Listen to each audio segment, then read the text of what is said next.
Chapter 1462. In the World Tree's main body dimension, the war had already reached its climax. Black Star and the Tree God had already disappeared for a long time. Due to the sudden change, the Galactic Alliance Army did not know the situation. Countless officers and soldiers could only endure their uneasiness and fear and continue to participate in the war. Due to the lack of Black Star, the advance of the main force was also slow.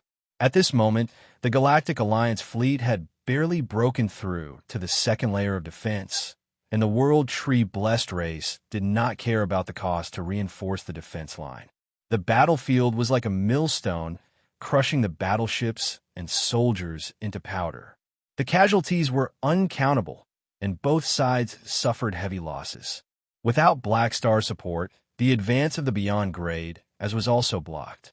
However, the quality and scale of their combat strength still exceeded the current high-level combatants of the World Tree. The two sides fought for a long time, and the Beyond Grade, as of the Galactic Society, had already killed most of the high-level combatants of the other side. However, because the Beyond Grade has lacked the strength of Black Star, who could ignore the large-scale galactic battlefield, even if they killed many experts of the World Tree, they could not go deep. Instead, due to the fierce artillery fire of the World Tree Blessed race, they did not dare to charge too far forward and be used as a target. They could only retreat to the vicinity of the main force to cooperate. Although there was not much danger with Aurora's help, the Beyond Grade, as were temporarily unable to reverse the current stalemate. After all, the World Tree had too many troops. I wonder where Black Star is taken to. Can you contact him? Kasui pressed his hand on his forehead and controlled his psychic energy to shatter the enemies one ship after another. He asked in the Beyond Grade A combat channel with a worried tone. I can't contact him. It's most likely that the Tree God used some trump card to prevent Black Star from continuing to advance and brought him to some alternate space. He probably can only come out after a victor is decided. Hela replied casually. She swept the cold current of death across the fleet, and red ice crystals grew out of the interior of these battleships, bursting through the hull.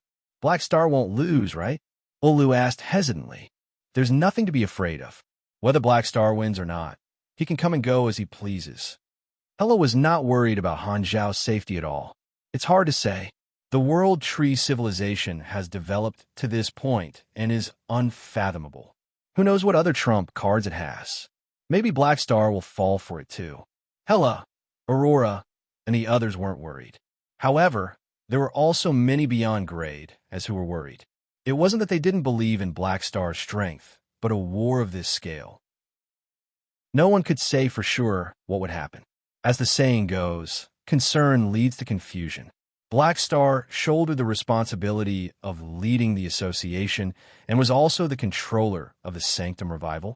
It was hard for some of the Beyond Grade as not to feel nervous, especially since they knew nothing about Black Star's situation. At the same time, Yao was in the Strategic Command Center. Werno's remote projection was also present, watching the battle. Most of the Beyond Grade, as in the Galactic Society, were involved in this war, but Werno's was not one of them. When Ethereal came looking for him, he still refused to participate in this battle. The reason was the same as before. He needed to maintain a perfect state at all times. He did not want to waste his energy in other aspects, lest he missed the opportunity to step into the Transcendent Grade. Because Black Star, a real Transcendent, was participating in the battle, the Arcane Church did not force Wernos to take action. However, Wernos requested to watch the battle, which was not rejected. The officers and staff officers were discussing the battle endlessly. Wernos did not interrupt from the beginning to the end and stood alone on the sidelines. He silently watched the battlefield. He was not very interested in the battle, requesting to watch the battle. The main reason was that he wanted to see the battle of a Transcendent Grade and use this to inspire himself. However, this idea fell through. Black Star and the Tree God should be fighting in an alternate space? Unfortunately, I can't see it. Wernos sighed. He only watched a small portion of the battle between the two of them on the main battlefield. They did not even use any of their trump cards. He could not help but feel that it was a pity that he could not see the rest of the battle. He only felt that he had not had enough, and his heart itched. If he could watch the entire battle between the two Transcendent Grade supers, his chances of stepping into the Transcendent Grade might be higher. Just as he was feeling regretful, a strange feeling suddenly surfaced in his heart. He could not explain it clearly. It was an inexplicable intuition, as if he had missed something. Strange, this feeling came and went quickly. Wernos pressed his chest, a little confused. Before he could think carefully, the officer beside him suddenly exclaimed. Wernos turned around and saw Black Star, who had disappeared for a long time, appear on the battlefield again, immediately causing the situation to change. In the fifth layer of the World Tree's defense circle, right where the two of them had disappeared, a shattered green light suddenly bloomed, and a huge figure flew out. It was Han Zhao's supreme heavenly venerate. Black Star is back. The Galactic Alliance army was overjoyed. They hurriedly widened their eyes and waited for the tree god to appear. However, the next moment, the green light exploded and turned into light fragments, but the tree god did not come out. It was as if he had really disappeared. Where's the tree god? Where did he go? Many people were energized, and they had a guess that made them slightly excited. Before they could ask, Han Xiao connected to the combat channel again and confirmed their guess. I've already eliminated the tree god. He won't obstruct our actions anymore. Continue attacking. Han Xiao let out a sigh of relief. Seeing that the battlefield was still in a stalemate, he was relieved. He was afraid that he would be entangled by the tree god for too long, causing the battlefield to change. Nothing unexpected had happened. He did not delay and continued to charge toward the World Tree's main body without hesitation. Enduring the enemy's focused fire, he forced his way into the defense circle alone. Seeing that Han Xiao did not mention anything about the battle, although they were curious, they did not ask further. To them, it was enough to know the outcome. Follow Black Star. Victory belongs to us. The Galactic Alliance Army's morale was greatly boosted. They swept away their uneasiness and followed closely behind, launching even more ferocious attacks. However, to Han Zhao's surprise, he thought that after the tree god died in battle, the morale of the World Tree blessed race would be low and they would be defeated. However, the result was the opposite. Not only did the World Tree army not retreat, but their counterattack became even more intense. They abandoned all their worries and fought with their backs to the wall. The casualties were extremely tragic, but the World Tree blessed race did not retreat. The fleets on the periphery abandoned their front lines one after another and teleported to the fifth layer of defense. They launched a suicidal charge at Han Xiao like moths to a flame, using their lives to build a barrier and slowing down his advance at all costs. In fact, all the members of the World Tree had seen the entire process of the tree god resisting Black Star through the mental network.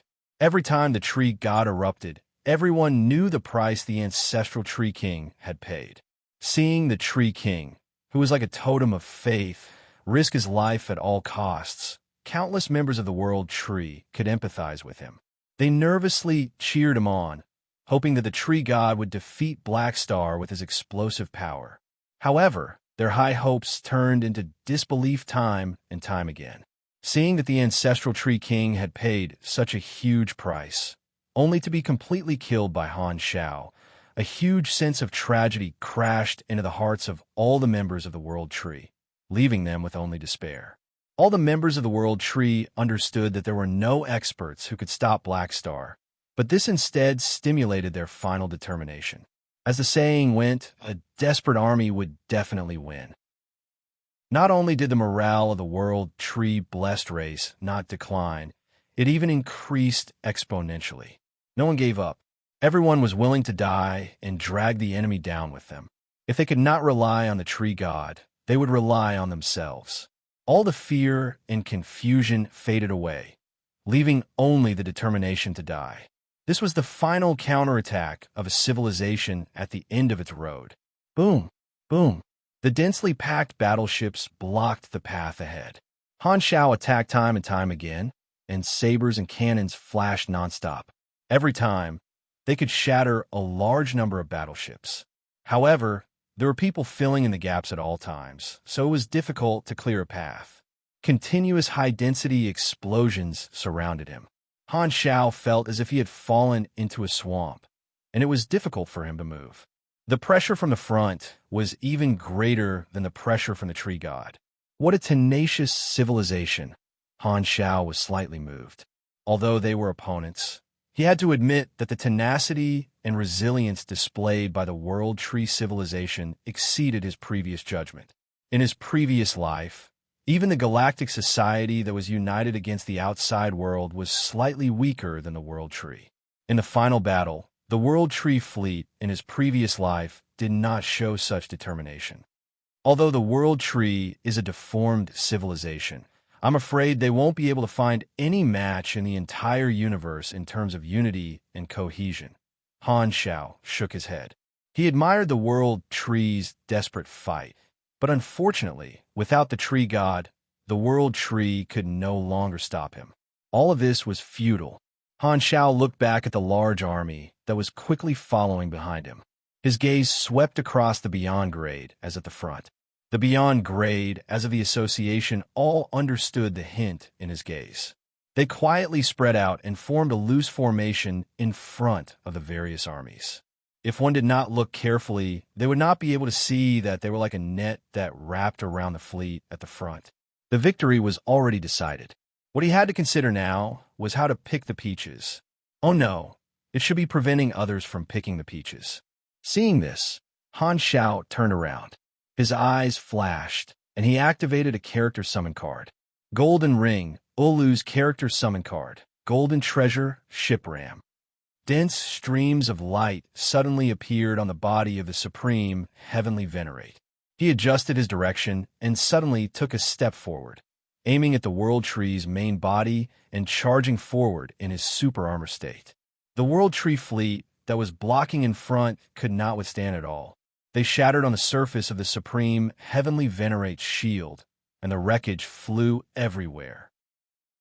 The Supreme Heavenly Venerate was like a huge golden meteor, directly piercing through the last defense circle and crashing into the World Tree's main body. Bang! Countless roots seemed to have been struck by lightning. They suddenly curled up, and even the entire dimension shook. Let me see what you are. Han Xiao hooked his finger and stabbed it into the tree trunk, injecting energy into it. At this moment, the World Tree's main body, which had been sitting there waiting for death, finally revealed its secret card. Buzz! In an instant, the consciousness of all the members of the World Tree turned into a terrifying mental attack with unprecedented lethality.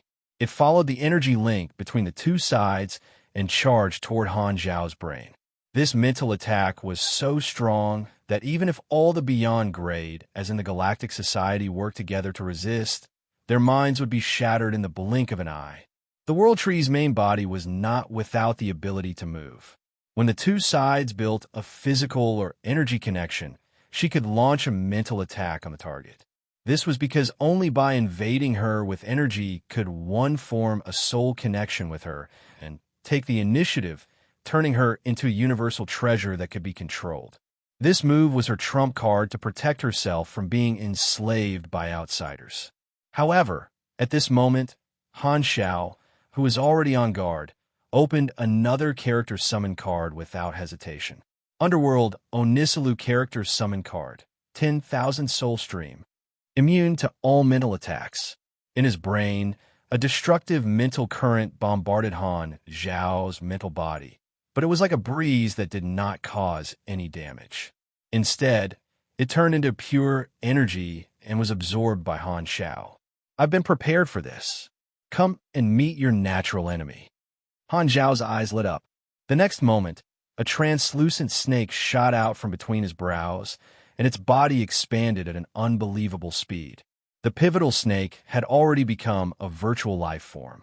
Its body could expand and contract at will in the material world. In the blink of an eye, its body became the size of the World Tree. It coiled around the World Tree's main body, opened its mouth, and bit down without hesitation. With this bite, the pivotal snake finally established an information bridge with the World Tree's main body. Countless information began to be exchanged rapidly. Buzz, buzz. The entire world tree's main body trembled violently, like a person struggling in pain. Even space trembled violently. In order to subdue the world tree, Han Xiao naturally came prepared. Establishing a soul connection was only one aspect. The biggest problem was actually to destroy the world tree's resistance, and his trump card was the pivotal snake. After the pivotal snake transformed into a virtual life form and rapidly grew up, it automatically awakened a new ability. Only then did it truly show why it was the world tree's natural enemy. The world tree's independent consciousness was its food. It was only then that Han Xiao understood the meaning of the pivotal snake's existence. It could turn the world tree from a special life form into an unconscious universal treasure. It was precisely because of this trump card that Han Xiao finally made up his mind to carry out the plan to subdue the world tree. He would not do anything that he was not confident in. Chapter 1463. Crack, crack. The gigantic pivotal snake coiled around the world tree and bit at it. Although it was only a virtual life form and could not harm physical objects, the pivotal snake's way of damaging the world tree was through the information form channel, which only targeted the will of the mother tree. The roots danced wildly, and the world tree struggled crazily, wanting to get rid of the pivotal snake. However, the roots could not touch the virtual body of the pivotal snake at all. Although the world tree was strong, the reason why the pivotal snake was its natural enemy was because of its unsolvable restraints. The will of the mother tree did not have the time to care about Han Xiao, and the mental attack was directly muted. The pivotal snake struggled endlessly like a girl who was anxiously tugging at her clothes. An endless stream of machines surged out from the godly fortress and merged with the supreme heavenly venerate, causing Han Xiao's body to expand rapidly. His arms could gradually wrap around the trunk of the world tree as if he was going to uproot it. While the will of the mother tree was in chaos, Han Xiao used his own energy to invade the world tree's main body and try to form a soul connection with it. He wanted to dye the other party with his own color and shape. To the blessed race of the world tree, this feeling was like their faith being insulted. Countless people launched a new round of suicidal attacks at Han Xiao with red eyes, blowing up batches after batches of them. Because of Han Xiao's actions, the World Tree Fleet was inevitably in chaos.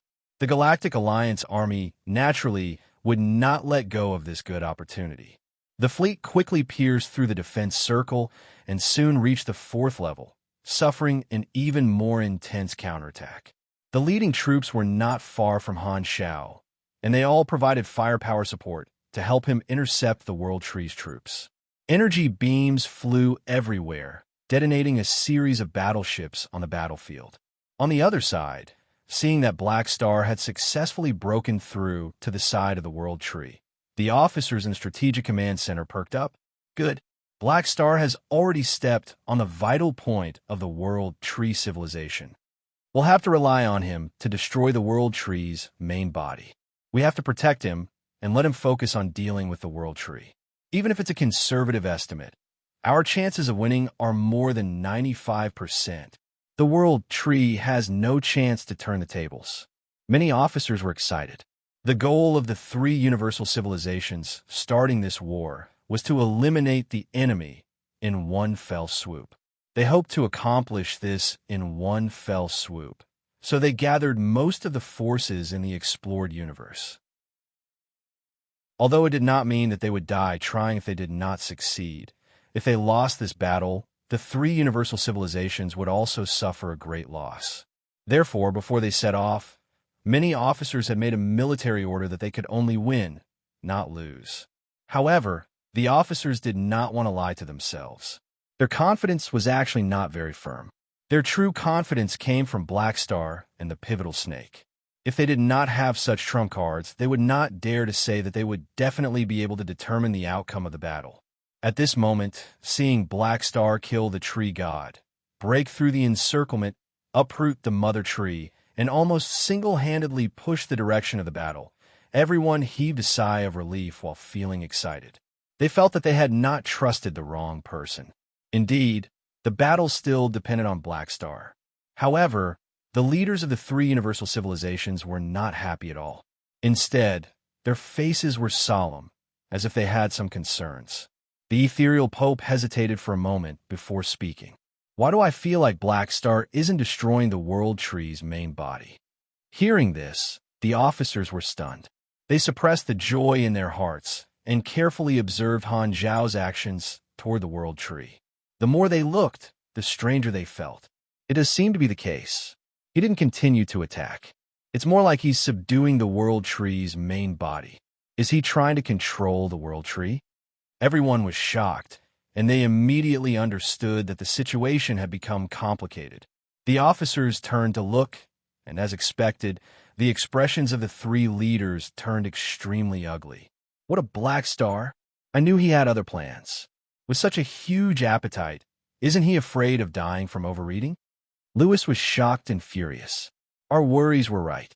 He used us to defeat the World Tree army and create an opportunity for him to subdue the World Tree's main body.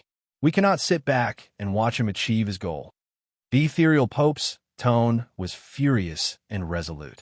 The World Tree was too powerful. No matter whose hands it fell into, it would be a threat to the three universal civilizations. The three universal civilizations only wanted to destroy it directly and did not even dare to take the risk of capturing it. Black Star was already in existence beyond the norm, and the three universal civilizations had long been unable to control him. If Black Star obtained the World Tree, it would be a threat of a qualitative change.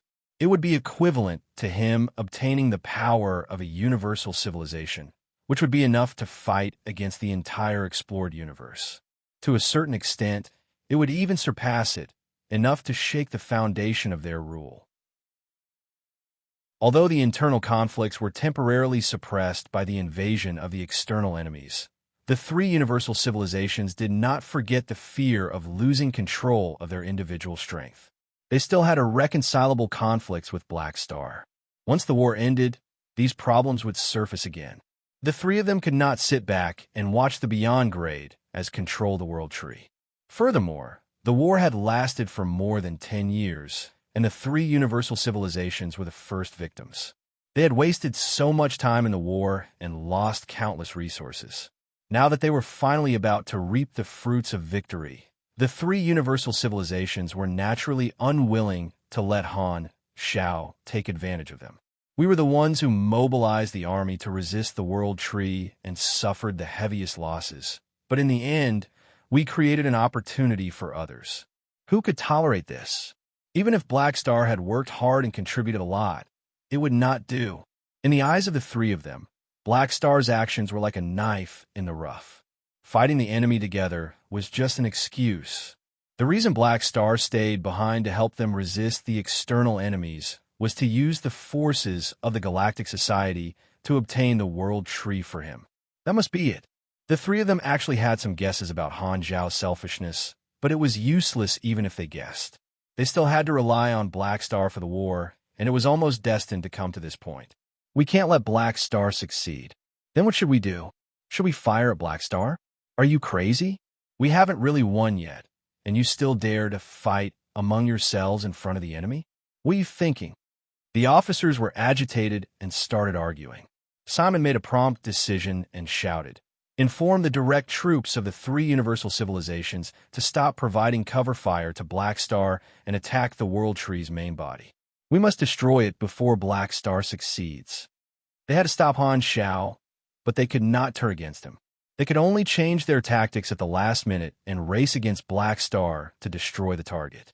However, everyone knew that the World Tree fleet would definitely protect the Mother Tree with their lives and stop their firepower. In addition, it was impossible for Black Star to not be prepared. He would definitely take some measures to stop them. We can only rely on ourselves. This thought flashed through the minds of the officers, and their attitudes were not optimistic. The order was quickly passed down, and the direct troops of the three universal civilizations did not think too much about it.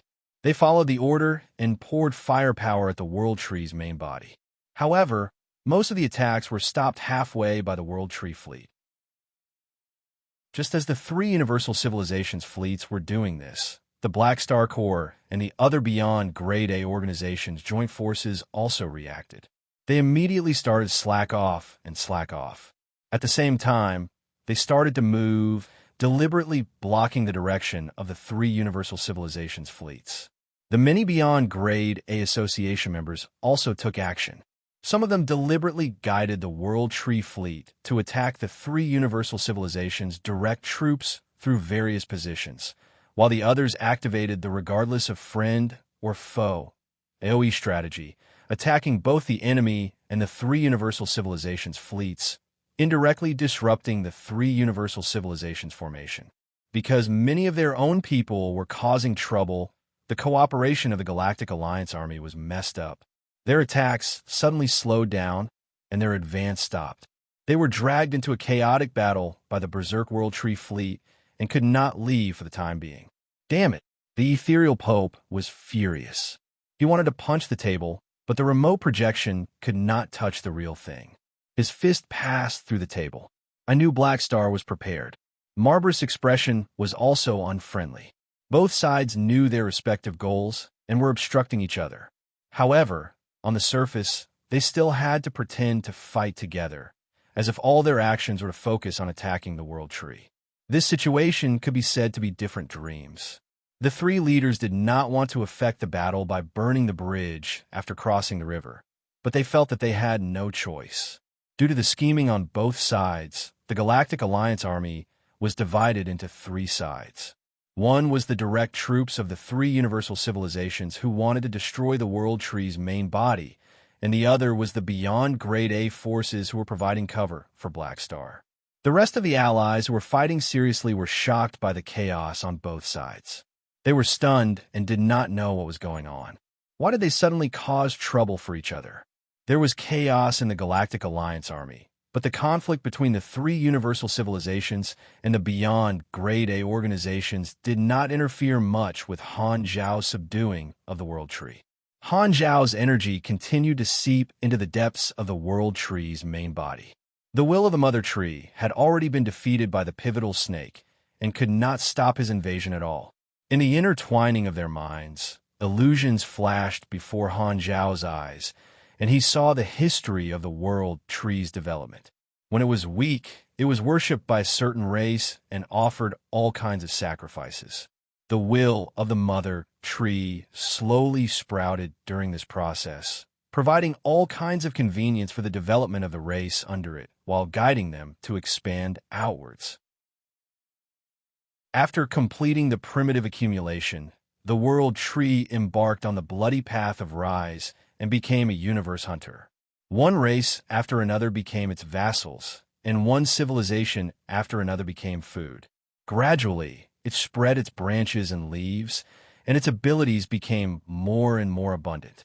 Countless memories appeared before Han Zhao's eyes. In a daze, he seemed to see a small sapling sprout and grow rapidly. In the end, it covered the stars and the sun, standing at the top of the starry sky. Countless wormholes appeared between the treetops, each leading to a different world. Endless cosmic radiation storms swept past, but they were like a breeze, only causing the lush leaves to sway gently. Trillions of clans and believers were spread all over the roots, worshipping devoutly. This scene exuded a majesty and mystery that made one revere. Buzz! Suddenly, Han Zhao's eyes cleared, and he retreated from the illusion. A new existence had appeared in his senses. It was the World Tree that had successfully formed a soul connection. At this moment, the will of the Mother Tree finally reached its limit and was completely swallowed by the pivotal snake. The next moment, the World Tree's main body stopped struggling and lost any ability to move independently. It instantly became a dead object. Han Zhao's body trembled, and a stream of information flowed into his mind. It contained the various abilities of the World Tree, as well as the authority to control it. Although the Tree King's authority was high, he was still a subordinate of the World Tree. Han Zhao's authority was above the Mother Tree and could not be controlled. The surging new energy flowed into Han Zhao's body through the soul connection, providing a new boost and pushing his energy level up again. Han Xiao could not help but take a deep breath. His entire body was filled with power. He was about to retract the pivotal snake when he realized that it did not stop. Instead, it plunged into the world tree's main body and merged with it. Han Xiaoxin looked at the interface and saw a new suffix appear on the world tree's name, Frowny Face World Tree, complete form. Could it be that the pivotal snake is not only its natural enemy, but it can also merge with the world tree and make up for it? Han Xiao was secretly surprised. This ability was not reflected on the pivotal snake's attribute interface, and he had only seen it now. Just as the pivotal snake merged with the world tree, Han Xiao noticed a change. He had just formed a soul connection with the world tree, and it was only the first level. It was still very weak, but at this moment, the soul connection was suddenly strengthened and became many times more tenacious. If his previous progress on the world tree was 10%, then it had increased to more than 80%. Could it be that the pivotal snake can help the controller better control the world tree? Han Xiaoxin's heart skipped a beat. Suppressing the shock in his heart, Han Xiao felt the authority of the world tree and could not be more satisfied. The independent will of the world tree had been eliminated, and it had become a tool without thoughts. It was completely under his control and could be used without worry. Due to the characteristics of devouring and transformation, the world tree could be seen as a universal treasure that could grow. However, he did not need to start from scratch because the current world tree was already in a mature state. Controlling it was equivalent to obtaining the loyalty of the entire world tree civilization. The power of this thing was many times more terrifying than the inheritance of the underworld that Hela and her sister had inherited. No wonder the three universal civilizations wanted to destroy my goal. Han Xiao turned to look at the battlefield, and his eyes flashed. He suddenly activated the authority of the World Tree and recalled all the World Tree fleets. The World Tree fleet that was still fighting fearlessly a second ago suddenly stopped fighting. Without a word, they turned around and flew into the roots, turning back into information form and entering the Mother Tree world. All of a sudden, the battlefield became much emptier, leaving only the troops of the Galactic Alliance army. Originally, the members of the World Tree were all prepared to fight to the death, but the moment the will of the Mother Tree disappeared and Han Xiao replaced the control, everyone's hostility disappeared without a trace. Just as they were feeling lost, a new mission arrived. They would not disobey the orders of the World Tree and directly cease fire and retreat. No matter how tragic their counterattack is, they're just a group of puppets being controlled. With a new master, they'll be obedient. Seeing this, Han Xiao sighed. However, sympathy was one thing, but he would not foolishly let the World Tree civilization go free. This was the foundation of the World Tree. Seeing that the enemy had retreated and disappeared, the Galactic Alliance army was stunned. They then looked at Han Xiao beside the tree and were overjoyed. Did we win? Boo-hoo. We're still alive. Ha-ha. I knew I could trust Black Star. Countless soldiers were overjoyed, and the atmosphere of excitement and surprise quickly spread throughout the army. Every combat channel was filled with crazy cheers. Even many players who had not used up all their resurrection times were infected and cheered. However, when most of the fleets stopped firing, the direct troops of the three universal civilizations did not stop and continued to rain firepower on the World Tree. Without the obstruction of the World Tree fleet, the direct troops of the three universal civilizations were unimpeded. This scene immediately stopped everyone's cheers, attracting the shocked gazes of countless comrades. Oh, you still don't want to give up? You want to pretend that you don't know before I inform you and try to destroy the World Tree one last time? Han Xiao narrowed his eyes. He knew what the three universal civilizations were thinking. He waved his hand, and a thick psionic barrier surrounded the World Tree, blocking the bombardment of the fleet. At the same time, Han Xiao shouted in the channel, "We can stop firing now. We can cease fire now. I have the World Tree under control." After waiting for a few seconds, The ethereal Pope's serious voice suddenly sounded in the channel. In that case, destroy it. It's still a threat in the world. There's no need. I've already subdued the world tree. Not enough. Only by destroying it can we completely eliminate the hidden dangers. Even if it's you, we won't be at ease. Burning the bridge so quickly? Han Xiao smiled faintly. You're mistaken. We're just thinking about maintaining galactic peace. No one in the galactic society wants to face such a disaster again. The ethereal Pope said with a deep voice. Han Xiao shook his head. Stop. Don't make the situation too ugly. We just won. Do you want the other allies to see the internal strife between us now? Before the ethereal Pope could reply, Bruce interrupted coldly. Blackstar, this is the only thing we can't compromise on. You're the one who should stop. You've already contributed enough. Don't be stubborn. Let go. You're still the hero of the universe who ended the war. Looks like you won't cry until you see the coffin. Han Xiao shook his head.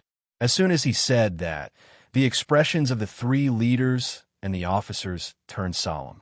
They knew that Blackstar would not give up easily and were already prepared for a conflict.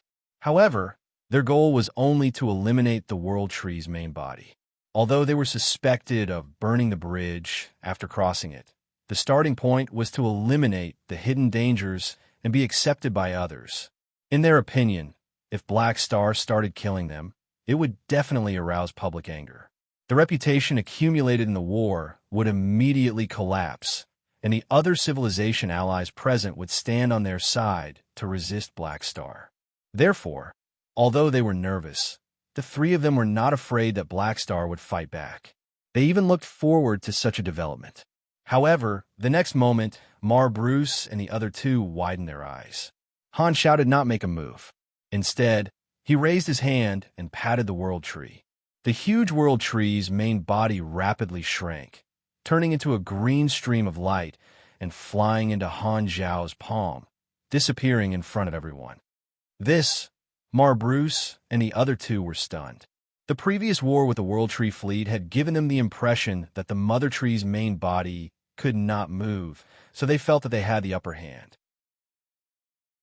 Therefore, the three of them were willing to take the risk of angering Blackstar to gather a large army to destroy the World Tree on the spot. However, the three of them did not expect Blackstar to be able to put away the World Tree and do something that the blessed race of the World Tree could not do previously. They could not react in time. What was there to destroy? Their plan fell through. In fact, Han Xiao could not do this in the beginning because the pivotal snake had increased his soul connection by a few stages. Only then did he unlock more authorities, including storing the World Tree into the inner space of a transcendent. Strictly speaking, the inner space was also a type of secondary dimension. It could also allow the World Tree to take root in it. This way, the inner space would be greatly strengthened and become extremely tough. In addition, he would not have to worry about the enemy targeting the weakness of the World Tree's main body. It was equivalent to carrying the Mother Tree with him. It was very convenient. Han Xiao had originally planned to use other methods to force the three universal civilizations to stop, but a head-on conflict was inevitable, and it would more or less damage his reputation. However, with this new operation, he changed his plan at the last minute and directly made the three universal civilizations lose their target. This would save him a lot of effort. Just as the three leaders were at a loss, Han Zhao's remote projection suddenly appeared in the Strategic Command Center. What do the three of you say now? Bruce and the other two had uncertain expressions, but they did not respond. Only when the World Tree's main body was exposed in front of the army would they have a chance to take advantage of it. Now, there was no chance. As for making Blackstar hand it over voluntarily, the three of them knew what was going on. No matter how arrogant they were, they did not think they had that much face. Blackstar, you've succeeded. You must be very happy now. Bruce's expression was complicated and his tone was sour. There was also a hint of unwillingness and mockery. Yes, I'm indeed very happy. The war is finally over, and everyone is cheering. Aren't you guys happy about this? Han Xiao raised his eyebrows. The three of them had solemn expressions. It would be strange if we were happy. Who knew if we had just left the tiger's den and entered the wolf's den? Seeing this, Han Xiao smiled and did not continue to provoke them. Anyway, he had already taken advantage of them, so there was no need to act innocent. There would be plenty of time to settle the score in the future, and he did not plan to argue with the three of them about what happened earlier. Now was not the right time. This time, Han Xiao changed the topic and said, "All right, let's not talk too much. Let's get down to business. I have a plan, and I hope you guys will cooperate." "What plan?" The three of them were surprised. "We've just won. What is Blackstar up to now?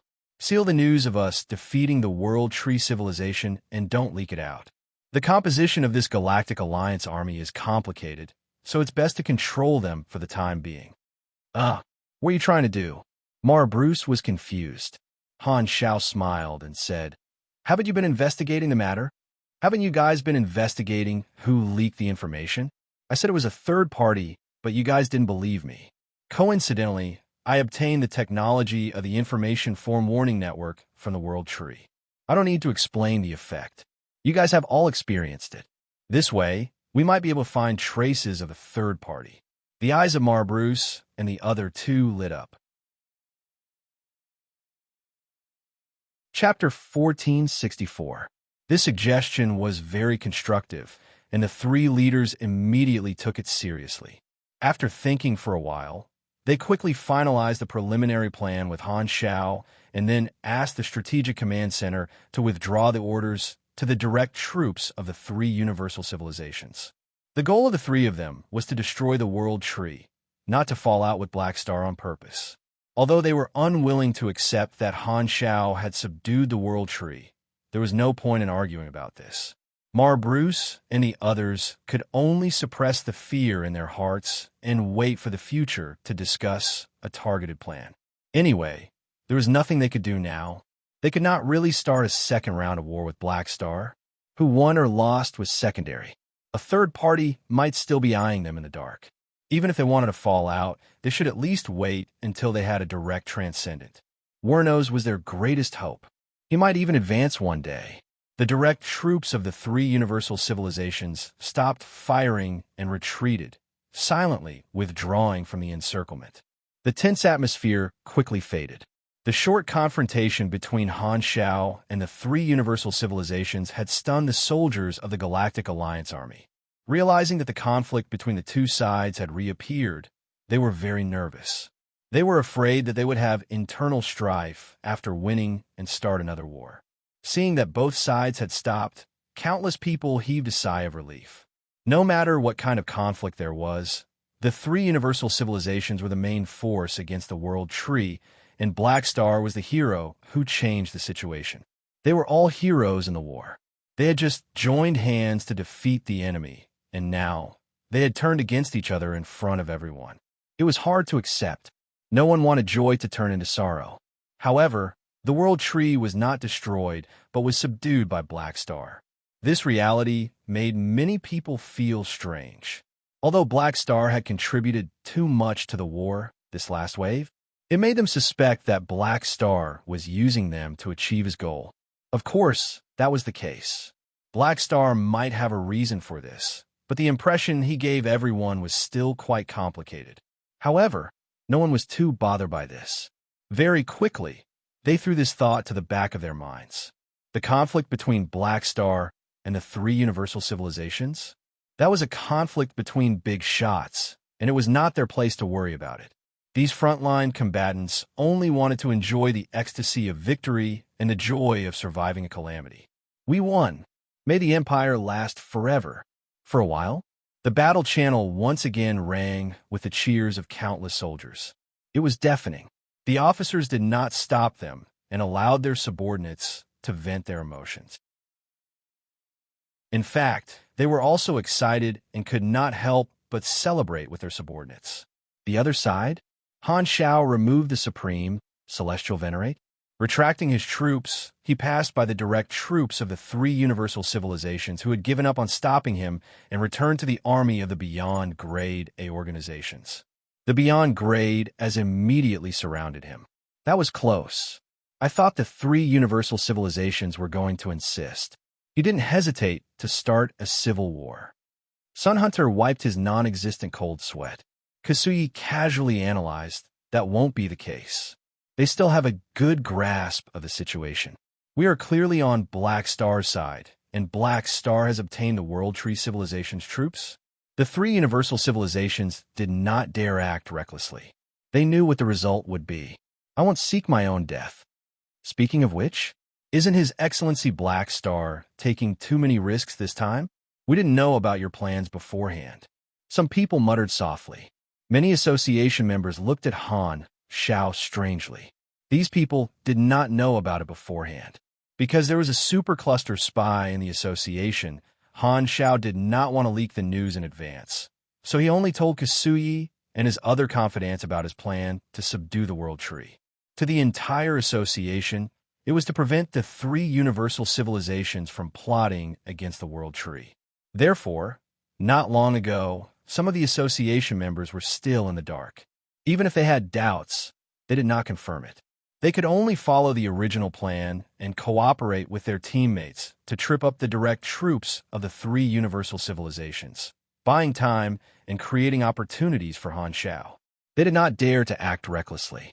To be honest, if Han Xiao had expressed his goal of subduing the World Tree from the beginning, many beyond grade as would have felt that they might not have been willing to help him. They would have been more inclined to completely destroy the World Tree like the three universal civilizations. After all, the World Tree was quite similar to the underworld, but its power was one step higher. It could control the thoughts of individuals. Even if Black Star was temporarily one of them, who knew what would happen in the future? If one day, Black Star's ambition reached the limit and he wanted to use the World Tree to devour everyone, what would they do? In the past, Black Star did not have such thoughts because he had not obtained the World Tree. Many beyond grade as had no choice but to consider their own safety from their own point of view, and they were secretly afraid. Seeing the complicated expressions on the faces of many beyond grade as Han Xiao did not mind and smiled. He smiled and said, "Everyone, don't worry too much. I subdued the World Tree for other reasons. One of them is to use the power of the World Tree to make the three universal civilizations hesitate and consolidate the safety foundation of our Beyond Grade A association after the war. This way, the three universal civilizations will completely give up on suppressing us. Only then can we put down all our worries." Manison nodded slowly and agreed. "This is similar to what I thought back then. However, we were still young back then, and it was not the right time. My thoughts were too advanced. Now that our forces have expanded rapidly with the help of the war, the time is ripe. The strategic significance of the World Tree is actually the same as the virtual mutiny virus, but it is more suitable as a strategic deterrent weapon to make the three universal civilizations not dare to attack us again." With that, Manison gave Han Xiao a look of admiration, as if saying, "We are indeed the same kind of people." He was also afraid of the threat Han Xiao would pose after obtaining the World Tree. But if he were in that position, Manison would have made the same choice. How similar was the current situation to when he snatched the virtual mutiny virus from the tiger's mouth? However, he had failed, and Black Star had succeeded. Hearing this, no matter how unhappy some of the association members were, they could not say anything. The main reason was that what was done, and there was no point in objecting. Seeing this, Aurora changed the topic and said with a smile, "We won this war. Everyone be happy." Hearing this, everyone relaxed and smiled.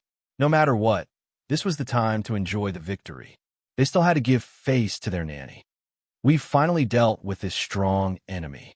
We could take a break. I've been so tired all these years. Don't wake me up until I sleep for a month." After enduring the difficult times, a beautiful tomorrow awaits us. The Beyond Grade as were relieved of their burdens, and they chatted and laughed with each other. At this moment, someone thought of something. "By the way, Black Star, when do you plan to revive the Beyond Grade as who died recently?" In the war in the past year, some more Beyond Grade as had died in battle. Han Xiao had not had the time to revive them, and their names were still hanging on the Soul Comfort Monument. "After a while, I still have some things to do, so I can't leave for the time being, especially the matter of establishing a civilization's regime. The timing, location, and people are all in our hands. I've convinced the three universal civilizations to temporarily track down the third party.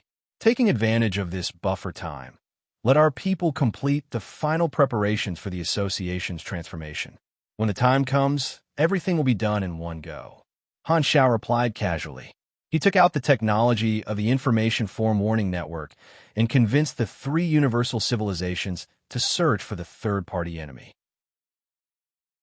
On one hand, he did not want the enemy to continue lurking and reap the benefits.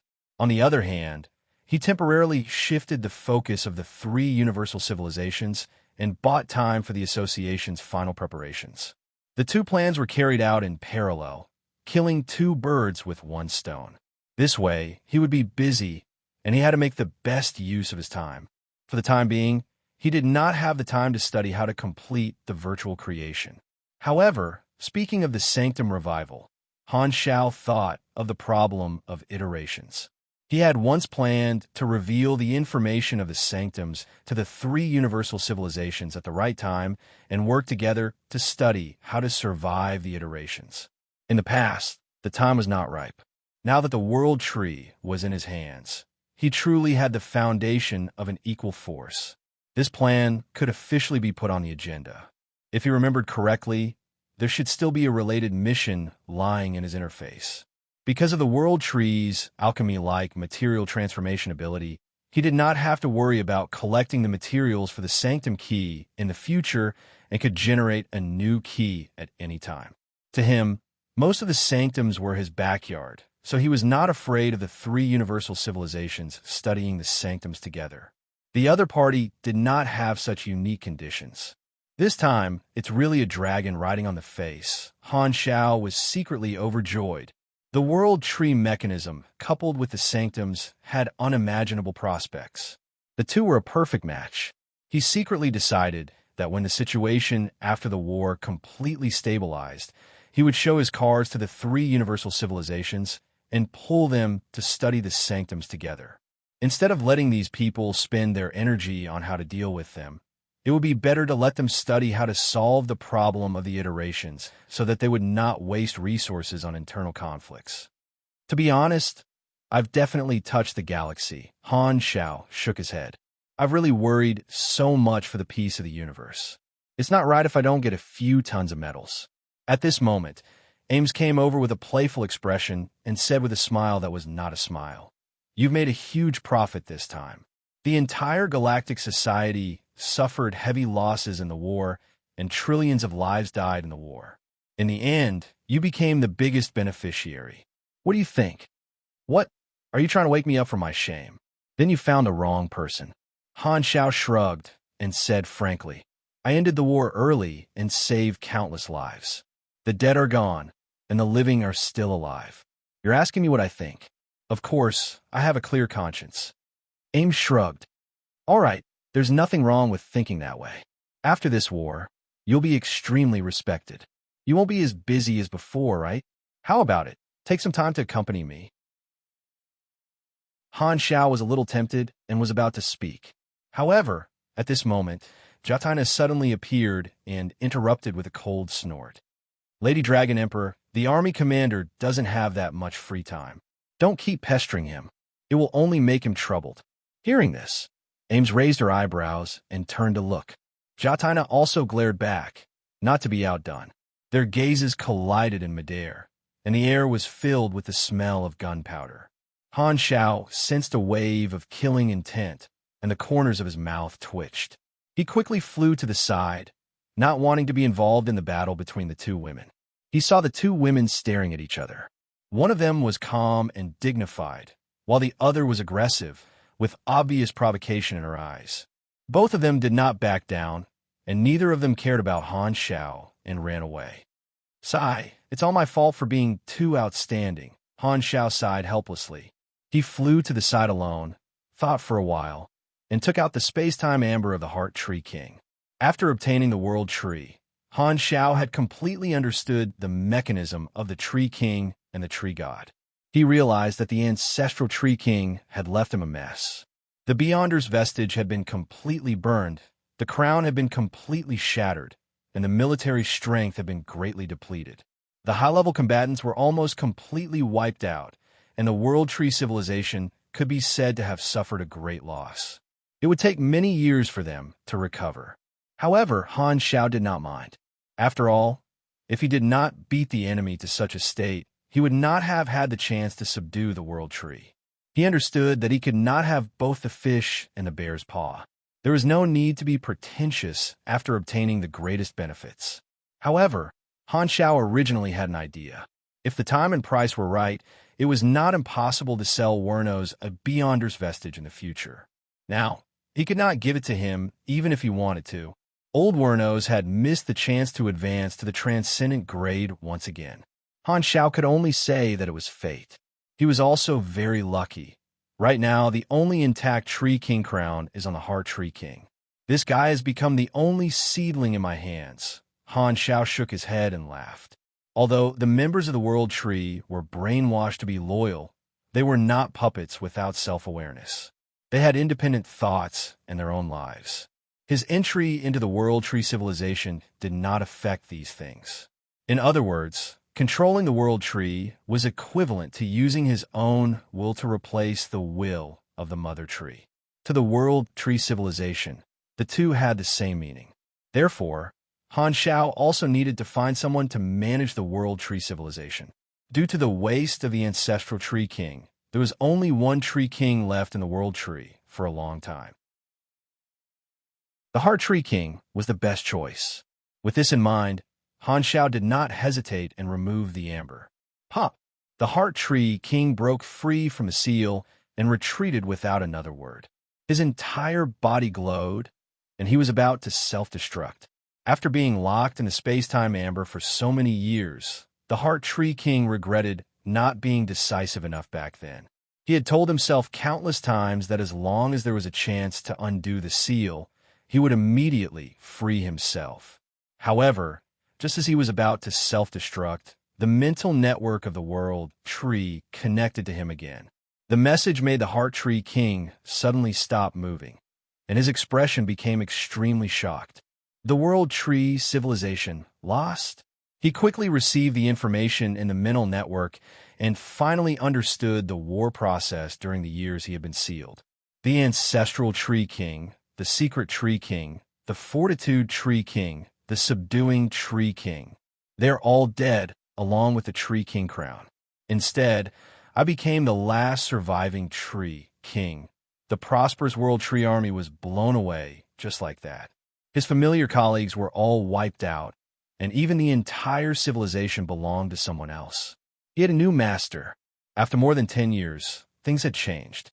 For a moment, the Heart Tree King was stunned on the spot. His heart was filled with mixed feelings. Han Xiao did not interfere with the Heart Tree King's acceptance of reality. At this moment, he said, "I believe you already understand why I let you out. I need you to help me manage the World Tree civilization. It might not be a bad thing for you.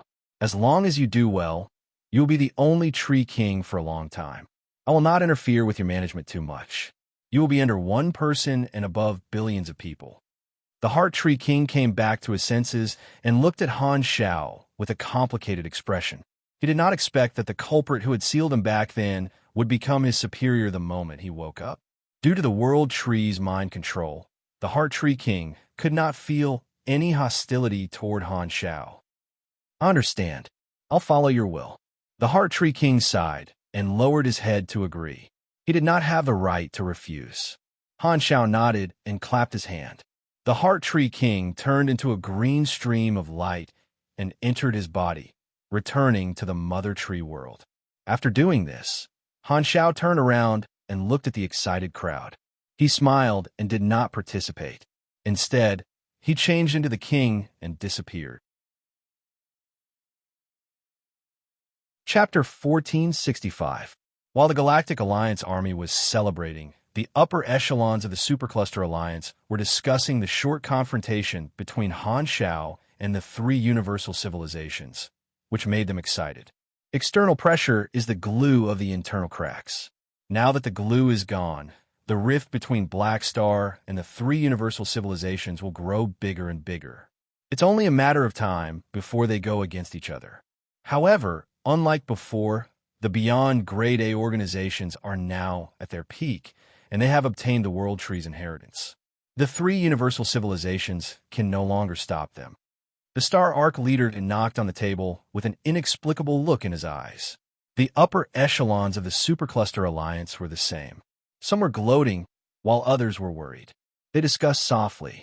The Galactic Society won the war, but the real benefits fell into Black Star's hands.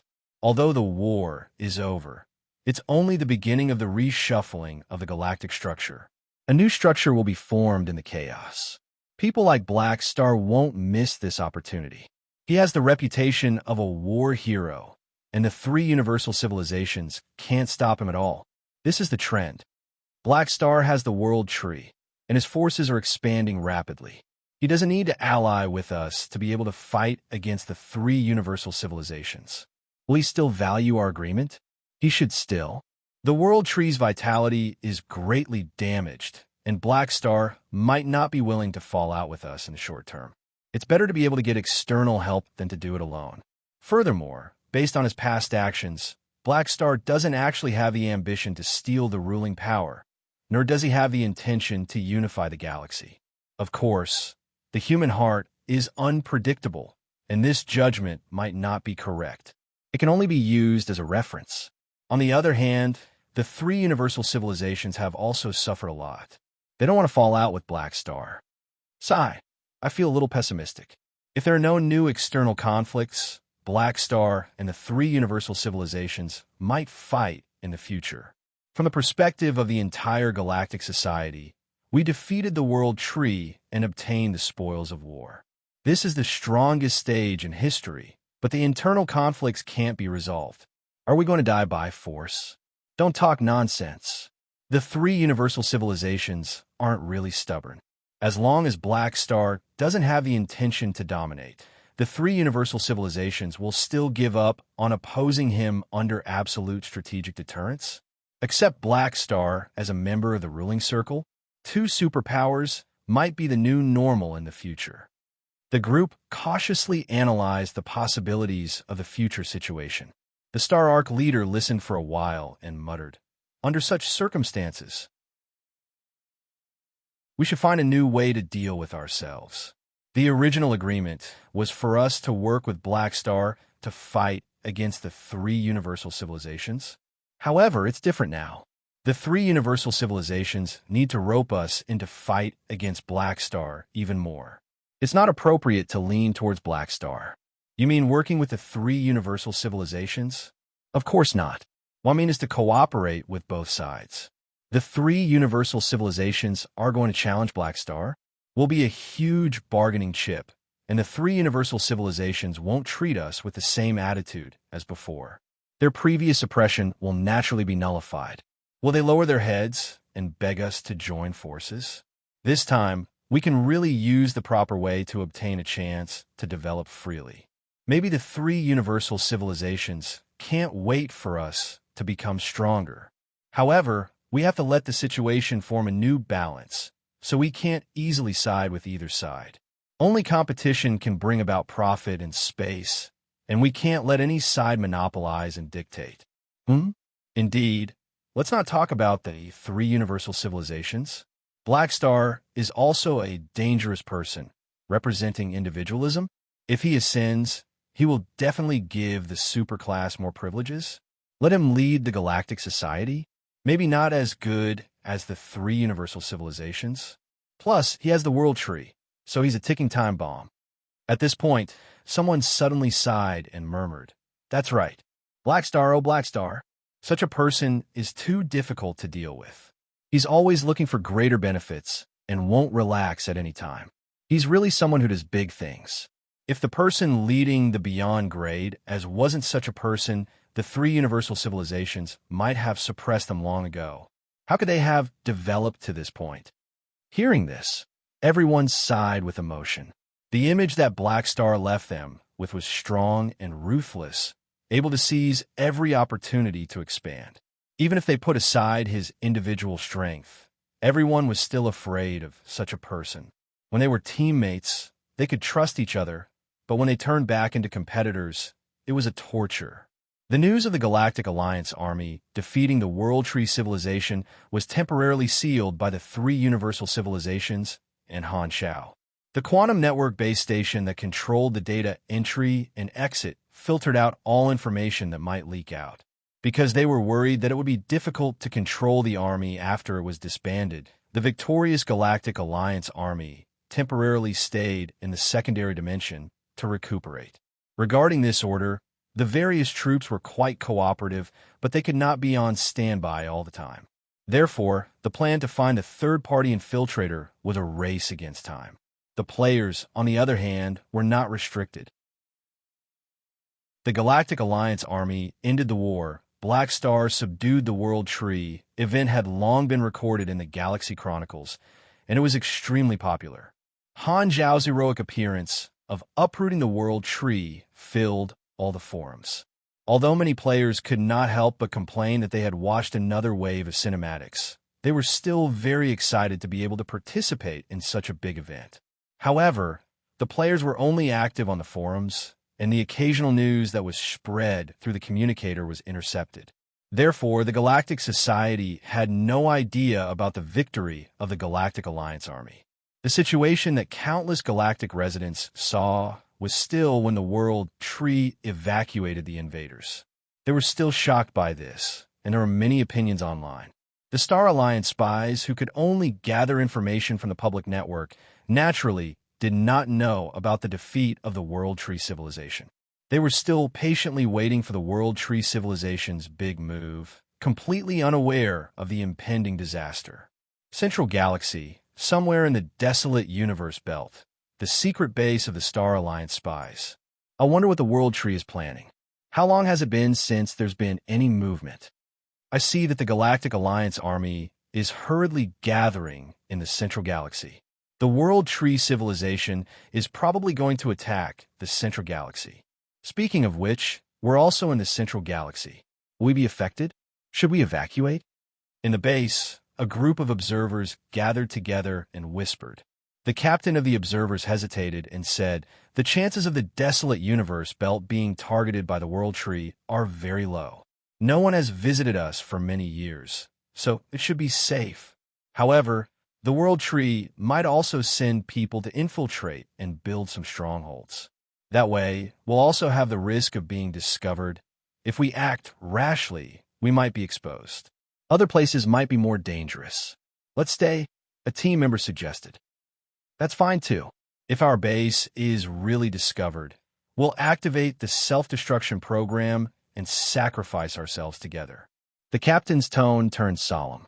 These observers who had infiltrated the territory of the three universal civilizations were all carefully selected death warriors.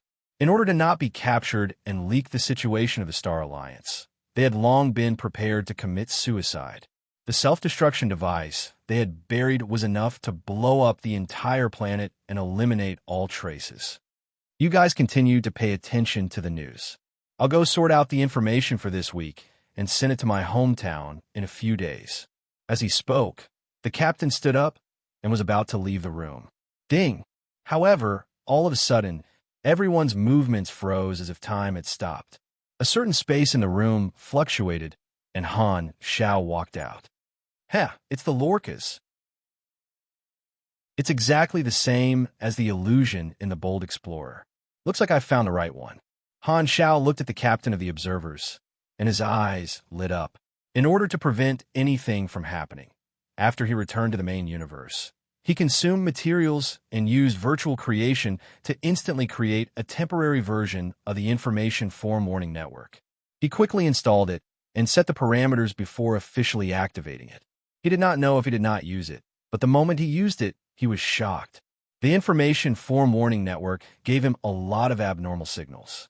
He thought that the entire explored universe was like a sieve being spied on by countless enemies.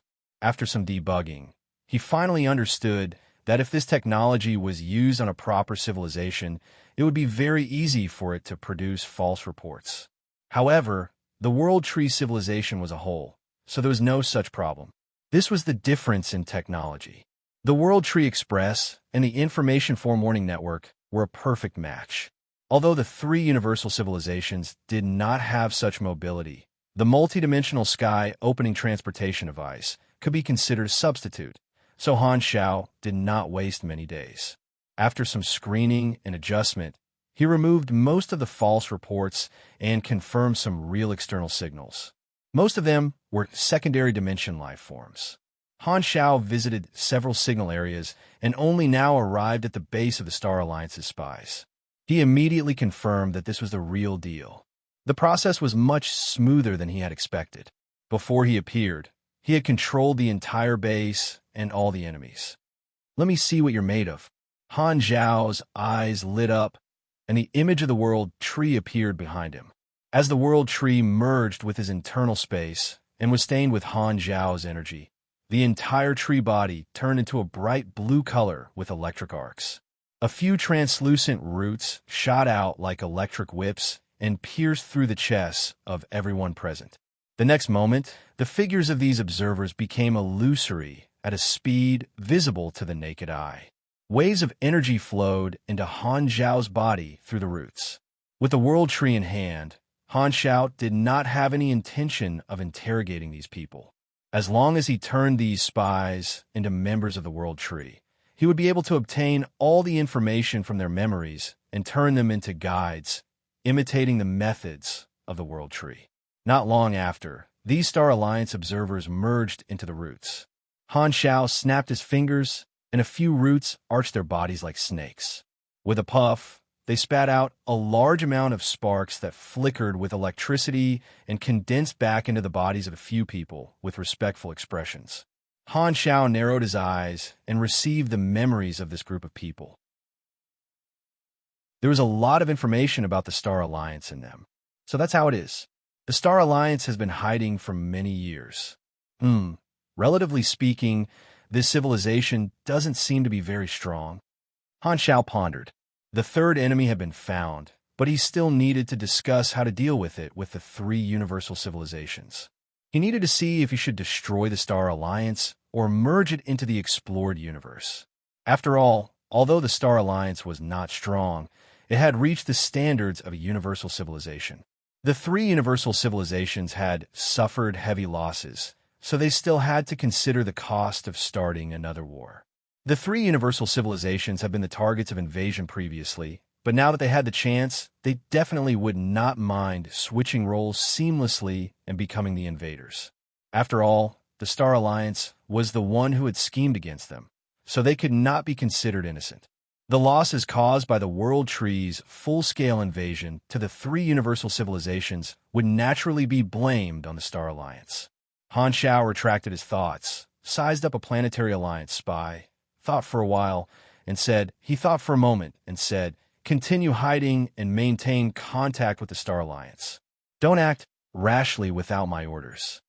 "Understood. We will do our best to help you steal information from the Star Alliance." The spies were excited. Sigh, with the World Tree's mechanism, who would believe that they're not villains?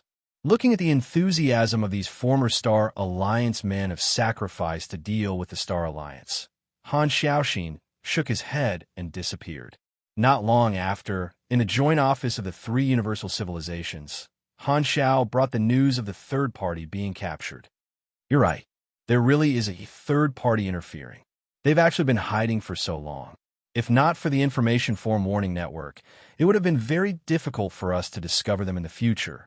Bruce and the other two looked at the information Han Xiao brought, and their expressions kept changing.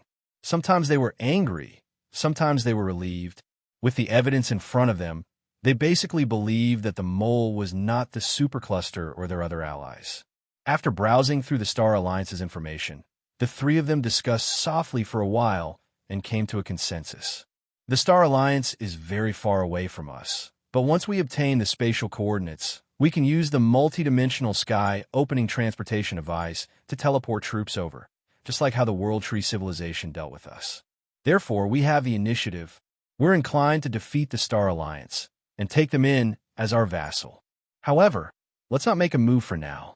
We've just experienced a war, and we still need some time to recuperate. Han Xiao raised his brows.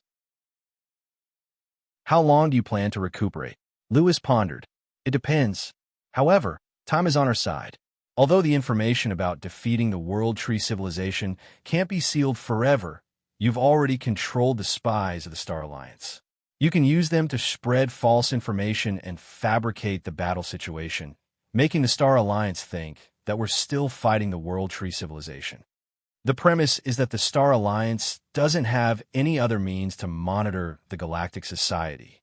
Han Shao paused and said, "However, with the Information Forewarning Network, we should be able to eliminate this possibility. Anyway, try not to alert the enemy," Mar Bruce said with a deep voice.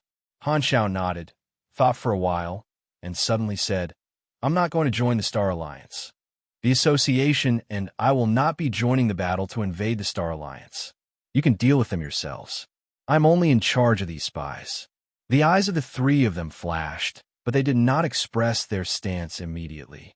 They quickly analyzed it in their minds and felt that there were pros and cons. In this World Tree War, the three universal civilizations did not obtain any benefits in the first place. The World Tree civilization was taken away by Black Star, and they did not even see the shadow of any technology or resources. If they could annex the Star Alliance, they would be able to obtain some benefits. If Black Star did not participate in the battle, he would not share the spoils of war. Han Shao controlled the World Tree, so his ability to snatch resources was top-notch. The three of them had no choice but to be wary.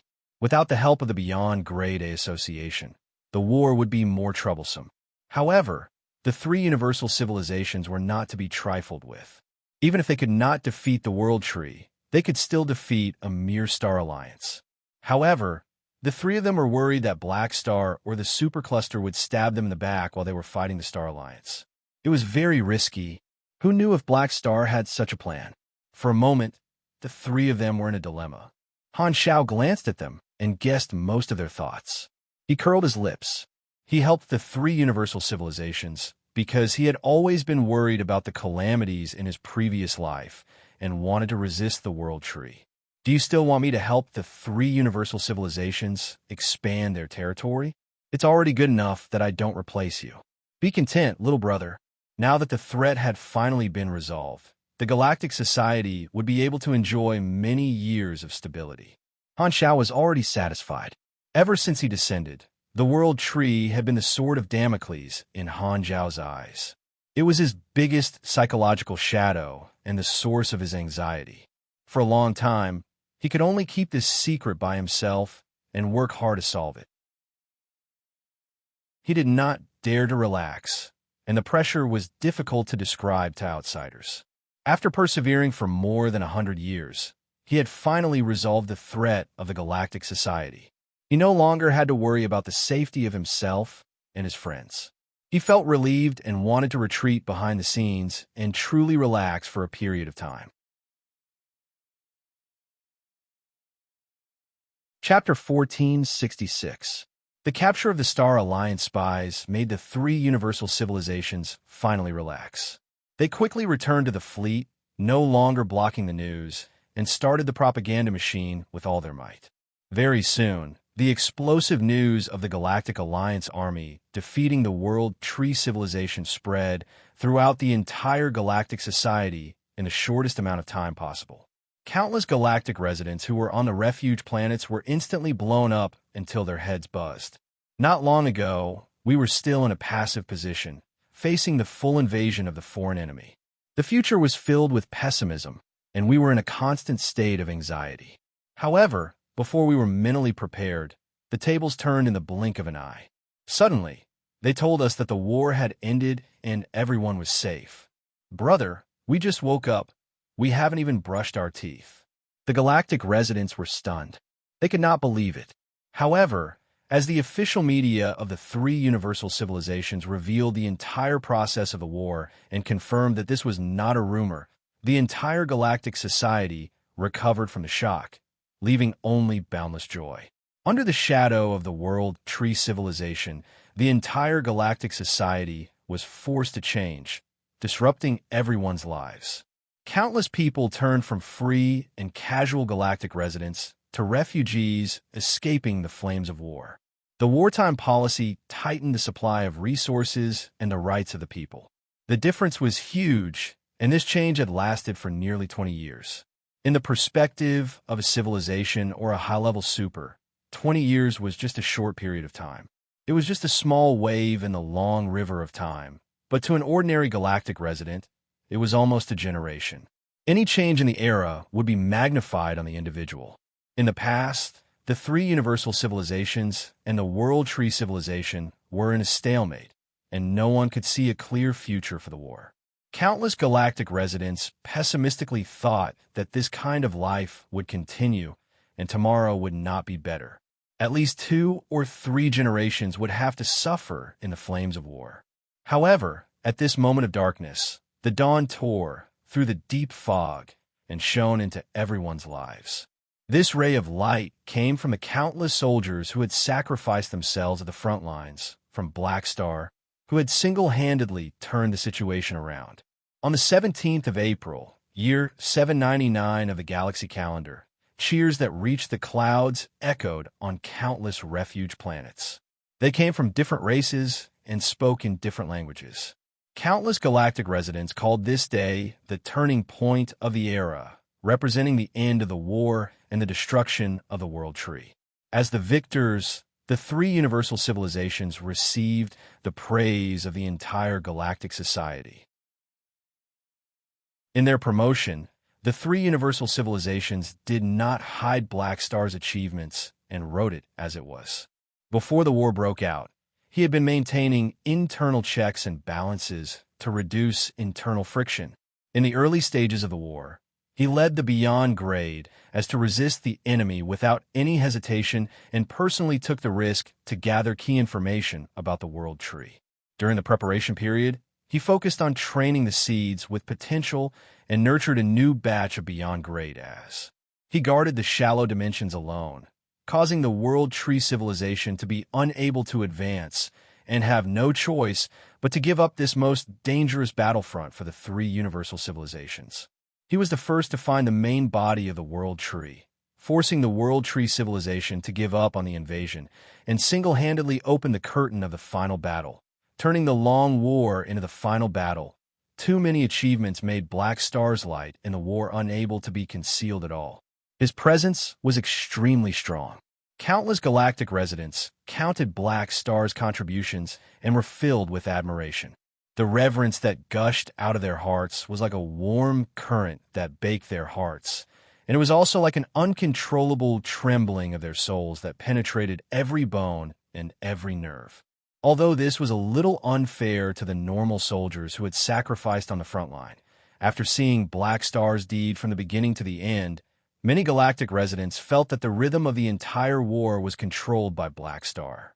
He adjusted the general direction of the strategy, and the Galactic Alliance Army was more like a tool that carried out his will, only responsible for carrying it out.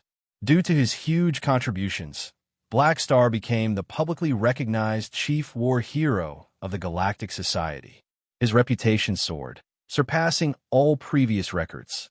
He was truly like the sun in the sky, earning the respect of the entire Galactic Society and being fanatically sought after.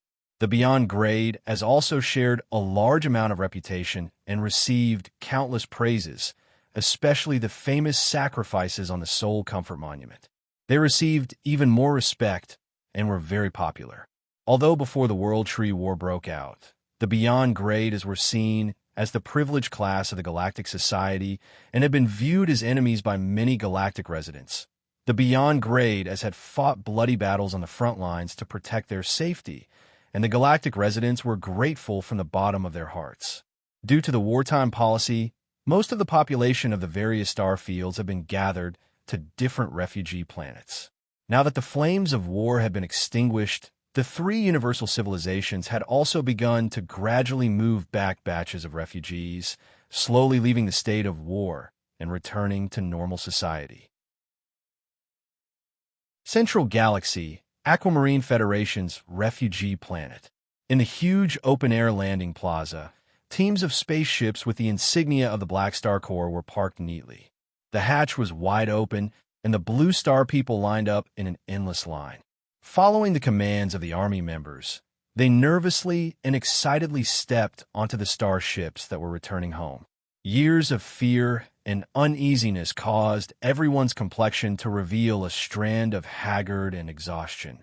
But it couldn't conceal the smiles and relaxation that overflowed from their faces at this moment, and they were filled with anticipation for a beautiful tomorrow.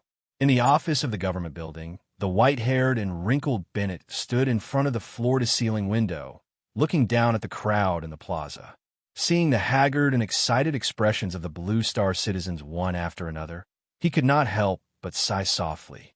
The pain of war can only be healed by time. As he spoke, Bennett turned around and looked at the statue of Black Star, which was the landmark of the city, with a gratified look in his eyes. "Black Star, you really did it. I knew I could always trust you." Bennett smiled as if a heavy burden had been lifted off his shoulders. He had already seen through many things, but he was still proud to have an old friend like Black Star. At the same time, on floating Dragon Island above this refugee planet, a spaceship slowly drove into the dock and docked. The hatch slowly opened. Harrison walked out of the spaceship along the gangway and stepped onto the platform. With just a glance, his gaze locked onto Jenny, who was waiting there anxiously. As their gazes met, everything around them seemed to turn into nothingness. There was only each other in their eyes, as if a lifetime had passed. Harrison strode forward and spat on Jenny's shiny forehead before pulling her into his arms. Jenny only struggled symbolically for a moment before she hugged Harrison's back and whispered, "You still know how to come back." "Sorry, I had a reason to leave." All right, I'm not blaming you," Jenny interrupted him. "I'm just thanking Black Star. If he hadn't found the World Tree's main body and completed what you wanted to do, you definitely wouldn't have come back." "That's true." Harrison let go of Jenny and scratched his head embarrassedly. Jenny glared at him and said, "Speaking of which, you've also reached the sky in a single step. Now that you've gotten me, you're in-laws with Black Star. Although I don't get along with Black Star, I can't deny that he's already standing at the top of the universe. With him as your backing, you can do whatever you want in the future." This, Harrison was a little embarrassed and did not know how to answer. Jenny snorted, lowered her head, and touched her stomach. Then, she raised her fist and pretended to be fierce. "You have to treat me better in the future, okay? Otherwise, my sister and brother-in-law will find you and beat you up. Let's see if you can take it." Harrison shuddered subconsciously. Although he was not dating Jenny because of her identity, when he thought of the two gods in Jenny's family, he could not help but break out in cold sweat. Harrison felt that the more he talked about this, the more dangerous it was. He quickly changed the topic, coughed, and said, I'll stay on Floating Dragon from now on and accompany you." However, Jenny rejected, shook her head, and said, "There's no need to stay on Floating Dragon. I plan to resign and not be the general manager of Floating Dragon anymore." Harrison was shocked. "What's wrong? I've been working overtime for so many years, and I'm tired. Ames doesn't know how to manage, and I was worried in the past. Now that she's together with Black Star around, she doesn't need my help anymore." Jenny's tone was complicated. She was still unhappy with Han Xiao, this be asterisk star who had snatched her sister away, but it was not her place to object. As she spoke, Jenny paused and looked at Harrison. Her tone became gentle, and she became a little shy. "Besides, I know that you like to explore everywhere. I hope that you will be happy with me. I can't unilaterally stop you from pursuing your hobbies just because we are together. So, in the future, can you take me out to explore?" Harrison was stunned for a moment. Then he was overjoyed and touched. "You're so good to me." He looked at Jenny's face, and his heart skipped a beat. He could not help but slowly move closer. Jenny's face turned red, and she slowly closed her eyes. Just as the two of them were about to touch, a deliberately loud cough sounded from the side. Ahem! Like a sudden clap of thunder, the ambiguous atmosphere was broken. The two of them woke up from their dream and bounced away like they had been electrocuted.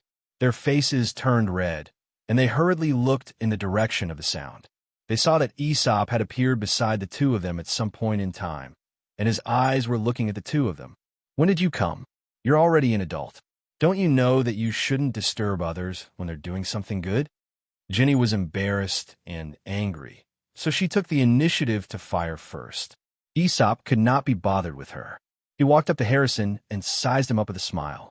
He patted Harrison's shoulder hard and was very gratified. Good lad. You're much more reliable than that be asterisk star black star. Harrison knew Aesop, and he smiled bitterly. Don't make fun of me. How can I be compared to someone with great achievements like Black Star? Huh, why can't you be compared? At least in terms of reproduction, you've already beaten him by a step. If he had half your skills, I would have had grandchildren long ago. Black Star is clearly a hothead, but he still pretends to be very powerful. I wanted to teach him my experience out of kindness, but he actually despised me. Aesop was angry when he said that, and he blew his beard and glared. Harrison did not know what to say. He said helplessly, "Stop fooling around. Black Star is someone who does big things. Why would he waste his energy on such a small matter?" Small matter? Jenny's ears twitched, and she caught the key word. That's not what I meant. Before Harrison could finish his explanation, Aesop grabbed him by the neck and pulled him until he bent over. He chuckled. I think you're much more pleasing to the eye than Black Star. Let's go. I'll teach you a few moves. I guarantee that you'll be able to subdue Jenny. Hurry up and get lost. Don't disgust me. Jenny, who was beside him, had a look of disdain on her face. She kicked Aesop and pulled the reluctant Harrison away. Unexplored universe, Star Alliance capital. In the office, the leader of the Star Alliance, the leader of the Lore civilization, Savines, and the leaders of the other Star Alliance member states were gathered. A virtual screen floated in front of everyone, displaying the same information. The observer team has sent back this week's battle report. Has everyone seen it? The leader of the Star Alliance looked around and asked. Savines nodded and said with a smile, I finished reading it immediately. It seems like with our help, the 3 universal civilizations can't hold on anymore. Hearing this, many people smiled. The leader of the Star Alliance smiled and lowered his head to read the contents of the information. The World Tree Army attacked the central galaxy and focused on destroying the refugee planets, causing all the refugees on 1,783 planets to be sacrificed. The number of civilian casualties is estimated to be between 15 trillion and 25 trillion. The mother planet of the Radiant Federation was ambushed by a large force of the World Tree. The defense forces repelled the invaders with difficulty, but the mother planet was severely damaged. Although the upper echelons were fine, many middle-level officials and nobles died. The Galactic Alliance Army and the World Tree invaders engaged in a battle at the Silver Arm, but they were ambushed and suffered heavy casualties. 8 beyond grade has died on the spot.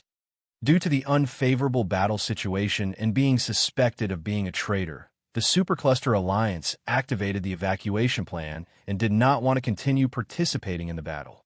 The 3 universal civilizations strongly objected, and the Galactic Alliance Army was in turmoil, suspected to have broken off, although he had already read it once. When he heard the leader of the Star Alliance read it out loud, Savines could not help but smile happily. His heart was filled with the joy of revenge. Finally, the leader of the Star Alliance read through the intense battle situation that Han Shao had fabricated. He paused for a moment and said with a relaxed tone, It can be seen that the battle between the 3 universal civilizations and the World Tree civilization is extremely tragic.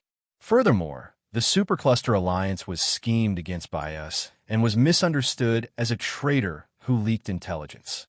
With internal and external problems, the 3 universal civilizations will definitely lose. As soon as he finished speaking, many of the people present revealed gloating smiles that did not lose their decorum. They were secretly delighted. Some of the Star Alliance members who did not support him initially had nothing to say.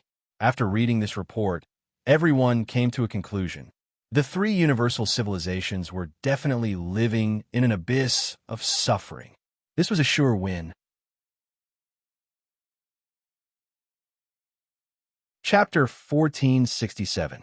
Establishment of the Super's Holy Land somewhere in the explored universe. The Avengers' fleet was slowly moving. Inside the cabin, Penguin and the others were surrounding the virtual screen, watching the news of the three universal civilizations' victory. Looking at the joyous looks of the countless galactic races on the screen, the beyond grade as present had complicated expressions. Humph, the three universal civilizations have become the winners, and the galactic society has escaped a calamity. Penguin, are you satisfied now? A beyond grade, A stood with his arms crossed and said with dissatisfaction. Penguin was expressionless. There's nothing to be happy about. Is that so? But why do I feel like you don't mean what you say? Don't forget what our goal is. To be honest, if you've given up on revenge, you should disband as soon as possible, another person said coldly. These people have been planning their revenge against the three universal civilizations. The Galactic Society was celebrating their victory, so of course, they could not be happy. They only felt annoyed. Facing Penguin, who was not firm enough, they naturally did not have a good expression. Penguin was unmoved and said calmly, "If you have time to talk nonsense, you might as well think about your next move. You still have the face to say that. This war was clearly a good opportunity for revenge. If not for you insisting that we not use this as a pretext, we would have Black Star would have killed us long ago." Penguin interrupted him and slowly said, "From the current results, the conclusion is that even if we cause trouble, we won't be able to change the outcome of the three universal civilizations winning. This is because the key factors that decide the war will not be affected by us at all. Therefore, if we take advantage of the war, we will be wiped out. You all have to be glad that I saved our lives." Hearing this, everyone was furious. Every time they talked about this topic, Penguin would use similar reasons to persuade them, and the key was that it was not easy to refute. At this moment, Penguin changed the topic and said, "Also, don't you think that this new situation of internal conflicts is a good environment for our development? The reason why I don't agree with causing trouble in the war is because I saw this. If the three universal civilizations lost, we wouldn't have to do anything. Now that they've won, they will form a new balance with the Beyond Grade A Association and the Supercluster Alliance after the war, and we will have room to maneuver. Therefore, what I've always emphasized is that we have to be forward-looking and foresee the changes in the future. We can't just look for a moment." Penguin's tone, Penguin everyone, had strange expressions on their faces. This sentence sounds right, but it doesn't sound right coming from the mouth of a martial artist. After taking one last look at the galactic refugees in the news, Penguin turned around and left the room. When he turned around, the corners of his mouth faintly curled up a little, but then it disappeared. He said indifferently, "That's right. Don't look anymore. Let's go. Their joy has nothing to do with us." The migration of the refugees from the various star fields was in full swing. However, one day, an explosive piece of news once again caused a huge shock in the Galactic Society. On this day, the Beyond Grade A Association officially announced the establishment of a civilization regime called the Super's Holy Land. The Civil Association organization was upgraded to the Civilization Elders Association. All the Beyond Grade, as of the association, were members of the Elders Association, and a portion of them, represented by Black Star, were the main decision-makers. The nature of the civilization was one of the more common immigrant countries in the Galactic Society. They expressed that they would openly accept all the supers with good credit as citizens of the Super's Holy Land, regardless of race. The banner was building a resplendent country that belonged to the supers. The Beyond Grade, as were the leaders of the superclass to begin with. They were like wind vanes, enough to guide a portion of people to join. Furthermore, Black Star was the only transcendent at the moment, so the attraction to the supers was even greater. Of course, there were more substantial benefits. As long as one became a citizen of the Super's Holy Land, they could obtain super knowledge of the various major systems from the official channels and apply for customized training programs to help them increase their grade. In addition, official citizens could also choose to enjoy the protection of the underworld. If they unfortunately died or died of old age, they could choose to continue living as heroic spirits. If they advanced to the Beyond Grade A realm, they would directly enter the Elders Association and enjoy the protection of the Sanctum Revival for free. Other than that, there were also various detailed rules and regulations, civil rights, and other provisions.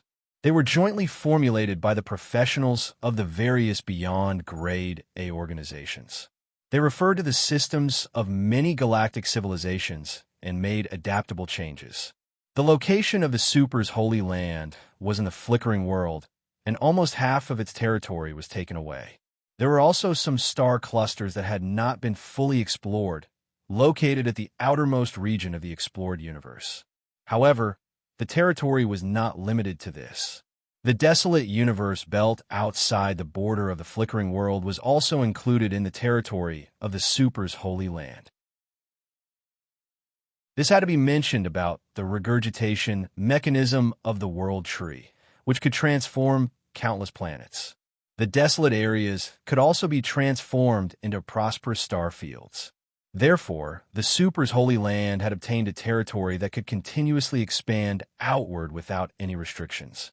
The first batch of citizens were the races or civilizations under the jurisdiction of the various beyond Grade As. They were migrating over, and the members of the various beyond Grade A organizations were also close to the water. As long as they were willing, they could obtain the citizenship of the Super's Holy Land. If they were unwilling, they would not force it. These people built the framework of the Super's Holy Land. This was clearly taking advantage of the entire universe. Any civilization would face the risk of losing supers. However, the three universal civilizations did not stand out to object. Instead, they sent a congratulatory message to congratulate the establishment of the Super's Holy Land in the name of the Star Ocean Civilization General Court. At the same time, they accepted the Super's Holy Land as a new member of the Civilization Conference. The two sides had already reached an agreement. The Beyond Grade A Association would obtain the status of a civilization's regime after the war. The three universal civilizations had already contacted Han Shao during this period of time. Even if they were unwilling, they had no choice but to fulfill the agreement. The smooth migration of a small half of the flickering world and many Beyond Grade A races was all because of Han Shao. The three universal civilizations finally relented. Before the joy of victory in the war faded, the galactic residents had a new topic. The birth of the Super's Holy Land caused a heated discussion in the entire galactic society. Although many galactic residents had guessed that the Beyond Grade A Association would make a big move after the war, due to the lack of information, no one had expected the Beyond Grade A Association to make a move so quickly and with such a huge commotion. Ordinary people were only shocked and discussing, but the entire superclass was in an uproar. The Super's Holy Land was far more attractive to the superclass than any civilization. Just the two benefits of the underworld and the Sanctum revival were enough to move countless people. In addition, there was free public knowledge, free training, and a series of other benefits. After enjoying the taste of extraordinary strength, it was basically impossible for them to be satisfied with the current situation. Most supers had the ambition to advance further. The treatment of the Super's Holy Land was enviable, and they did not have to bear as many obligations as joining a Beyond Grade A organization. Although the supers had privileges in the galactic society, they also had all kinds of concerns. Under the tacit understanding of the advanced civilizations, many middle and low-level supers had to sell their lives in exchange for various resources and knowledge. This was one of the methods the advanced civilizations used to maintain the balance, lest the supers become an unstable factor in society. Now that the Super's Holy Land had shouted the slogan of establishing the Holy Land of Supers, it caused 1,000 waves. Batches of supers no longer hesitated and eagerly joined. Before the World Tree War, they might have been afraid of the authority of the three universal civilizations, afraid that they would be cut off from the galactic society. Just like how the three universal civilizations suppressed the Beyond Grade A Association back then, many people did not dare to join the Beyond Grade A organization. Now, that the political status of the Super's Holy Land was recognized, Black Star was no longer the ordinary Beyond Grade A of the past. Everyone could see that the Super's Holy Land and the three universal civilizations had reached the same level, and it was impossible for them to repeat the same mistake. Therefore, many supers no longer had any worries. Even if the Galactic Society banned them, they could just live in the supers' holy land in the future. What was there to be afraid of? At the border of the flickering world, Han Shao floated in the desolate universe belt, his entire body burning with the power of the world tree. Facing the pitch-black space, he waved his hands rhythmically as if he was leading an orchestra to play a symphony. Under his command, roots tore through space and slowly took root. At the same time, the ends of the roots seemed to be spitting bubbles, sprinkling planets in this galaxy, expanding the territory of the Super's holy land. Behind him, a group of beyond grade, as were watching the scene of the planets moving with shock. No matter how many times they saw this scene, everyone was shocked and in awe. After a while, Han Shao finally finished modifying this area.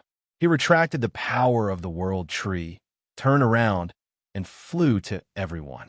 Maintain such a large territory for now. It should be enough. As long as you're happy. Everyone had mixed feelings and did not know what to say. Han Shao turned to look at Aurora and asked, "What does the Galactic Society think of the Super's Holy Land now?" About 120 billion Supers have already applied to become citizens of the Super's Holy Land, and this number is still rising rapidly, Aurora said. It's a little small, but it's just the beginning. Many people are still hesitating. When we completely stabilize, the population will skyrocket. Han Shao nodded casually. During this period of time, he had been running around and talking to the leaders of various organizations. He reached a consensus and finally established the Super's Holy Land. Establishing a civilization was very complicated, and all kinds of structures needed to be perfected. However, Han Shao only needed to control the general direction and simple diplomacy. The details were filled in by the professional subordinates of the various beyond grade A organizations. Because it was the general trend, even the three universal civilizations did not try to trip him up. The establishment of the Super's Holy Land was smoother than Han Shao had expected. From now on, the beyond grade as were officially unified. In the future, they could all carry the banner of the Super's Holy Land and move around in the universe. The structure of the Galactic Society had truly become a tripartite structure. Han Shao asked himself if he had fulfilled his promise to the Beyond Grade A Association. Many Beyond Grade as became the upper echelons of the Elders Association of the Super's Holy Land.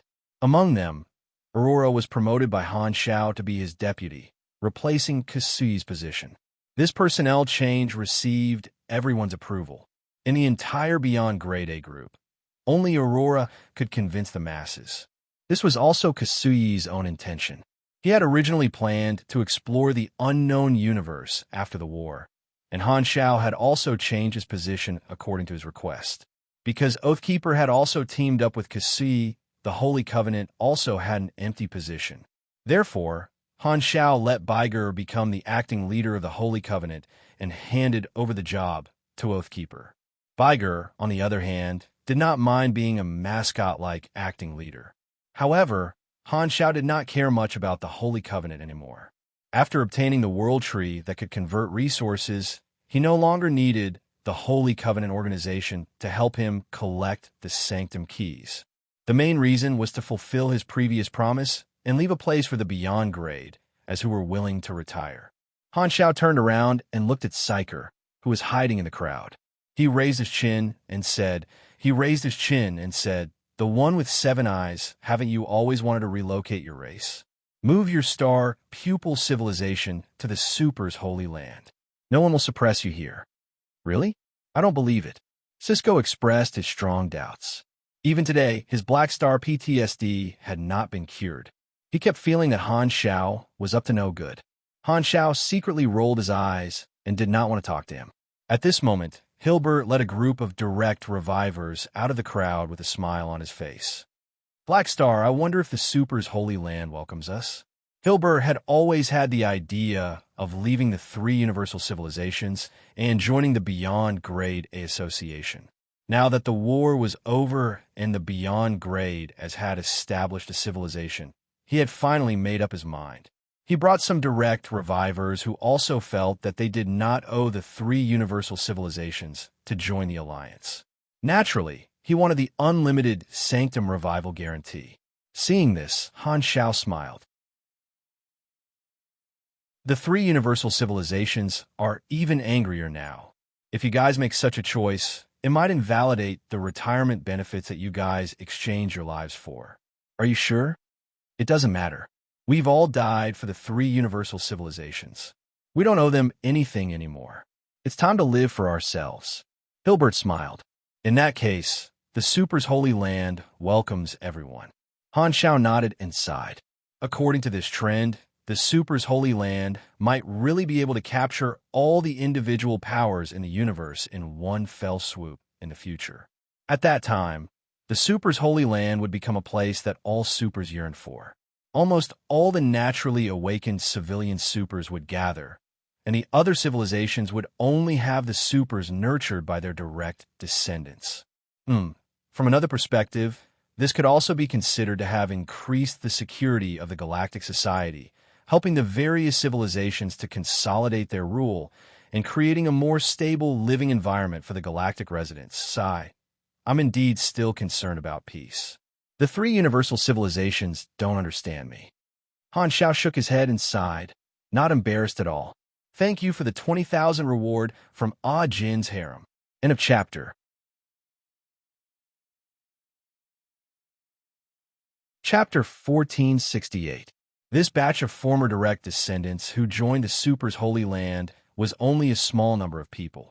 Most of the direct descendants still chose to stay in the three universal civilizations. But even so, the difference between the high-level combatants of the two sides was even greater.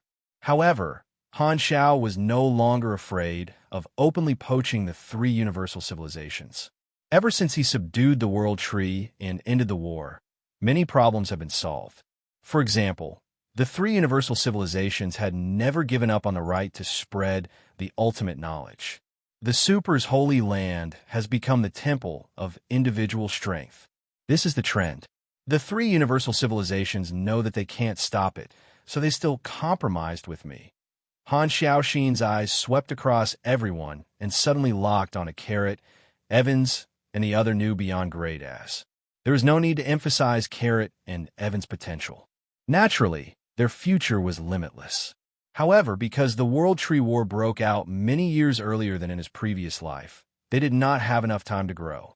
Even with his nurturing, this missing time was still not easy to make up for, and they were far from reaching the theoretical peak of their abilities. Therefore, in this war, the two of them did not perform too well, but it was undeniable that they were still worth nurturing in the future. From Han Zhao's point of view, since the Super's Holy Land had shouted the slogan of the Holy Land of the Supers, it had to show the characteristics of connecting the past and the future. It could not produce a gap in the generation of experts.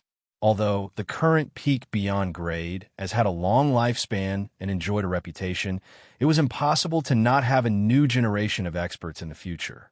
They had to let the galactic society see the individual strength and nurturing ability of the Super's Holy Land that surpassed any organization. Although there might not be any opportunities to make a move in the future, they still needed the new generation of experts to hold down the fort for the Super's Holy Land. Han Xiao had already regarded Carrot and Evans as the future pillars of the Super's Holy Land. The work of remodeling the territory was completed. Secret Master and the other mages summoned the teleportation gate and sent everyone back to the main planet of the Super's Holy Land. The main planet of the Super's Holy Land was called the Star of Gods, and it was located at the back of the flickering world. There were statues of all the beyond grade as of the Civilization Elder Association. The lineup was luxurious, and among them, Black Star's statue was the tallest and most eye-catching. It was the landmark of the entire planet. Countless spaceships gathered on this planet from all directions, leaving behind streams of light that were like resplendent galaxies hanging upside down. Were these supers who chose to join the Super's Holy Land? They had come to pay their respects to the statues of the various beyond grade as. This area was originally a defensive line built by the Galactic Alliance Army, but after the war, all the station troops were withdrawn. This area had a new owner. Every beyond grade A has a residence here. After everyone returned, they scattered in 2s and 3s. They had gone to do their own things. Now was the time to move their respective forces to the territory of the Super's Holy Land. Most beyond grade as were extremely busy. Han Shao returned to the office.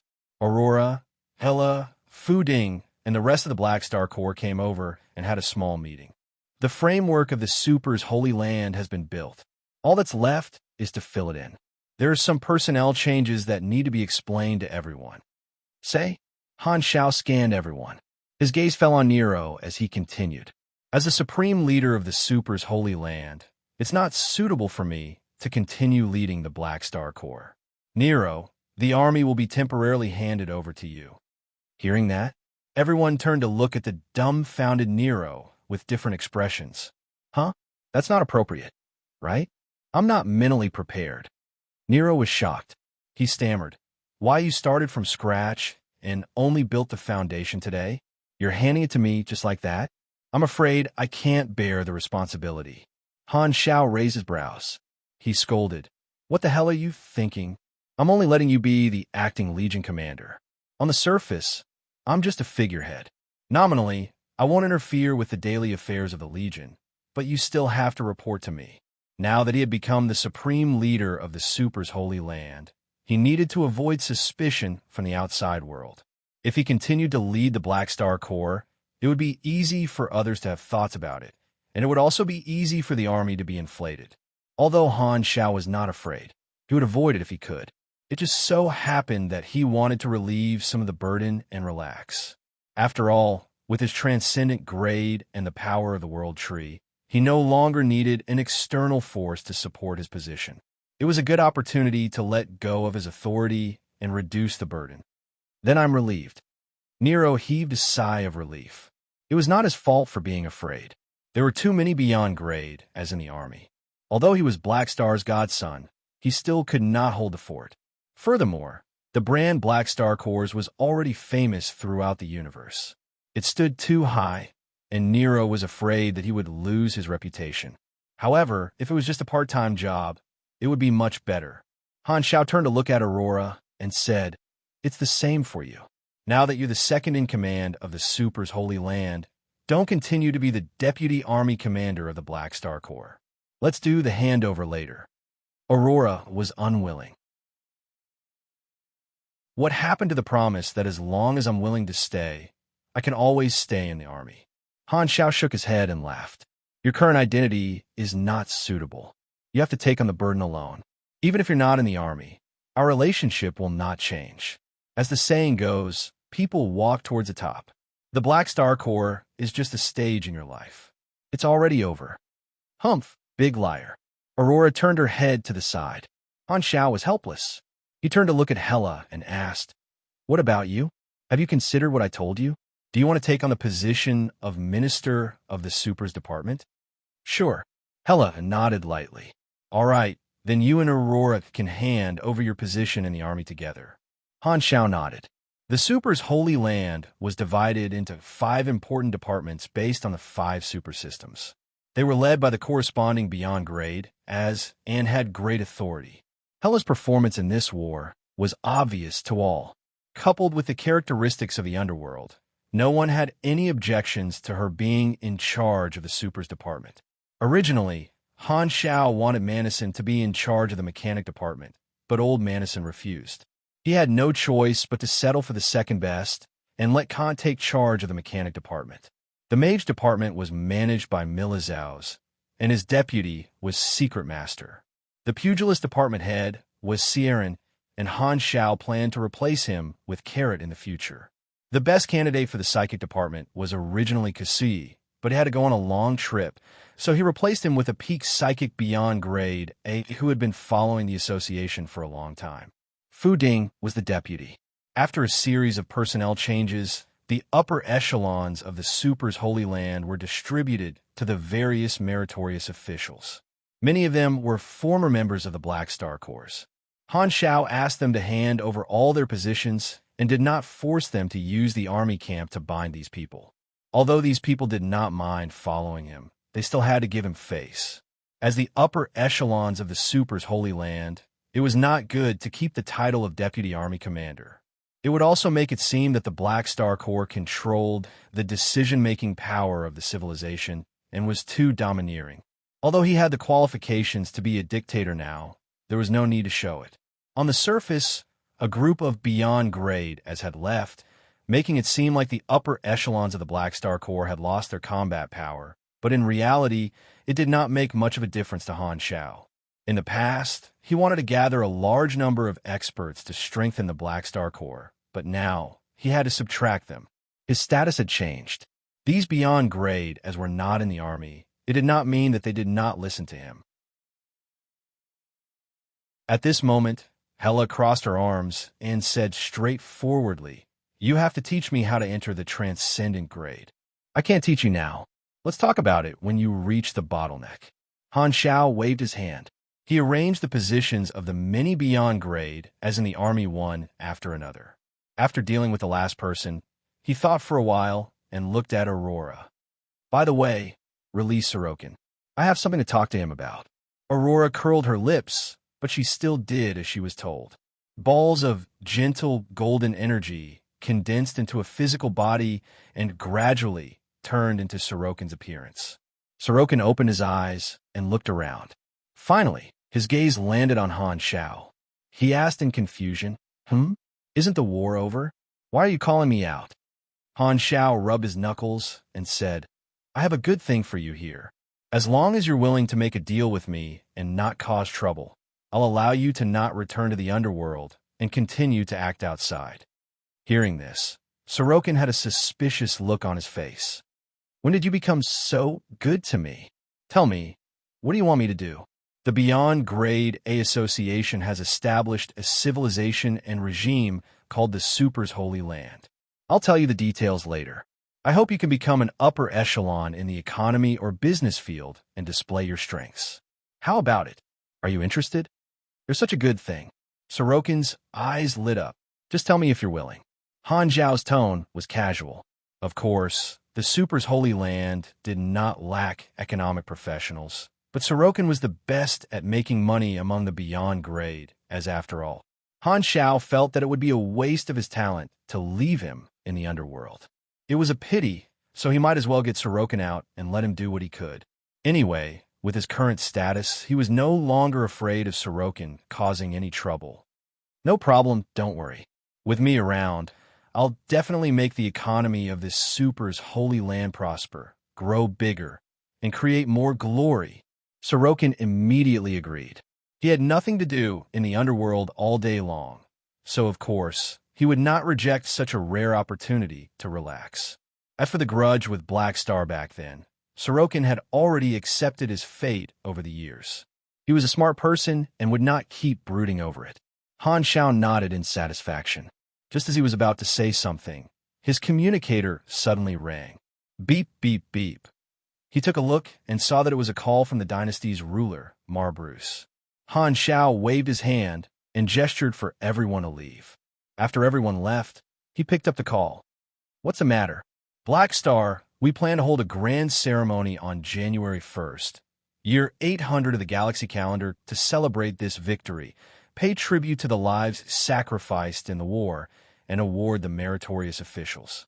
Your Super's Holy Land should participate in it too, especially you. The entire Galactic Society regards you as a hero. Don't be absent. I'll be there." Han Shao nodded. This war was indeed worthy of the three universal civilizations holding a grand ceremony, and the date chosen was also very meaningful. The first day of the new century. This date was probably specially chosen to make it easier for the students to recite. After casually chatting for a while, Han Shao told Marbruce about the choice of Hilbert and the others. Marbruce's reaction was very calm, as though he had expected it. It was a pity that Han Shao could not see how exasperated the other party was. After hanging up, Han Shao calculated the date. There's still half a year left until the ceremony. This time is enough for the Super's holy land to gain a foothold. After the ceremony, there will be a lot of free time. I'll enter the sanctum again and revive those old, unlucky fellows who died in battle. At the same time, I'll figure out all the information on the sanctum's message board. Because the World Tree had solved the problem of the sanctum's key, Han Shao naturally thought of a plan, which was to use this point to continuously enter and exit the sanctum and unlock all the information on the message board. In theory, this operation was completely feasible. However, this would take a lot of time. Han Shao decided to wait until the new situation stabilized before implementing it. Speaking of which, I wonder what the players have been doing recently. Han Shao opened the interface and looked at the players' forums. Most of the topics discussed were related to the victory of the war and the Super's holy land. Now that the war was over, the players were free. Although Han Shao had put up the World Tree War Dungeon Crystal series, most of them were still in a state of idleness. They had just completed a world main storyline mission, and many people could not bring themselves to do the side quests for the time being. In addition, the 5th Pro League was already in the preparation stage, which attracted the attention of the players. Therefore, Han Shao did not have to worry about the players having nothing better to do. The universe is peaceful, society is stable, everything is getting better. TSK, TSK. It's been a long time since I've been so relaxed. Han Shao exhaled and felt refreshed. An indescribable sense of satisfaction appeared. On the other side of Star of Gods, in Manison's mansion, Manison casually played with the cards and looked at Kasui, who was thinking hard about his cards. He casually said, "You've already decided to go on a long journey and found a new goal in life. I haven't congratulated you yet. I've lived for a long time, so I have to find something to do. There are basically no secrets in the explored universe to me. Searching for the unknown is fun." Kasui casually played a card and smiled. "However, speaking of which, I didn't expect you to reject Black Star's invitation and not take charge of the machinery department of the Super's Holy Land. You took the initiative to give up this position of real power. Aren't you the same?" Manison did not comment. "I don't want to take up a position because I'm going on a long journey, but you're staying here. Why don't you want this power? This isn't like you."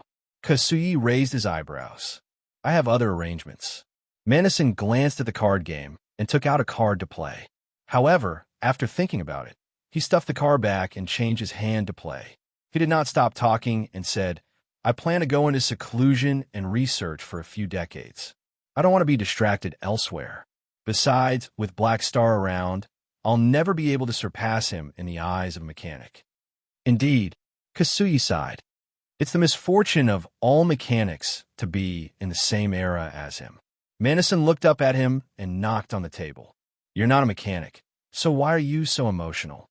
To be honest, if I were you, I would have directly acknowledged Black Star as my teacher. It's not embarrassing to learn knowledge." Kasui shrugged. "You talk too much. Hurry up and play your cards." Manison snorted coldly. Although his relationship with Han Shao had eased up a lot, and he was willing to listen to the other party's orders to a certain extent, for him to lower his head again? Absolutely impossible. The establishment of the Super's Holy Land established the new situation after the war. After the initial observation, a large number of Supers from different civilizations poured into the territory of the Super's Holy Land from the various star fields and obtained official citizenship after being approved. The efficiency of a Beyond Grade A organization was famous for being high. With the rapid implementation of various aspects, the Super's Holy Land had only been established for a few months before it began to operate efficiently. On the other hand, the entire galactic society had yet to recover and still needed a lot of time to adapt to the new situation. The Supercluster Alliance also used the birth of the Super's Holy Land to get rid of the suppression it had always been under. It finally enjoyed the treatment of a normal advanced civilization and obtained a certain degree of freedom to develop. After the war, the situation gradually stabilized. The entire galactic society was working hard to adapt to the changes after the war. In the blink of an eye, it was the end of year 799 of the galaxy calendar. The celebration ceremony held by the three universal civilizations was held as scheduled.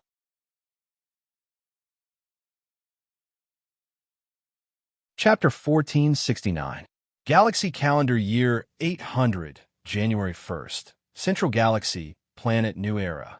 A few months ago, in order to hold this celebration, the three universal civilizations had started to artificially modify this planet. They had transformed a dead and desolate planet into a celebration planet and named it Planet New Era to commemorate the past 100 years of experience, especially the victory of the World Tree War. Looking down from space, there was a gigantic building that looked like a heavenly tower standing on the ground of Planet New Era. At the top was an open-air square platform. This was the venue of the celebration, and rows of floating seats were neatly suspended around it. Countless spaceships were floating in the sky, covering the sky. Countless galactic media had arrived early. This time, it was also a comprehensive broadcast to the various star fields. However, the number of viewers could not set a new record because the war had caused a lot of population losses. However, the viewership ratings had reached a new high, and almost every family stayed in front of the television to watch the broadcast. Anti-gravity hovering vehicles in the atmosphere rose from the ground and flew to the venue. The invited guests took their seats one after another. The representatives of the various civilizations, military heroes, beyond grade as, and so on were basically all big shots in the galactic society. As the guests took their seats and waited for the celebration to begin, the venue quickly became lively. The beyond grade, as beside him, chatted casually. Han Xiao did not participate in the conversation. He casually took out his communicator and took a look. The galactic media had already started to broadcast. The camera swept across the venue, and, as if they knew what the audience wanted to see, they pulled it to his face from time to time, showing his well-defined masculine face. "Fisk, you're always filming me. Do you like to be pleasing to the eyes so much?" Han Xiao smacked his lips, not embarrassed at all. Kasuyi, who was sitting at the side, elbowed him in the waist and chuckled. "It's a pity that you haven't revived those beyond grade as who died in battle. They're going to miss this celebration. I did it on purpose. When we mourn the dead later, if we see them alive, it will ruin the atmosphere." Han Xiao paused for a moment, and his expression suddenly became strange. "Besides, you don't want to see Dylan speak on such an occasion, right?" "That's true." Kasuyi shivered. Han Xiao shook his head and did not say anything else. In the past half a year, the Super's Holy Land had stabilized, and he had also had a rare relaxing holiday. His mental state was now very good, and he ate well. Although this celebration was just a process for Han Xiao, it was very meaningful to the galactic society. It was an attempt to comfort the wounds left behind by the galactic residents in the war and make them have the courage to look forward to the future. After all, normal people needed a sense of ceremony. Not long after, the leaders of the three universal civilizations arrived in person. The venue gradually quieted down, and the audience watching the broadcast held their breaths. Under everyone's gazes, Marbruce slowly walked to the podium. With a solemn expression, he swept his gaze across the crowd and slowly spoke. "The universe is vast and boundless. Countless unknown civilizations are like stars in the sky, bringing vitality to this world that should have been dead. We are one of them, living in a corner of the universe, constantly reproducing. In the past 100 years, we have experienced many hardships from internal conflicts, technological disasters, invasions from foreign enemies." Marbruce spoke for a while and recounted the various experiences of the past 100 years. The Crimson Tide, the development of the flickering world, the intelligent plague, the World Tree War, and so on. After combing through them, he recalled the bitterness and sweetness, awakening the memories of many people. The past 100 years could be said to have been turbulent. Blackstar was a figure that could not be avoided. He had an extremely strong presence on the galactic stage, as if most of the major events in the galaxy had his shadow. The past 100 years were like the rise of Blackstar. Many players who were watching the broadcast listened with relish. When they thought of the Black Star Corps video series created by Pork Bun, they could not help but feel honored. They felt a strong sense of immersion, as if they were there. No matter how great Black Star's achievements were, the image of Black Phantom from back then was still etched in the minds of many hardcore players. Black Phantom grew up step by step under their support and witnessing. It was like watching a child grow up. It was incomparably close. We've survived the past, and today, we've finally entered a new era of peace. This is inseparable from the contributions and sacrifices of our pioneers. They used their lives in exchange for a new and stable life for us. Marbruce's expression was solemn. He took out a speech and slowly read it. Galactic Alliance Army No. 31 Division, former Red Empire's Iron Flag Fleet, resisted the World Tree Civilization in the Interception Circle. A total of 8 million people all wiped out. Galactic Alliance Army No. 477 Division, former Radiant Federation's Glimmer Fleet, faced the World Tree Civilization's vanguard at the front line of the flickering world. A total of 2 million people, only 403 people remain. Galactic Alliance Army. Marbruce's tone was solemn as he read out the shocking casualty statistics one after another. As the numbers of the sacrificed troops were listed one after another, the mood of the people present and the galactic residents in front of the screen also became solemn. Many people only knew that the casualties in this war were heavy, but they did not know the exact situation. Only now did they have a clear idea. Everyone mourned in silence for a few minutes before Marbruce continued to speak. The atmosphere was solemn as he conferred posthumous honors to the fallen soldiers. After all the sacrifices were made, it was time to reward the living war heroes. Only then did the atmosphere become relaxed and lively. The war heroes went up the stage one after another, and the heads of the 3 universal civilizations awarded them one after another. The military officers made up the majority, and all the beyond grade as received a share. Even the former direct descendants of the revivers who had joined the Super's Holy Land received different medals of honor. Even the Supercluster Alliance, which had always been able to watch the show, received different medals.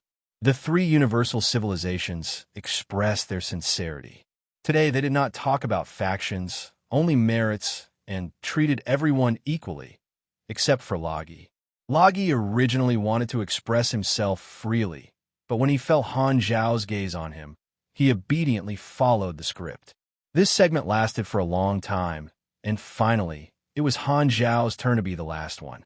Marbruce coughed and said in a clear voice, "In a World Tree War, Black Star made too many contributions and provided us with a lot of information.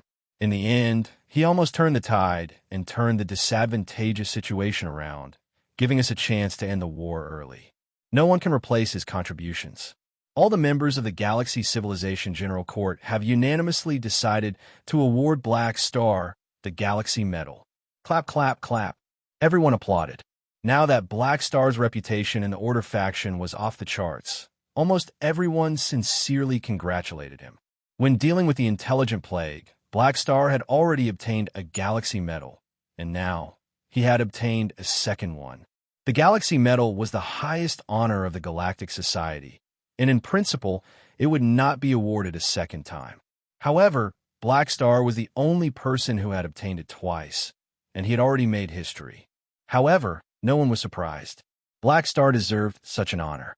Other than the Galaxy Medal, no other award could match his contributions. Amidst the warm applause, Han Zhao stood up calmly and walked to the high platform. "Thank you for your contributions to the Galactic Society," Marbruce said sincerely. On the other hand, Lewis and the Ethereal Pope patted Han Zhao's arm to show their closeness. Han Zhao would not embarrass them on such an occasion.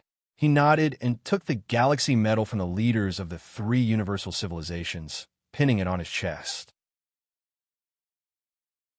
According to the usual practice, the recipient had to give a speech. Han Zhao had already prepared a speech, which was all just for show. He was already very familiar with this. He walked to the podium skillfully and was about to speak according to the speech when he suddenly paused. Countless lights flashed in front of him, and countless galactic residents were looking at him from behind the screen. The guests around him quietened down and craned their necks. The faces of different races had the same anticipation and hope. They held their breaths and waited for his long speech. Seeing this, Han Xiao was a little dazed. He looked down at the medal on his chest and subconsciously rubbed it with his fingers. He hesitated for a few seconds before giving up on his lengthy speech. He shook his head gently and said seriously, "I hope that there will be no more war in this world." The venue hesitated for a moment, waiting for Han Xiao to continue. However, Han Xiao nodded to everyone after he finished speaking. Seeing this, everyone present applauded for a long time. The process proceeded step by step. After Bruce impassioned, looking forward to the future speech, the celebration ceremony finally ended successfully. The entire galactic society was jubilant. It was as if their souls had been baptized, and they were filled with new motivation for the future. A few days later, in the joint conference room of the three universal civilizations, the Star Alliance is still the same. According to the spies who were turned by Black Star, the upper echelons of the Star Alliance believe their intelligence and are very excited. However, we still have to be careful in case the Star Alliance sends out new spies. That way, we'll be exposed.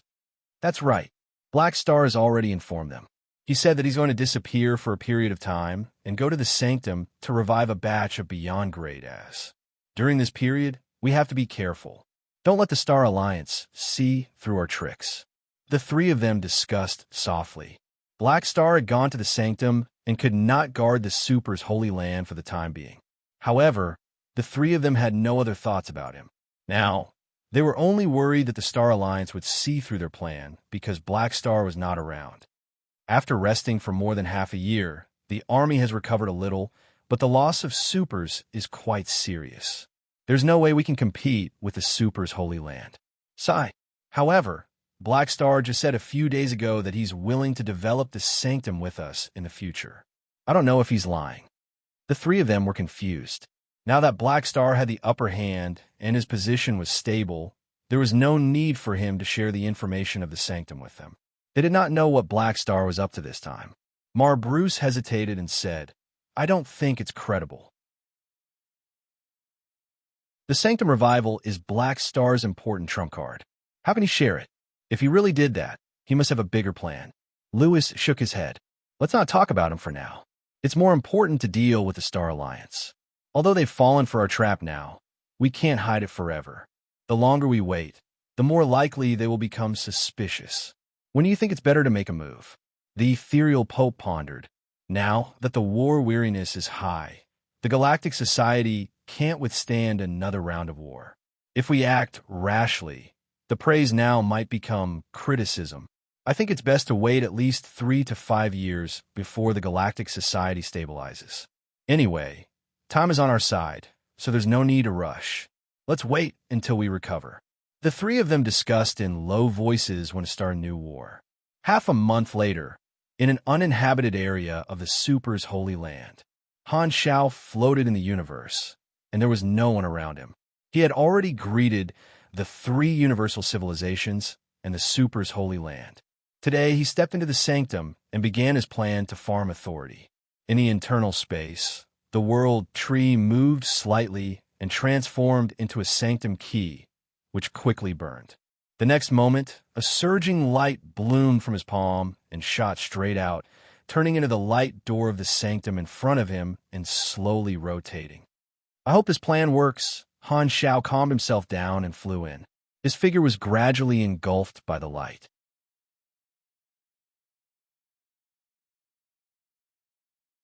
Chapter 1470. It was the familiar stream of light tunnel and the familiar hazy feeling. After an unknown amount of time, Han Zhao's mind suddenly shook, and he regained consciousness. Han Zhao's vision suddenly opened up. As far as the eye could see, it was still the familiar scene of the first Sanctum. The white world was boundless, and countless gentle light clusters floated in it, storing the information-formed collections of iterations one after another. It's still the same blurry feeling, but it's a little lighter than last time. Han Xiao was not unfamiliar with this feeling. After all, He had been here many times and was already a regular. He looked down at the back of his hand. The Sanctum Authority mark was shining brightly, one level higher than last time. Let's revive those unlucky bastards first. Han Shao did not delay and skillfully sacrificed the mediums of the various dead beyond grade as to activate the Sanctum revival function. Very soon, rays of light appeared out of thin air and gathered from all directions, condensing into a Sanctum revival mark that floated in front of Han Shao. Han Shao pointed with his finger, and the Sanctum revival mark seemed to turn into liquid, flowing along his finger and freezing on the back of his hand, turning into a complicated tattoo. He probed with his mind and checked the targets of the revival, confirming that all the famous people on the Soul Comfort Monument were inside. After doing this, Han Shao exhaled softly, calmed down, summoned the Sanctum's message board, and looked at it. The authority of the first Sanctum had increased again, and more content appeared on the message board than last time. Han Shao compared it according to his memory, and when he saw the fifth last paragraph of the Celestial Star Alliance, he focused and read it carefully. The last 4 paragraphs were where most of the content was missing. He had read it twice before and only obtained 2 pieces of slightly valuable information. One was the information form stripping plan mentioned in the 4th last paragraph, and the other was the last paragraph, which indicated the continuation of the previous iteration's plan and mentioned some kind of unknown device and control valve. This time, Han Shao found that some of the missing content in the last 4 messages had been filled in. Among them, there was some information that caught his attention in the 2nd and last paragraphs. The conversion plan failed, but the principle has been proven to be feasible.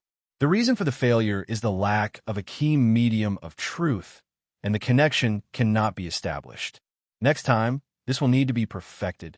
In addition, the information materialization device has been completed and loaded into the template.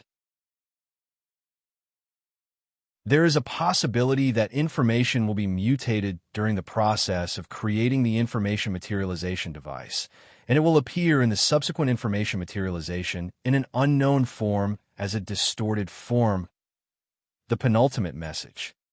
The current true form medium is not enough to complete the previous iteration's transformation plan. We need a deeper level of connection to build a stable bridge. We have decided to add a control valve for the information materialization device to reduce the processing cost of the information materialization device when it goes berserk. The last part of the message. Oh, this, Han Zhao's eyes flashed. The penultimate message was the previous iteration mentioned in the penultimate message. From the current content, it could be seen that the latter had inherited the former's plan. The unknown device and control valve mentioned in the penultimate message have been unlocked at this time. They were the information materialization device created in the penultimate message. In addition, these 2 messages threw out a new concept, true form. Han Shao was secretly surprised. With his current level, there were very few things that he did not understand at the technological level. This was actually the first time he had seen this term. Han Shao tried to use the index function of the Sanctum Authority to search for this keyword, but the Sanctum mark did not react. Generally speaking, only a precise search for a single iteration or civilization name could activate the index function. Looks like I'll have to continue grinding for authority and unlock the civilization name of these last 4 messages. Han Shao nodded to himself. The civilization name mentioned in the last 4 messages was still empty, and he did not have the authority to check it. After memorizing this information in his heart, Han Shao closed the message board and began to search for technical information in the first sanctum. Although he had not finished studying all the information in his hands and did not lack technology, since he was already here, after the Sanctum Authority increased, the upper limit of his memory capacity also increased. After a long time, Han Shao finally filled up the capacity this time and returned with a full load. He did not stay any longer and opened the Sanctum passage to leave. After passing through the stream of light tunnel again, Han Zhao's body suddenly became light, and he returned to the main universe. The Sanctum light door behind him disappeared. Han Shao opened his communicator and took a look. Only 30 days had passed. The time flow is getting closer and closer. Next time, it'll probably only take 20 days. Han Zhao's eyes lit up. The sanctum message board seemed to be universal, and it was the same for every sanctum. Therefore, he only needed to focus his firepower on one of the sanctums. If he focused on all the sanctums, it would take many years. Han Zhao thought for a while, changed into the king, and teleported to the main planet of the Super's Holy Land. He flew to the huge square where all the beyond grade A statues were placed. At this time, the square was bustling with activity, and there was an endless stream of pedestrians. They were all supers who had gathered from all over the world. When they saw Han Zhao arrive, they were stunned for a moment before being overjoyed. "Look, it's Black Star. It's actually a real person. I'm your admirer. Can you give me an autograph?" Many passers-by were excited. They swarmed over like crazy fans. Among the supers, Black Star was almost the idol of the entire world. At least 8 out of 10 supers were his admirers. He was no different from a great man. Han Zhao smiled at the crowd and waved his hand. A gentle breeze blew, and an invisible force field rotated and spread out, covering an area like a transparent barrier, blocking all the pedestrians. The pedestrians further away also heard the wind and came over. There was a sea of people outside the barrier, and soon there were layers and layers of people. They looked at Han Zhao curiously, guessing the purpose of his appearance. Han Zhao did not explain anything and just activated the sanctum revival mark. Rays of light surged and condensed into balls of light, gradually transforming into the bodies of the dead beyond grade as. The reason why he deliberately showed his divinity in front of the public was to let the public see the actual scene of the sanctum revival and increase the attraction of the Super's Holy Land. This was the plan that had been decided during the meeting a few months ago. In the future, every sanctum revival would be carried out publicly. Before farming the sanctum authority, Han Zhao planned to revive these unlucky people first. On one hand, he wanted them to return earlier and fulfill his promise. On the other hand, he wanted the 3 universal civilizations and the other organizations to see that the time he spent in the sanctum had been shortened, telling them that he could return at any time. Although these people might not have any other thoughts, Han Zhao felt that it was best to avoid this possibility, in case these advanced civilizations felt that he had disappeared for too long and wanted to cause trouble again. Very soon, the light in the square condensed, and under everyone's gazes, the dead beyond grade as were revived. Confusion remained on their faces, and they only gradually regained their senses after a while. "Haha, I'm alive again. Praise Black Star. Where is this? Why haven't I seen it before? What era is it now? Is the World Tree War over?" The group of revivers looked around curiously. In the end, their gazes landed on Han Zhao. "All right, the war is over. We won. You can ask Aurora and the others about the details." Han Zhao waved his hand nonchalantly. This was not the first time these people had revived, and the good thing was that he did not need to explain the situation from the beginning. He turned to look at Dylan and said, "I fulfilled my promise and let you regain your freedom. You'd better keep a low profile in the future. Otherwise, if others want to kill you again, I won't stop them." Dylan's face twitched, and he was speechless. Regaining his freedom should have been a happy thing, but Dylan felt guilty. When he was an underworld hero spirit, he did not have to worry about anything, so he was even more unrestrained when he spoke. He could scold whoever he wanted, and he offended many people. Others could not be bothered to argue with a dead person like him, but now that he was alive, if others came to settle the score, even if they had to suffer, for some reason, Dylan felt a little reluctant to be an underworld hero spirit. Han Zhao did not say much to the others. He turned around and teleported, disappearing from a spot. Without the force field barrier, countless pedestrians swarmed over.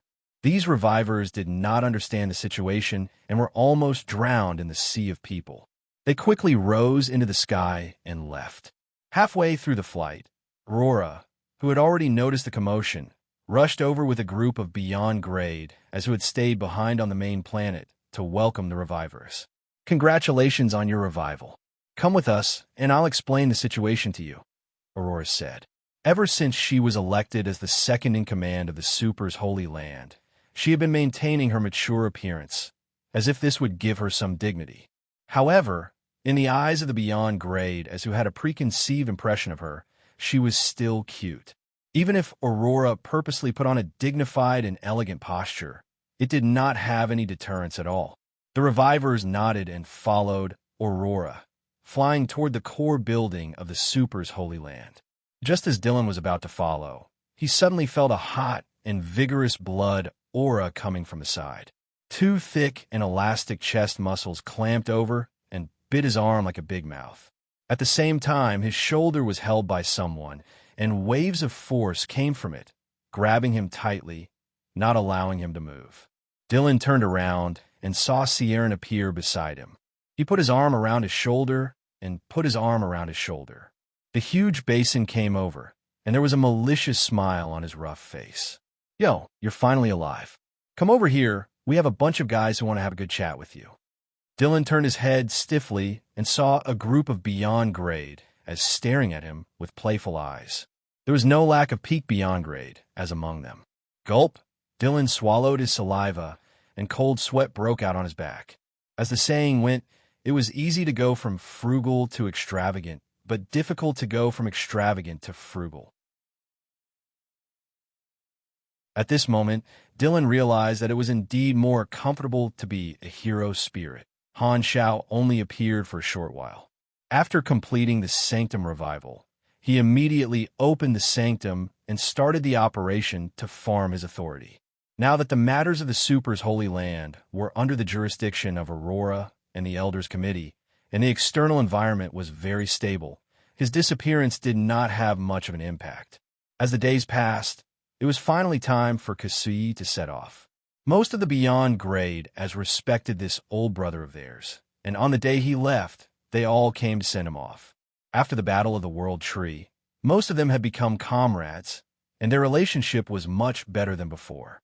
Kasui, who was kind to others, was quite popular.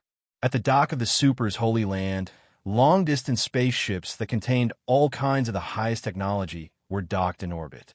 The hatch opened, and Kasui and Oathkeeper had already packed their things. They stood in front of the gangway and said goodbye to everyone. The unexplored universe is filled with unknown dangers. You too must be careful, Aurora reminded on behalf of everyone. Kasui smiled. It's fine. Anyway, there's Black Star to back us up. Haha, just kidding. With our abilities, we won't fall into danger so easily.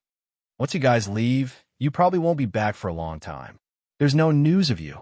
Sigh, I won't be able to find you to play cards in the future. Kant was a little sad. It's fine.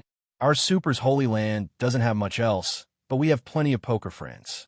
Kasui shook his head and smiled. At this moment, Manison walked forward and patted Kasui's shoulder. He did not say much and said concisely, "Goodbye, old friend. Have a safe journey." "Thank you. I wish you a smooth seclusion." Kasui stopped smiling and nodded. Excluding Black Star, among everyone, his relationship with Manison was actually the best. The two of them had known each other for hundreds of years and were old acquaintances. You know my background, and I know yours. Their relationship was not ordinary. Most of the people around Kasui were Beyond Grade as of the current era. On the other side, Oathkeeper was surrounded by the first batch of revived primordial ones of the Holy Covenant organization. Back then, when we made the Holy Covenant together, our companions died one after another. Only you persevered until now. We didn't expect you to really complete this cause. It's been hard on you all these years. If not for you, we would still be in hibernation. Although you didn't show off in the era when we were active, only now do we know that you might be the best among us. The primordial ones were filled with emotions. Oathkeeper waved his hand expressionlessly. Let's not talk about the past. I'm just carrying out the promise back then. There's nothing worth praising. Unfortunately, although we really achieved our wish and successfully revived in the future, the era no longer belongs to us. Biger sighed and said with a reluctant tone, Sai, no matter what, we're always grateful for what you did. When you miss us, take a look at the primordial card deck we gave you. This is the first generation limited edition card that we kindly got from the headquarters of the Wayne Card Distribution Group. I'll keep it well. Oathkeeper was speechless, but an imperceptible smile still appeared on his usually serious face. After bidding farewell for a while, they finally finished saying what they needed to say. Kasuyi and Oathkeeper looked at each other. "Let's go." The two of them nodded to everyone, turned around, and boarded the spaceship. Everyone watched as the spaceship slowly started, glided along the track, took off, and drove into space. It suddenly accelerated and disappeared into the depths of the galaxy, leaving behind a bright trail of flames. Manison retracted his gaze, turned around, and left without saying goodbye. He decided to enter a long-term seclusion from today onwards. He would be isolated from the world, learn technology down to earth, and focus on scientific research. Compared to taking shortcuts, he still preferred to rely on his own wisdom. It had never changed.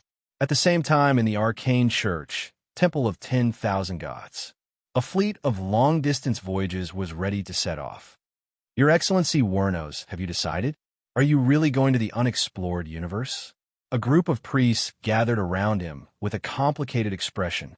"I've already discovered that the key to opening the path ahead is hidden in the depths of the galaxy." Wernos looked at the galaxy with a deep gaze. Just a few months ago, he had finally unearthed his hidden perception and sensed the location of the Beyonder's vestige in the galaxy.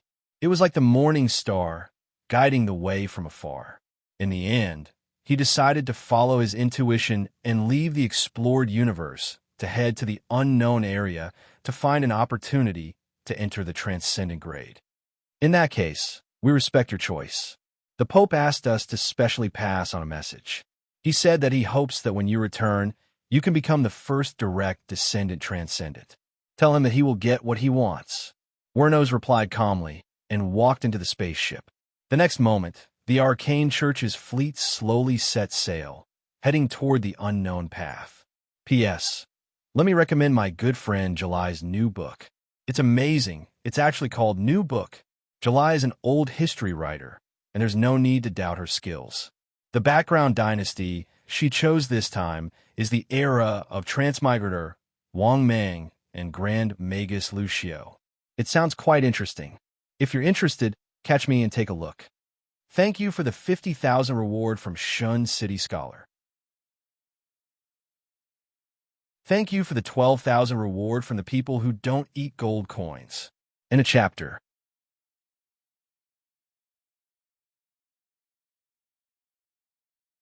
Chapter 1471.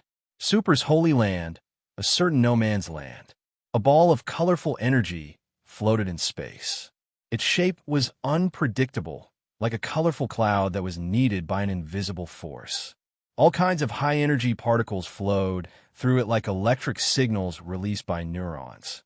The entire energy ball was like a small, nebula-like energy field-type brain. Evans floated in the middle with a serious expression.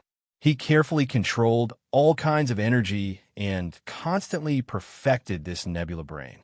However, all of a sudden, the energy nebula expanded unstable.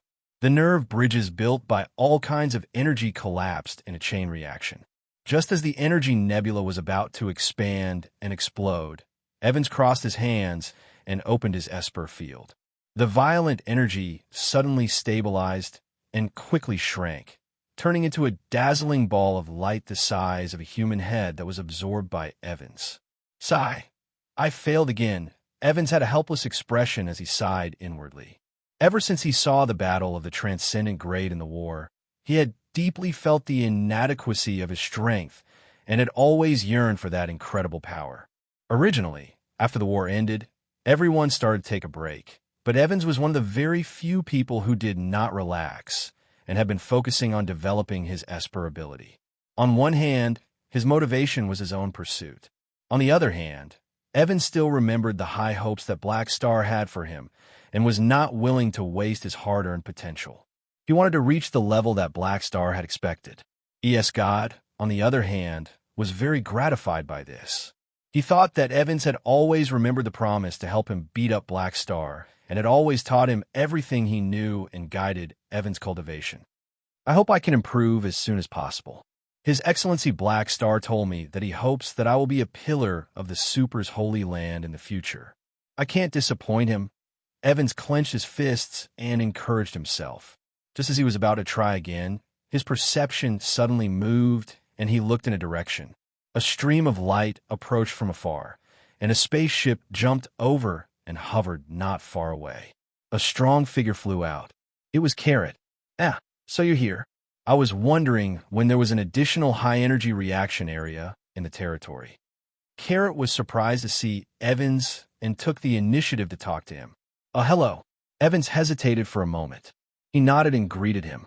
Even though both of them were members of the Black Star Corps, they were not members of the Black Star Corps.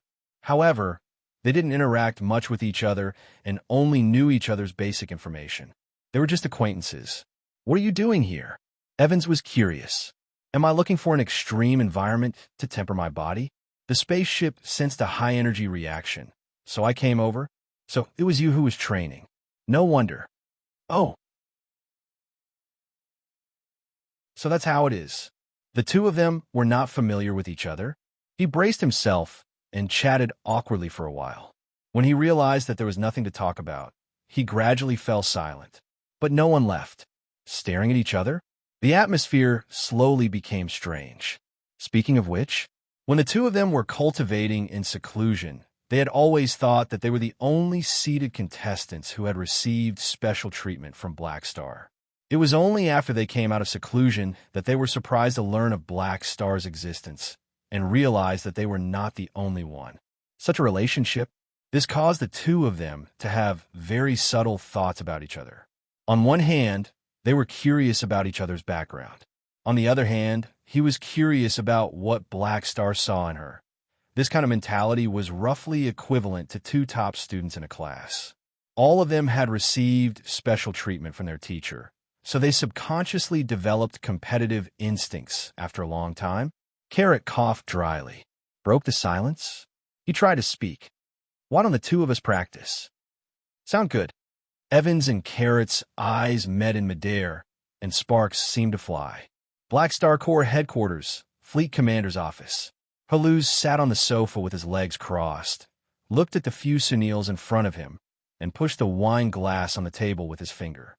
"Drink a little?" "No need, Your Excellency, Haluz." Haluz did not mind. He sized up the leader of the sunils, nodded, and said, "You are the leader of the sunils.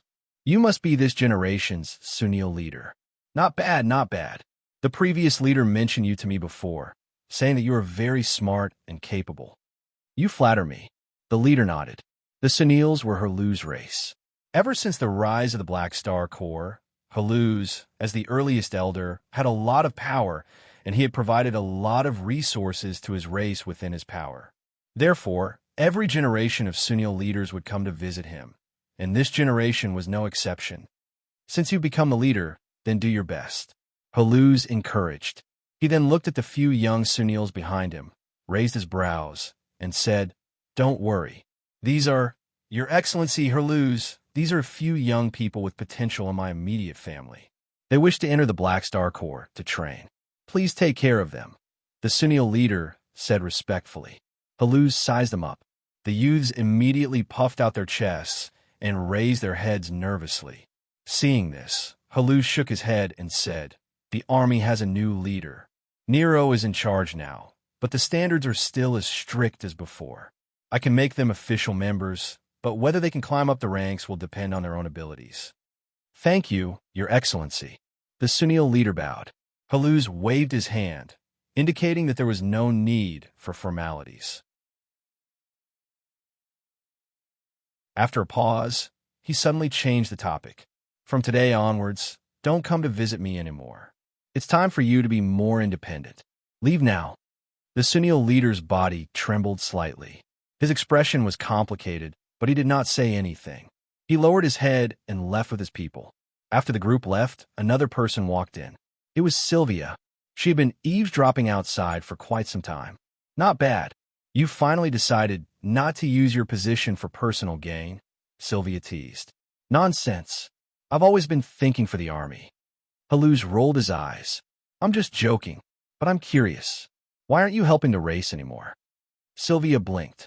They can't always rely on me, or they'll become dependent on me sooner or later. After almost 100 years, the habits cultivated by generations have already shown signs of this. I can't just turn a blind eye to it. Haluz shook his head and said with a deep voice, Plus, Black Star used to tolerate me, but now that there's someone else in power, I can't be insensible in the future. Sylvia curled her lips and did not say anything. She stood in front of the window with her hands behind her back and looked at the bright galaxy outside. Suddenly, she sighed and said, In the blink of an eye, it's been 100 years. Haluz also turned to look outside the window and sighed. Yes, it's been 100 years. We actually followed Black Star to where we are today. Sometimes, thinking about it, it really feels like a dream. If Black Star didn't invite me back then, I might have spent the rest of my life in my own little tavern. If I didn't meet him, Sylvia paused, shook her head, and said, maybe I would have died in some corner of the universe long ago. The life we're living now is not something we could have dreamed of in the past. The two of them looked outside the window quietly and did not say anything else, silently savoring their memories. In the peaceful times, time passed even more quietly. In the blink of an eye, another few months had passed. On this day, in the joint conference room of the three universal civilizations. Recently, the hearts of the direct beyond grade as have been wavering. The expansion of the Super's holy land is too shocking. Fortunately, Claudi, Ulu, and the others have stabilized the situation. Otherwise, there would be another direct descendant who would join the Super's holy land. The leaders of the three universal civilizations sighed bitterly. The Super's holy land had broken the old pattern. As the original beneficiaries, they naturally could not feel comfortable, but they could only silently endure the waves of impact. Speaking of which, Black Star hasn't appeared recently. Didn't he already complete the Sanctum Revival? What has he been busy with recently? The ethereal Pope was curious. Who knows? I can't get any information anyway. Mar Bruce was helpless. It's not a good idea for him to disappear for so long. If the Star Alliance sends new spies and Black Star happens to not be around, I'm afraid we'll be exposed. Speaking of which, if Black Star is willing to help, as long as he controls the leaders of the Star Alliance, we can win very easily. Unfortunately, he doesn't want to help. With Black Star's personality, there's nothing absolute. I think the price is not enough. As long as we offer some conditions, he should still agree. Makes sense, but his appetite is very big now. We have to think about what chips we can use to move him, just as the three of them were discussing how to pull Han Shao to invade the Star Alliance. A remote projection suddenly appeared in the room. It was Han Shao. The three of them were shocked. Black Star? You're back. Why didn't you inform us? Mar Bruce was halfway through his sentence when he came back to his senses. He frowned and said unhappily, Hey, you didn't hack the Dynasty's database again, did you?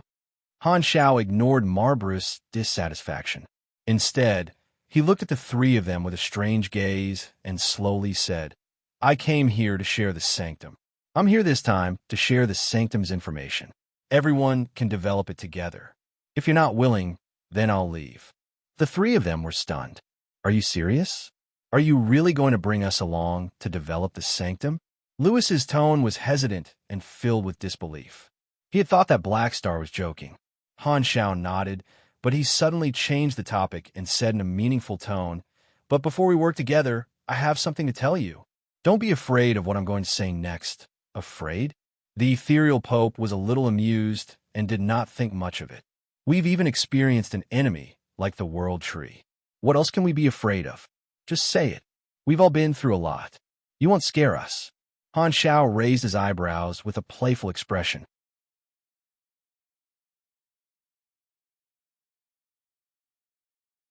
Chapter 1472.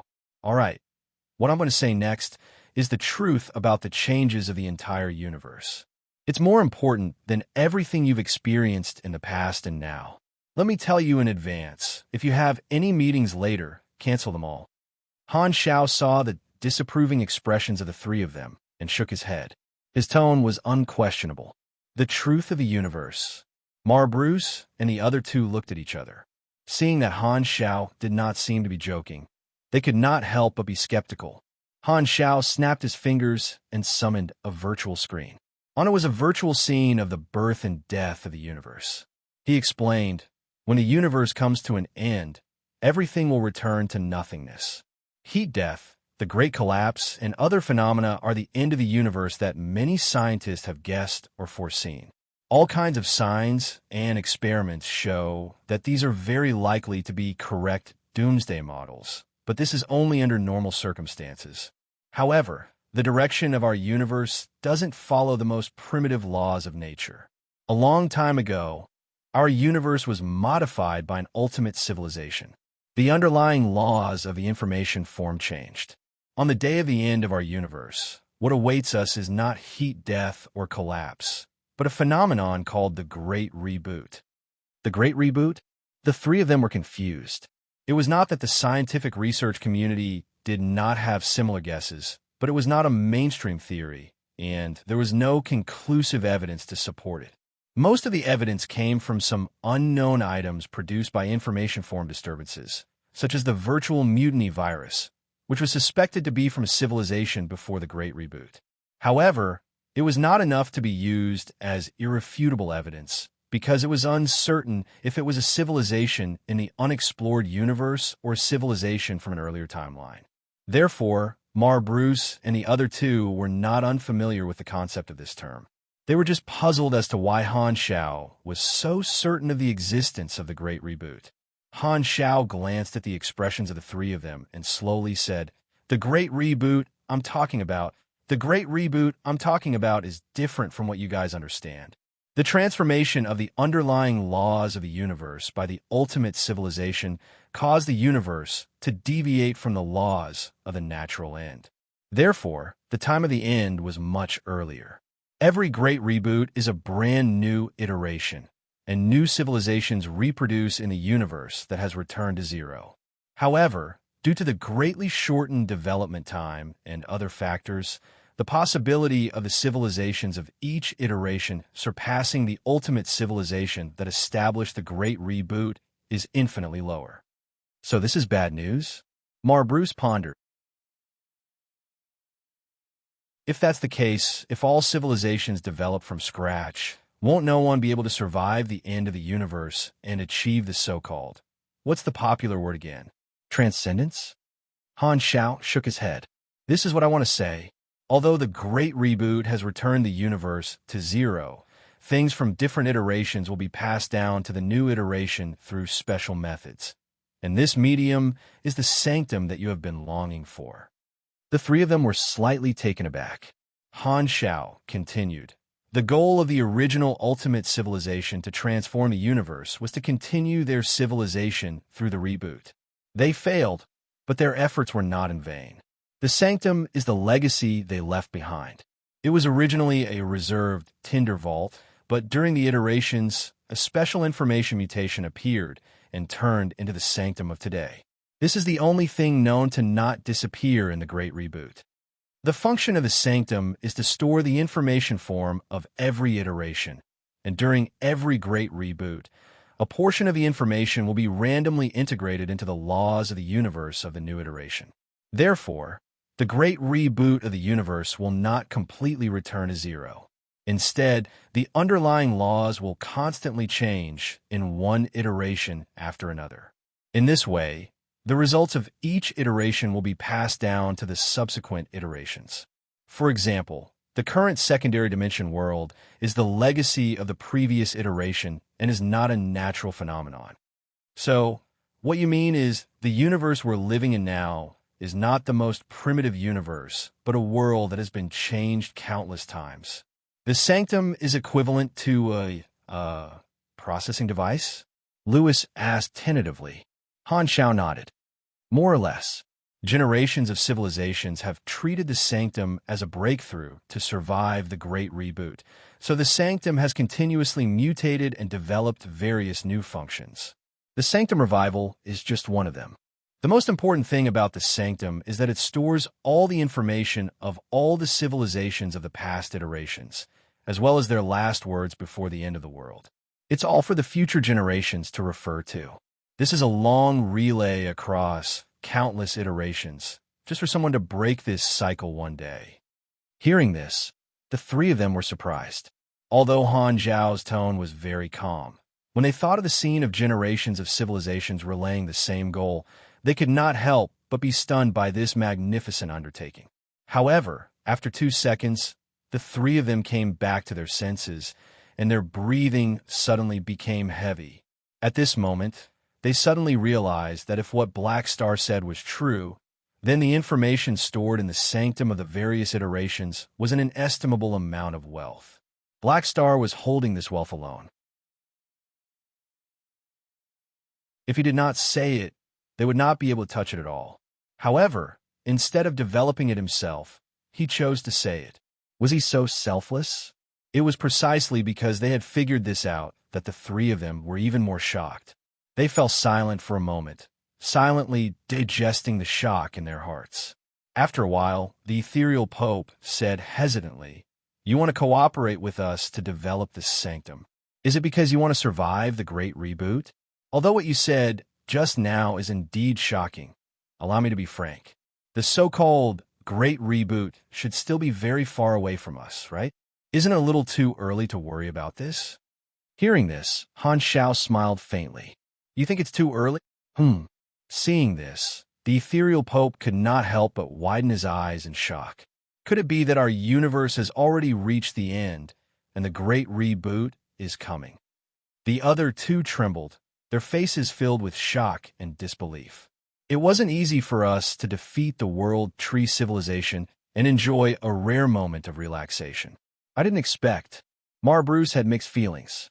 However, Han Xiao shook his head. "You're mistaken. It's still early for our iteration to reach the end." The three of them heaved a sigh of relief. However, before they could completely relax, Han Xiao suddenly said something shocking, stunning the three of them. "But you've already rebooted." As soon as he finished speaking, the ethereal Pope's body trembled, and his face was filled with shock. "What do you mean by that?" "For times." Han Xiao raised 4 fingers and slowly said, "Our universe has already been rebooted 4 times. In the previous iteration, you were the ultimate civilization. You activated an information form stripping plan and successfully survived the Great Reboot. However, you did not truly enter the new universe of the next iteration. Instead, you became a sealed dark side universe, circulating and rebooting on your own. In other words, you're all people who have died a few times, but you don't know it yet." The three of them were dumbfounded, and they did not know what to do. Han Xiao had been farming the first sanctum's authority all this time, going in and out. Each time, the time spent was getting shorter and shorter. When his authority reached level 15, the flow of time finally converged. The time ratio between the main universe and the sanctum was 1-to-1, and the contents of the message board were all unlocked. At this point, Han Xiao gradually understood everything. The messages from the 4th to the last paragraph of the sanctum were actually all left behind by the 3 universal civilizations iteration. The Celestial Star Alliance was located in the 5th last paragraph, which was the previous iteration of the 3 universal civilizations. The 4th last paragraph was the new iteration after the Great Reboot. The 3 universal civilizations were the ultimate civilizations developed by the new iteration. At that time, there was no such thing as a world tree. The 3 universal civilizations slowly multiplied and finally successfully discovered the sanctum, understanding all the information about the iterations. Because the plan of the Celestial Star Alliance in the previous iteration was very feasible, the 3 universal civilizations inherited it and improved it, forming the information form stripping plan. However, the 3 universal civilizations at that time knew very well that with their accumulation, they did not have absolute confidence in surviving the Great Reboot, so they did not want to put all their eggs in one basket. Therefore, the real goal of this plan was not to completely overcome the Great Reboot, but to buy more time for themselves. They stripped the multiverse of the information form and tried to imitate the operation of the Celestial Star Alliance, existing in the form of secondary dimensions and dark side universes in the new iteration, continuously rebooting. However, the difference was that the three universal civilizations followed the Celestial Star Alliance's train of thought and stood on the shoulders of giants to carry out almost perfect improvements. Thus, they successfully stripped the entire iteration's information form and formed a closed dark side universe in the next iteration. It existed based on the information form, like a virtual world, parallel development with a faster flow of time. Just like parallel lines, it was difficult to intersect with a real iteration's main universe, and it was difficult to interfere with each other. After Han Xiao learned about the contents of the message board, he sorted out the time relationship. If the Celestial Star Alliance was the first iteration, then the three universal civilizations would be the final civilization of the second iteration. They would activate the information form stripping plan and transform into the dark side universe of the third iteration, and the third iteration would be the current true iteration. It was also here that Han Xiao realized that the Sanctum would not actually leave an empty information form shell for the current iteration. There was no such thing as a tombstone. The empty light spheres of the three universal civilizations and the World Tree civilization that he had seen in the Sanctum were actually remnants of the second iteration. The reason why there was no content inside was because they had been stripped and became the dark side universe of the third iteration. However, the cycle of the dark side universe was not as unchanging as the Celestial Star Alliance. Instead, it formed a small reboot operating law. The three universal civilizations of the second iteration made use of the characteristics of the Sanctum to add new laws every time the universe was rebooted, allowing the cycle of the dark side universe to be affected by the Sanctum. What was different from the Great Reboot was that every small reboot of the dark side universe did not return to zero, but was formed based on an established information form template. In other words, there would definitely be forces such as the three universal civilizations. Before the three universal civilizations came into contact with the Sanctum, their development trajectory was basically the same. Han Xiao called this situation the dark side iteration. Therefore, every time the dark side universe was rebooted, it would add a dark side iteration's improvement result. It was just that there was a probability of information form mutation happening. The three universal civilizations used this method to buy time for themselves and obtain more trial and error opportunities. However, this plan could not bring eternity. After calculation, there was a limit to the information form stripping plan. Their dark side universe would at most exist in the third iteration. If there was another great reboot and they entered the fourth iteration, their dark side universe would disappear unless they could enter the real iteration's main universe from the dark side universe and turn from virtual to real. Therefore, after the three universal civilizations successfully entered the dark side universe, their goal became to break the seal of the dark side universe and return to the real main universe of the third iteration. The third to the first message on the Sanctum's message board represented the three dark side iterations of the dark side universe. Currently, Han Xiao was in the fourth dark side iteration, and these four dark side iterations all happened during the third iteration. Because the Sanctum was not affected by the iterations, the three universal civilizations used the Sanctum's message board to record the experience of every trial and error, allowing the next dark side iterations themselves to improve the route based on the previous experience. They also created some key devices to improve the situation of the next dark side iteration. This was the origin of the World Tree. The three universal civilizations added an information form materialization device in the second dark side iteration, the second to last message. But in the third dark side iteration, an information form mutation occurred. It turned from a mechanical device into a world tree with life and went berserk. This was Han Zhao's experience when he was a player in his previous life. In the end, the three universal civilizations of the third dark side iteration still opened the Sanctum and understood everything. Thus, they left behind the control valve of the information form materialization device. In the current fourth dark side iteration, an information form mutation occurred and inherited the nature of restraint. The only change was that it became the natural enemy of the world tree, which was the pivotal snake. On the other hand, in the second dark-side iteration, the three universal civilizations used the information form materialization device that had yet to mutate and failed in the end. They discovered that the reason was that they lacked a bridge to the true state. Han Xiao also understood the concept of the so-called true state. It actually referred to the information carrier that existed in the real universe of the iteration. In other words, the dark side universe had to form an information connection with the real universe of the iteration and be able to interfere with each other for the information form materialization device to work.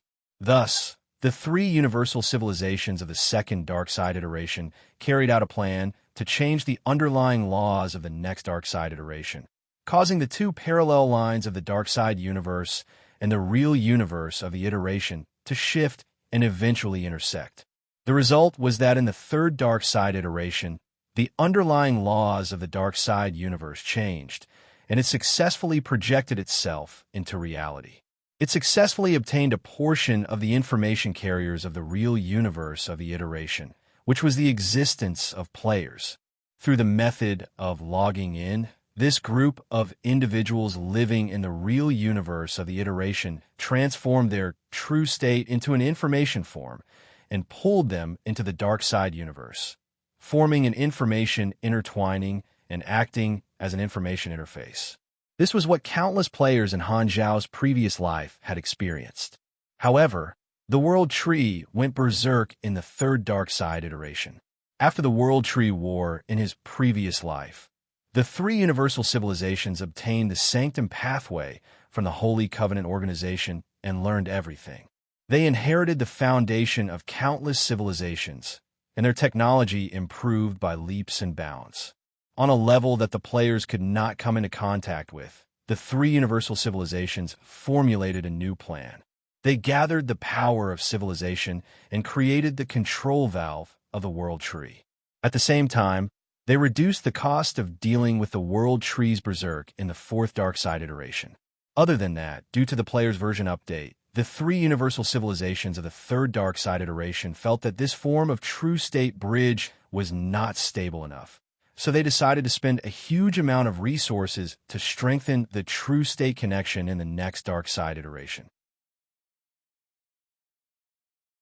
Because the dark side universe and the real universe of the iteration had already formed a preliminary information interference, the three universal civilizations decided to build a stable interference bridge instead of intermittent like logging in. The only targets they could choose were these information individual records that had already logged into the dark side universe. Thus, they randomly selected targets and completely entered the dark side universe, forming a stable connection. As long as this train of thought was correct, the dark side universe could be reversed through this interference bridge, transforming from the information form to the true state, escaping the seal, and returning to the real universe of the iteration. To put it in a better way, it was like installing a loading pack for the so-called reality. The content inside included the entire dark side universe and the entire galaxy world. This was the truth that Han Xiao knew from the Sanctum. As for what happened after that, there was no record of it on the Sanctum's message board. After learning all of this, he had a rough guess of what happened after that. He suspected that the reason he was reborn was actually because he was randomly selected to become a stable interference bridge that strengthened the information entanglement between the dark side universe and the real universe of the iteration. His information form had been completely captured, and he had come to this dark side universe from reality. Therefore, his reality had disappeared, and there was no more information about him. Han Xiao suspected that this was the reason why he had not seen his other self, who should be a player, all these years.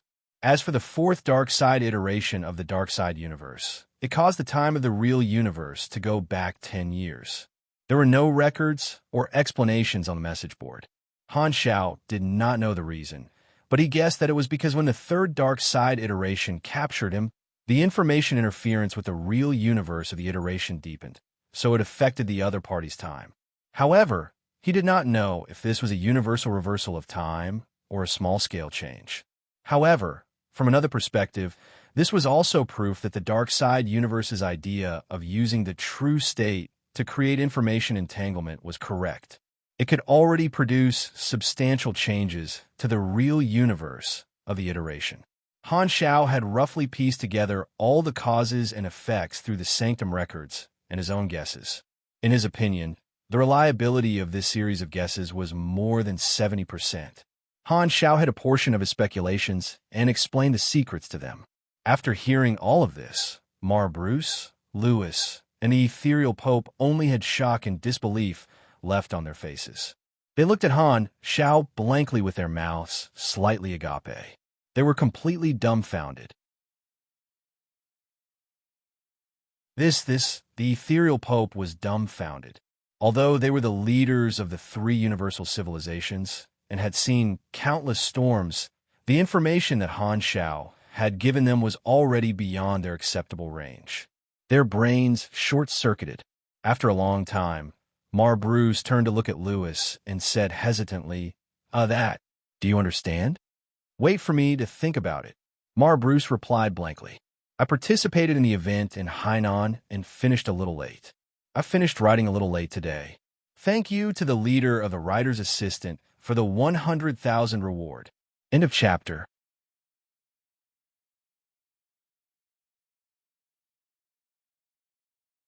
Chapter 1473. The three of them digested it for a while before they finally understood the information that Han Xiao had revealed. Lewis was a little hesitant. Blackstar, you're not tricking us, are you? Unfortunately, not this time. Han Xiao shrugged. Bruce had a strange expression as he pondered and said, in other words, we're all people who have died and been reborn several times. It's equivalent to being trapped in a sealed secondary dimension. And our final goal is to break through this secondary dimension and return to the main universe? Although the difference is quite big, you can understand it that way. Han Xiao blinked. What you mean is that everything that our civilization has experienced from nothing is destined to happen. It has already happened several times, and it was personally created by us in the past. That's more or less it. Han Xiao nodded. Wait for me to calm down. The ethereal Pope pressed his forehead and felt his blood pressure soaring.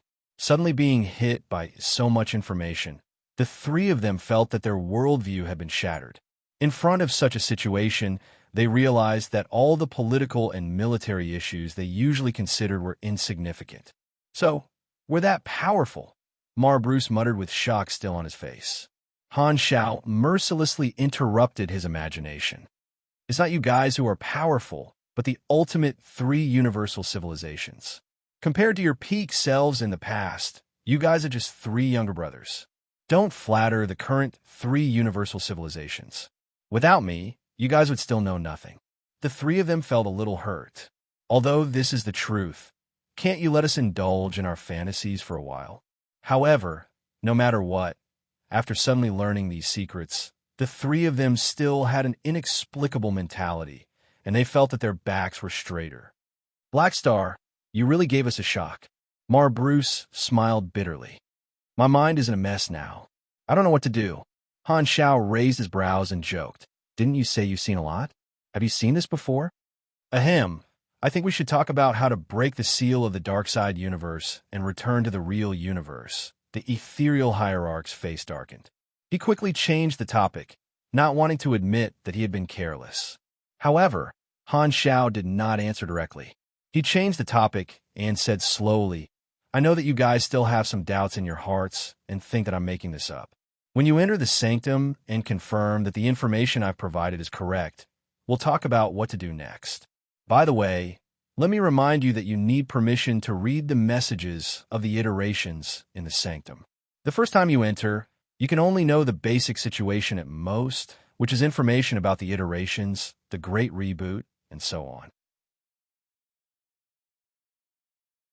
As for information about the dark side iterations and the cycle restarting, you won't be able to see them for the time being. I only found out about these things after I fully unlocked my permission.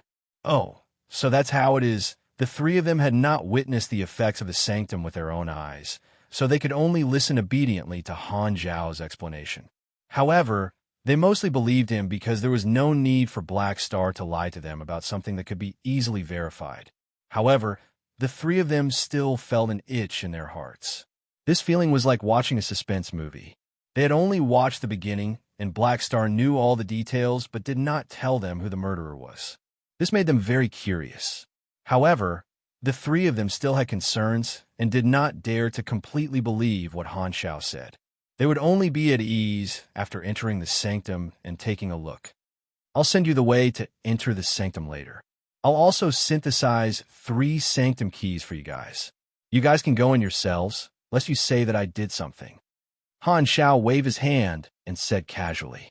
Only he could quickly generate the sanctum keys. Even the 3 universal civilizations, who were rich in resources, needed time to collect materials. Therefore, without his help, the 3 universal civilizations would not be able to enter and leave the sanctum frequently. This was also why he had the confidence to control the sanctum, so he did not mind letting the 3 universal civilizations enter the sanctum. That's the best. The 3 of them hurriedly nodded like obedient children. All right, then you guys digest the truth of the universe iterations first. I won't disturb you guys anymore. I'll send you the information later. Han Shao nodded and hung up. The remote projection disappeared, and Mar Bruce and the other 2 looked at each other with different expressions. I didn't expect Black Star to bring such information.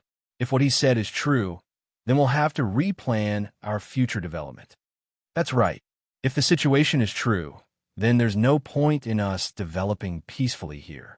We have to break through fate and fulfill the wishes of our previous lives to enter the so-called real universe. Let's not talk about this for now. Let's start from the beginning. The 3 of them gathered their heads together and discussed intensely. Super's Holy Land, Leader's Office. Han Zhao's eyes flashed, and he returned to his room. Complicated emotions appeared in his eyes. He had pretended to be confident in front of the 3 universal civilizations. But in fact, when he found out the truth from the sanctum, he was also shocked, but it also solved his doubts for many years. In fact, Han Shao still had many secret guesses that he had not told the 3 universal civilizations' rulers earlier. For example, the existence of the interface. In his opinion, there were 3 possibilities. Firstly, the interface was a special product formed when the true state of the iterated universe was transformed into the information state of the dark side universe. It was like a high-dimensional object that had a special advantage when it descended to a low-dimensional world. It was like a piece of paper that humans could see through at a glance. Or it was a part of the information that low-dimensional worlds could not express. The second possibility was a product of information mutation. The third guess was that the 3 universal civilizations of the second dark side iteration projected the information collection of the dark side universe into the real universe and pulled the true state through logging in. The interface was a necessary medium to complete this step. It could be considered a special tractor or recorder, so it might have been specially created by the 3 universal civilizations in the past to ensure that the true state remained in the dark side universe for a long time. However, no matter which one it was, the interface was unique to the dark side universe and could not enter the real universe. The evidence that Han Shao deduced this was that the interface would disappear when he entered the sanctum. Because the sanctum did not only exist in the dark side universe, the interface lost its effect there. Han Shao also had some guesses about his special interface. In his opinion, this was either a life guarantee that the 3 universal civilizations of the third dark side iteration deliberately created for the information individual who had completely entered the dark side universe in order to build a stable interference bridge, ensuring that he could live stably in the dark side universe and reduce the chances of him dying due to various accidents. Or it was the result of the information mutation of the normal interface after the dark side iteration. According to the various performances of the interface, Han Xiaoxin was more inclined to the former. When the interface triggered a mission, it would often reveal more information in the mission introduction. Because the development trajectory of the dark side universe was almost fixed, it was completely possible for the 3 universal civilizations of the third dark side iteration to improve the interface to such a profit function. Of course, it did not rule out the possibility that their own interface had the hidden principle of monitoring the entire dark side universe. In addition, when the players went online, true state intervention, he could only enter the player forums through the interface and spy on the information exchange of a group of true states. During the version update period, the forums were also frozen for him. From this point of view, the special interface on his body was indeed an important medium and channel to communicate with the true states. This reminded Han Xiao of the two information threads he saw on the interface when he used the information form obliteration vision. One was connected to him, while the other extended infinitely. Now that he thought about it, this end represented the connection of the entire dark side universe. This seemed to support this idea. On the other hand, Han Xiao also speculated on the principle of the flow of time in the version update. In the mainstream scientific theory of the galaxy, time was relative and not absolute. From this point of view, and based on the contents of the Sanctum message board, he felt that the time of the dark side universe and the real universe had nothing to do with each other. There was only a difference in relative speed. The real universe was the foundation of the third iteration, and the dark side universe had to be attached to it. However, the relative time flow of the dark side universe was faster, and the two sides did not affect each other. However, when the players went online and caused the dark side universe and the real universe to be entangled, the time flow of both sides would be embedded. The time of the dark side universe and the real universe would flow at a stable ratio, which was 1:6. The reason behind this was that the real universe was still in the dominant position, and the players whose foundation existed in the real universe would not be affected in the reverse direction. When the true states of the players who temporarily logged in disappeared, the degree of information interference plummeted. Thus, the time flow of the dark side universe was disconnected from the real universe. The form of this conjecture was that the version update only took 1 or 2 days for the players, but many years had passed in the galaxy world. Han Xiao felt that this possibility was not small. He even suspected that starting from the second dark side iteration, the frequent information mutation of the dark side universe was very likely caused by the introduction of the true state in the third dark side iteration. If the real universe and the sanctums were regarded as higher dimensional existences, then the projection would be distorted and distortion would occur, causing the information materialization device of the third dark side iteration to become the world tree, and the control valve of the fourth dark side iteration to become the pivotal snake. Other than this reason, perhaps the dark side universe is the same as the celestial star alliance dimension. Only an external information carrier can greatly change the development trajectory, bring new variables, and add accidents. Even if the dark side universe is not a rigid cycle, it might still need such a variable. Han Zhao's eyes changed. Although many of these theories were guesses that he had deduced based on the truth revealed by the sanctums, he felt that the possibility was very high. Even if this is a long relay that crosses iterations, every civilization definitely wants to be the last one. As long as there's a glimmer of hope, every civilization wants to continue. No one wants to go extinct. It's understandable for the 3 universal civilizations to do so, but Han Xiao shook his head with complicated feelings. If all his deductions were correct, then he was the hope of the entire dark side universe. However, to him, this was a multiple-choice question.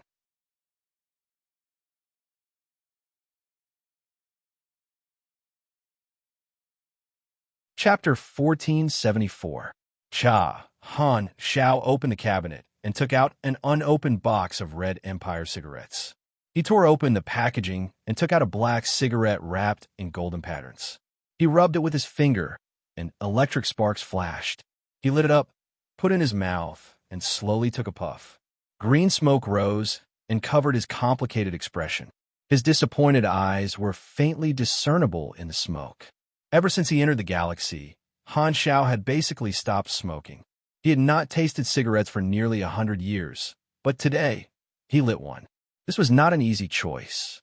If his hometown was the real universe of the current iteration, Then once the dark side universe returned, it would be like a dove occupying a magpie's nest. Countless powerful civilizations would sweep through the galaxy. Han Xiao did not know if there were any advanced civilizations in the real universe of the current iteration because his hometown was only a surface civilization and could not explore the entire universe.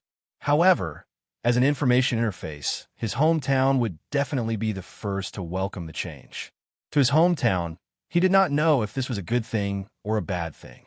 The only thing he could be sure of was that his hometown would definitely not be able to develop freely.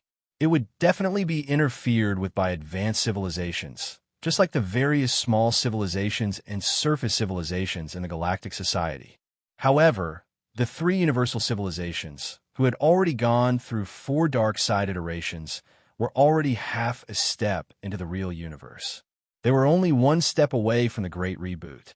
This was the final dream passed down by the final civilizations after countless iterations. Now that he had the ability to help them succeed, was he going to sit back and watch the efforts of the 3 universal civilizations go to waste? Or was he going to give them the final boost? Although Han Xiao was conflicted, he knew that he already had an answer in his heart. Revealing the information about the sanctums to the 3 universal civilizations was to help him make up his mind not to look back. This was a great undertaking of countless iterations. It was a great honor for him to be one of them.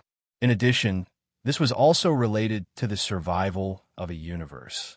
The time he had lived in the galactic society had long exceeded the length of his life in the real universe. It was impossible to say that he did not have any feelings for the galactic society. Furthermore, with Han Zhao's current experience, he felt that the possibility of his hometown becoming the final civilization of the current iteration was slim. Perhaps even becoming a star system civilization was an extravagant hope, and the future was bleak. In the middle of the 21st century, before he entered the dark side universe, the social problems in his hometown were already very acute. Like a train that had been overloaded for many years, all kinds of failures followed one after another. Due to the complicated geopolitical situation, the entire civilization wasted and squandered precious birthplace resources, and the efficiency of resource utilization was low. There were many problems that could only be solved before entering the interstellar era to minimize the cost. His home planet had not formed a highly efficient collective consciousness when the technology level was still low. Once such an opportunity was missed, it would be hard to see it again. As the saying went, a small boat was easier to turn around, but the larger the size, the harder it would be to turn back. Any slight movement could trigger an internal crisis that could destroy the entire civilization. Although there might be a turnaround in his hometown in the future, according to the trend before Han Xiao entered the dark side universe, the development of his hometown was really precarious and barely surviving when analyzed on the scale of civilization and the universe. Therefore, after the birth of the virtual network in his previous life, it quickly became a haven for countless people to escape from reality. Based on this trend, the final outcome of his hometown might be natural death, or it might be destroyed or captured by an unknown foreign civilization. In his eyes, most of the areas in his hometown did not have the potential to become a universe overlord, unless there were no competitors. However, due to the existence of the sanctum, this was obviously impossible. Therefore, Han Xiao felt that since it was difficult for his hometown to become the winner of a single iteration, when the conversion of the dark side universe was completed, it would also bring with it a successful plan to survive the Great Reboot, bringing with it countless resources and technology. The final civilization of the current iteration might not have grown up yet, and the 3 universal civilizations would most likely replace it and rule it for a long time. This was somewhat unfair to the civilization of the current iteration, but in this regard, civilizations would not be modest. It was difficult for the weak to choose their own fate. Of course, it was not impossible to rule out the possibility that a strong civilization already existed in the real universe, but the civilization level of his hometown was too low to know. In addition, Han Xiao felt that coming to the dark side universe seemed to be the credit of the three universal civilizations, so he should return the favor. In the end, I still have my own selfish motives. Han Xiao narrowed his eyes and suddenly shook his head with a self-deprecating tone. He had never thought of himself as a selfless person. Apart from these concerns that involved the overall situation, there were also personal reasons that made him choose to convert the dark side universe. He seemed to have used up all his luck to become the stable interference bridge that was randomly selected. If he stood by and did nothing, the dark side universe would only experience another cycle of rebooting, and it might not have much of an impact here. However, in the next dark side iteration, the dark side universe would pull in a new true state carrier and become a new stable interference bridge to replace him. Due to his special identity, Han Xiao could not guarantee that he would become a member of the dark side universe's cycle of development after the dark side iteration. Becoming a transcendent might not necessarily mean transcending the iterations. The little reboot of the dark side universe might still make him disappear. Instead of saying that his choice was saving the dark side universe, it was better to say that he was saving himself. Therefore, this might be his only chance, and Han Xiao did not want to take the risk. Phew! So this is a full-scale invasion? Thinking of this, Han Xiaoxin calmed down and stopped smoking. He put out the cigarette that was only 1/3 burnt in the ashtray without hesitation. A few days later, in a military-restricted area in the Central Galaxy, 3 small spaceships hovered outside the bastion, ready to set off. In the military command tower at the side, the remote projections of the 3 universal civilizations' rulers stood in front of the window, staring at the 3 spaceships outside with nervous and expectant expressions. The operators in the room were adjusting the parameters in front of the instruments. At this moment, Han Zhao's remote projection appeared in the room, attracting the attention of the 3 of them. How's the preparation? We've already filled the sanctum key into the synthesis device according to the method you provided to open the sanctum. We're just waiting for it to be used, Bruce immediately replied. Han Xiao nodded. What about the candidates to enter the sanctum? Lewis said with a deep voice. We've all chosen an elite spaceship. Their loyalty is reliable. Olu will lead me, and Claudia will lead the Red Empire. Han Xiao looked at the ethereal Pope. What about you? Are you letting Wernos lead?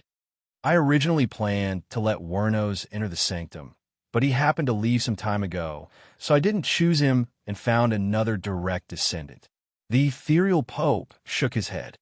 Is that so? Then he left at a really bad time. Han Zhao's expression was a little strange. Due to the fact that the sanctum authority needed to be accumulated, he did not know if the Arcane Church would still let Wernos become a sanctum explorer again when he returned. Well, he had missed out on another great benefit. He always felt that he would miss out on anything good. This guy was really unlucky. Seeing that Han Xiao did not say anything, Lewis said, If there's nothing else to ask, shall we begin? Go ahead, I'll watch from here. Han Xiao nodded. Hearing this, Bruce nodded and gave the order in the command channel.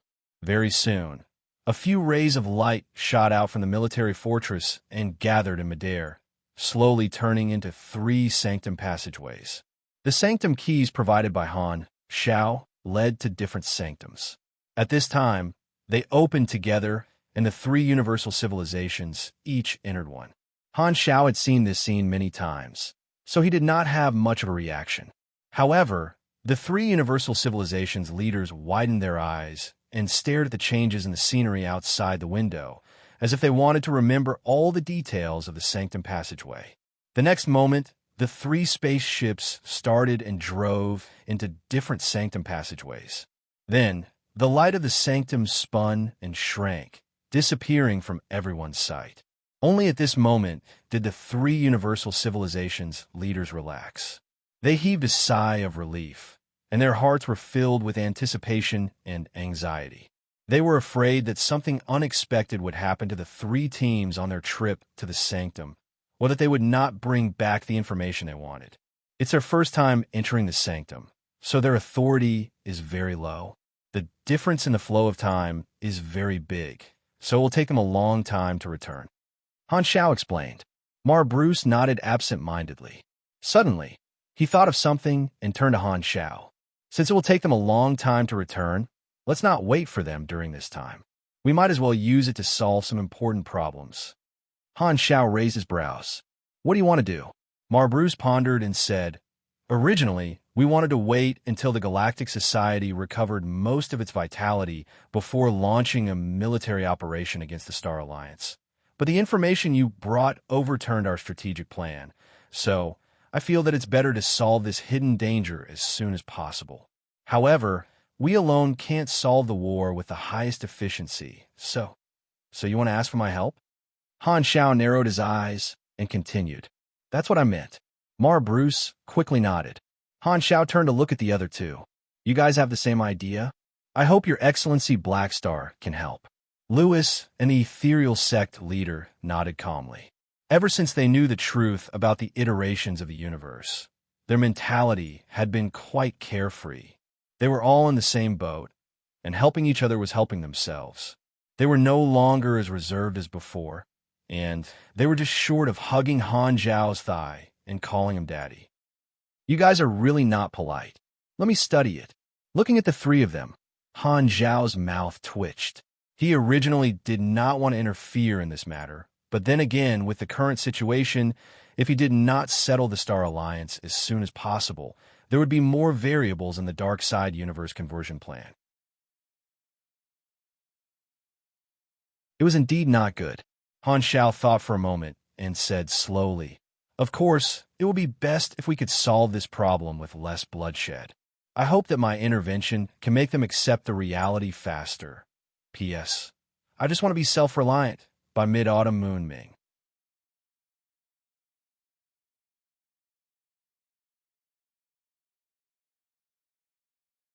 Chapter 1475.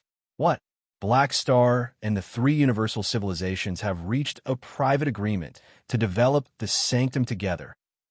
The Star Arc leader's surprised voice sounded in the Supercluster Alliance's conference room. A civilization leader nodded with a solemn expression. I received some news. Black Star seems to have really shared the information of the Sanctum with the three universal civilizations. Is the news reliable? The Star Arc leader's expression became serious. It's very credible. Hearing this, the expressions of the Supercluster leaders changed. The three universal civilizations did not hide Black Star's sharing of the Sanctum. This was not a secret that could not be found out, but they did not announce it to the public. After knowing the current situation, they did not have the intention to do so for the time being. Otherwise, they would have publicized it in order to increase their reputation. The composition of the three Sanctum keys that Han Xiao had given out, as well as the purpose and method of entering the Sanctum, were the secrets that the three universal civilizations kept. Outsiders could not find out, so the Supercluster Alliance only knew the surface of the cooperation between the two sides to develop the Sanctum, but they did not know the specific reasons and details. This is really strange. The three universal civilizations, the Super's Holy Land, and us are already in a tripartite situation. The Sanctum is the core competitiveness of the Super's Holy Land. Isn't Black Star helping the enemy? What does he mean? The Star Arc leader's face was filled with confusion. Indeed, I don't understand either. Why would Black Star need to share the Sanctum with the three universal civilizations? Another civilization leader was confused. In the past, when the Beyond Grade, as were still in the association, they did not share the information of the Sanctum in the face of the suppression of the three universal civilizations. Now, the Super's Holy Land is already a giant organization. They are not inferior to the three universal civilizations at all. Why would they give out the information of the Sanctum? Could it be that the three universal civilizations have something on them? I don't think Black Star can be threatened by the three universal civilizations. There must be other reasons. Black Star might have other motives. We can't even rule out the possibility of them reaching a deep strategic cooperation. The World Tree has already been dealt with. What other strategic cooperation can they have? Could it be that they're fighting that third-party spy? Was there a need for that? Be it the three universal civilizations or Black Star himself, they can deal with that Star Alliance alone, right?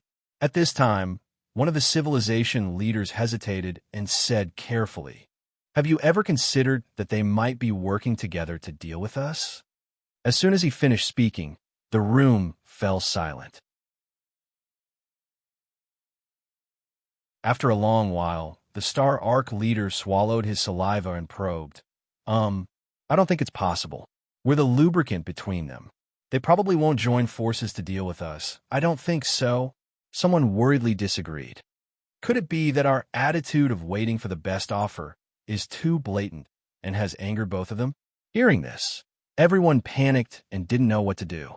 After the post-war situation was established, they circled around between the three universal civilizations and the Super's Holy Land, jumping around repeatedly to maintain the balance. Originally, according to the initial analysis, the three universal civilizations needed to form an alliance with them to keep the Super's Holy Land in check. Therefore, they would definitely change their ways and take out a lot of benefits to rope them in. The initial trend was the same. They were finally no longer suppressed and had the space to develop freely. They used an alternative method to achieve their original motive for migrating. Logically speaking, if not for the rise of the Super's Holy Land, the supercluster would not have been able to do as they wished. Black Star had contributed to this, but due to the balance of power, they could not lean too close to the Super's Holy Land. Otherwise, the three universal civilizations would definitely explode. Therefore, they had no choice but to temporarily put aside the deep alliance agreement with Black Star and turn it into a shallow cooperation. The Super's Holy Land did not say anything about this. They even specially called Black Star to apologize, and the other party expressed that he did not mind. Therefore, the Supercluster Alliance had always been very at ease and felt that there was no problem with this route. They hoped to maintain a good working relationship with both sides. However, now that Black Star and the three universal civilizations had done this, they immediately lost confidence. This feeling was like there were two enemies who did not deal with each other, and he maintained a good relationship with both of them. As the glue of the three of them, he let everyone play together. However, one day, the two enemies suddenly reconciled and put their arms around each other's shoulders. They actually did not bring him along to play, and he became the third person who was isolated. This was very uncomfortable. I think we still need to analyze it, but we can't rule out that there's such a factor at play.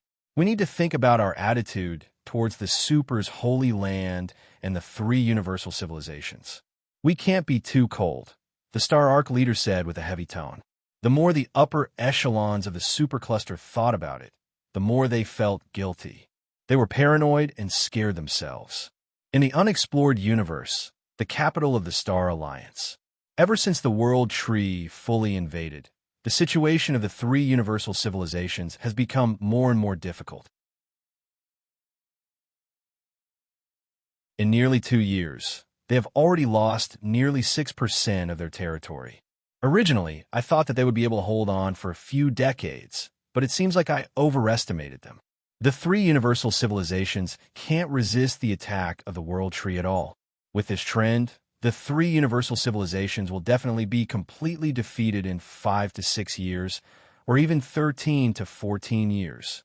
In the conference room, the leader of the Star Alliance and the leaders of the allied civilizations all had smiles on their faces. The room was filled with joy. In the past year or so, when the World Tree invaded the Galactic Society, they had been living a very happy life. Even their walking was light. Every time they finished reading the battle report sent by the spies, they would look forward to the next one, because it was always full of surprises. The more miserable the Galactic Society was, the happier they would be. The leader of the Star Alliance knocked on the table and said with a smile, "In the past year or so, the three universal civilizations have almost been completely defeated by the World Tree. Black Star was ambushed and heavily injured, exceeding the upper limit of his indestructible body. He had no choice but to fall into a deep sleep and slowly recuperate. Therefore, the Sanctum Revival has been temporarily stopped. According to the intelligence, he is now the spiritual pillar of the Galactic Society against the foreign enemies." Once Black Star fell, the morale of the Galactic Alliance army collapsed, and they were forced to retreat on the battlefield. Therefore, it's obvious that without Black Star, the Galactic Alliance army is just a bunch of mobs. Not bad, not bad. The leader of the lore civilization, Savines, chuckled. Furthermore, the previous two battle reports said that the mother planets of the three universal civilizations were frequently attacked, and they had no choice but to let the upper echelons take refuge. During the voyage, the spaceship of the Red Empire was ambushed on a large scale, and the current leader, Mar Bruce, was cut in half at the waist. The previous ruler of the Empire, Unravel, was captured by the members of the World Tree. It is said that the national pillar, Claudia, was so angry that his eyes almost popped out of his head. He went to save her alone and was captured in the end. However, Isil was firm. Therefore, the World Tree gathered the members and violated Unravel in front of him again and again, destroying Claudia's will. Only then did the World Tree devour him and turn him into a slave. Speaking of which, the peak beyond grade as of the Galactic Society are either dead or injured. Manison's main body of the Mecha Empire was exposed and turned into a slave by the World Tree.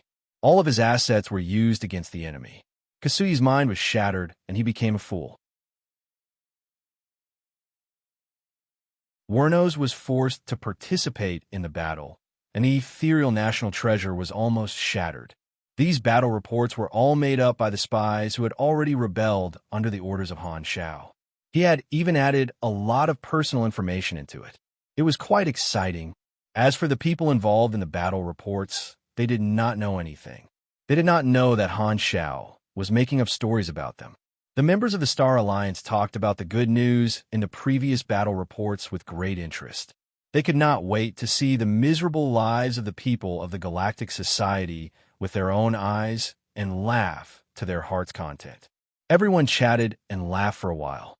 The leader of the Star Alliance restrained his expression, knocked on the table, and said seriously, "Although the defeat of the three universal civilizations is a foregone conclusion, we have finally eliminated a huge threat and a competitor.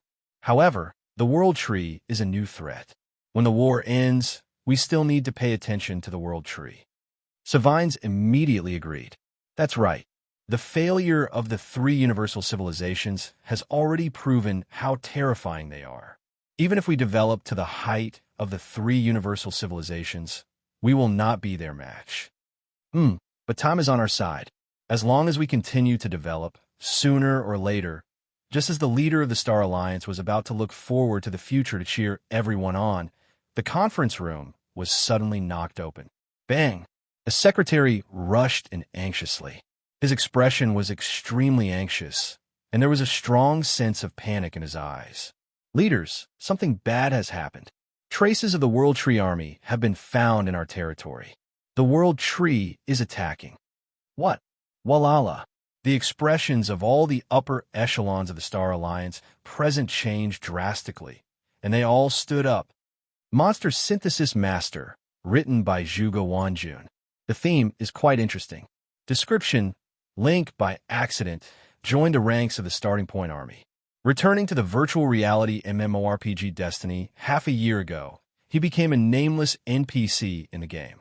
Surrounded by dangers, he accidentally activated an artifact that can synthesize monsters. Gold plus mouse equals treasure-seeking mouse. Metal plus desert ant nest equals silver undead marching ant. Meteorite plus rotten blue whale equals biochemical metal leviathan. Thus, a monster synthesis master was born. Link had the villain on his left and the player on his right. He was having a lot of fun harvesting leeks. 6 years later, Link drove his super fortress and looked at the Starlight Devourer, magic energy phoenix, Zerqueen that he had personally created. He wanted to cry, but had no tears. 3 years after 3 years. Paul the Great, if you still don't appear, I will be treated as a boss by the players. End of chapter.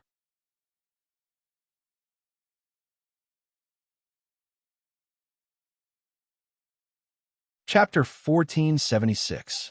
In the Star Alliance, in the Margus star system, a long and narrow spatial rift traversed the starry sky like a knife, cutting open the stomach of the universe.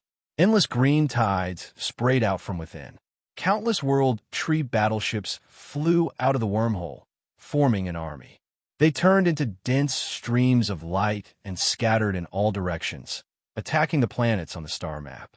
The World Tree fleet traveled extremely quickly. Not long after, a bustling planet appeared in front of them.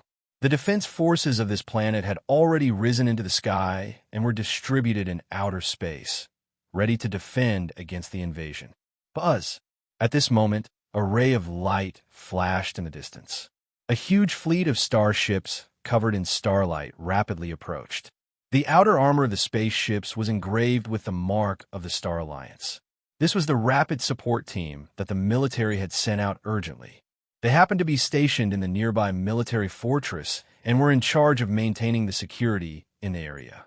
In the flagship of the Star Alliance's rapid support team, the middle-aged commander with a strong temperament gripped the edge of the table tightly with both hands. He gritted his teeth and looked out of the window at the enemy that was countless times more numerous than him. His heart was filled with despair as he said in a hoarse voice, "Detachments 17 and 18 land and immediately organize the people to board the ships and escape. As for the rest, attack. Stall for time." As soon as the order was given, the rapid support team did not stop and immediately launched an attack on the incoming World Tree. Facing an opponent that they could not match, the Star Alliance fleet still counterattacked. This scene was very tragic. It was like a lone army with no help, enduring the encirclement of countless enemies. However, even though they were solemn and stirring, the difference in strength would not be shortened because of this. Their fearlessness could not stop the spread of the rolling green tide. The world-ending green tide did not stop and easily drowned the armed fleet. The counterattack of the Star Alliance fleet only caused a small splash before disappearing into the endless green tide. Roots tore through the sky and stabbed into this bustling city planet. They were like straws, devouring the matter and energy inside and turning them into their own nourishment. In the flagship of this World Tree fleet, the Heart Tree King looked down at the planet. His eyes lit up, and his vast psychic power covered the entire planet. He hypnotized all the living beings to give up on escaping and take the initiative to enter the roots, becoming a member of the World Tree. Seeing the last few Star Alliance battleships explode into pieces under the focus fire of the World Tree fleet, the Heart Tree King shook his head. "It's just a futile struggle." He turned his head to look at the countless soldiers in the cabin and saw that every one of them had a fanatical look on their faces. War was what they were best at. Sensing the gaze of the Heart Tree King, everyone raised their arms and shouted, "For the Mother Tree, for the Father." After Black Star subdued the World Tree, he became the Father God in the hearts of all the members of the World Tree, and his will was above the Mother Tree. Heart Tree King also silently muttered before retracting his gaze and looking at the starlight in the sky. His gaze seemed to be able to penetrate the endless distance and lock onto the mother planet of the Star Alliance. Star Alliance capital, Joint Conference Room.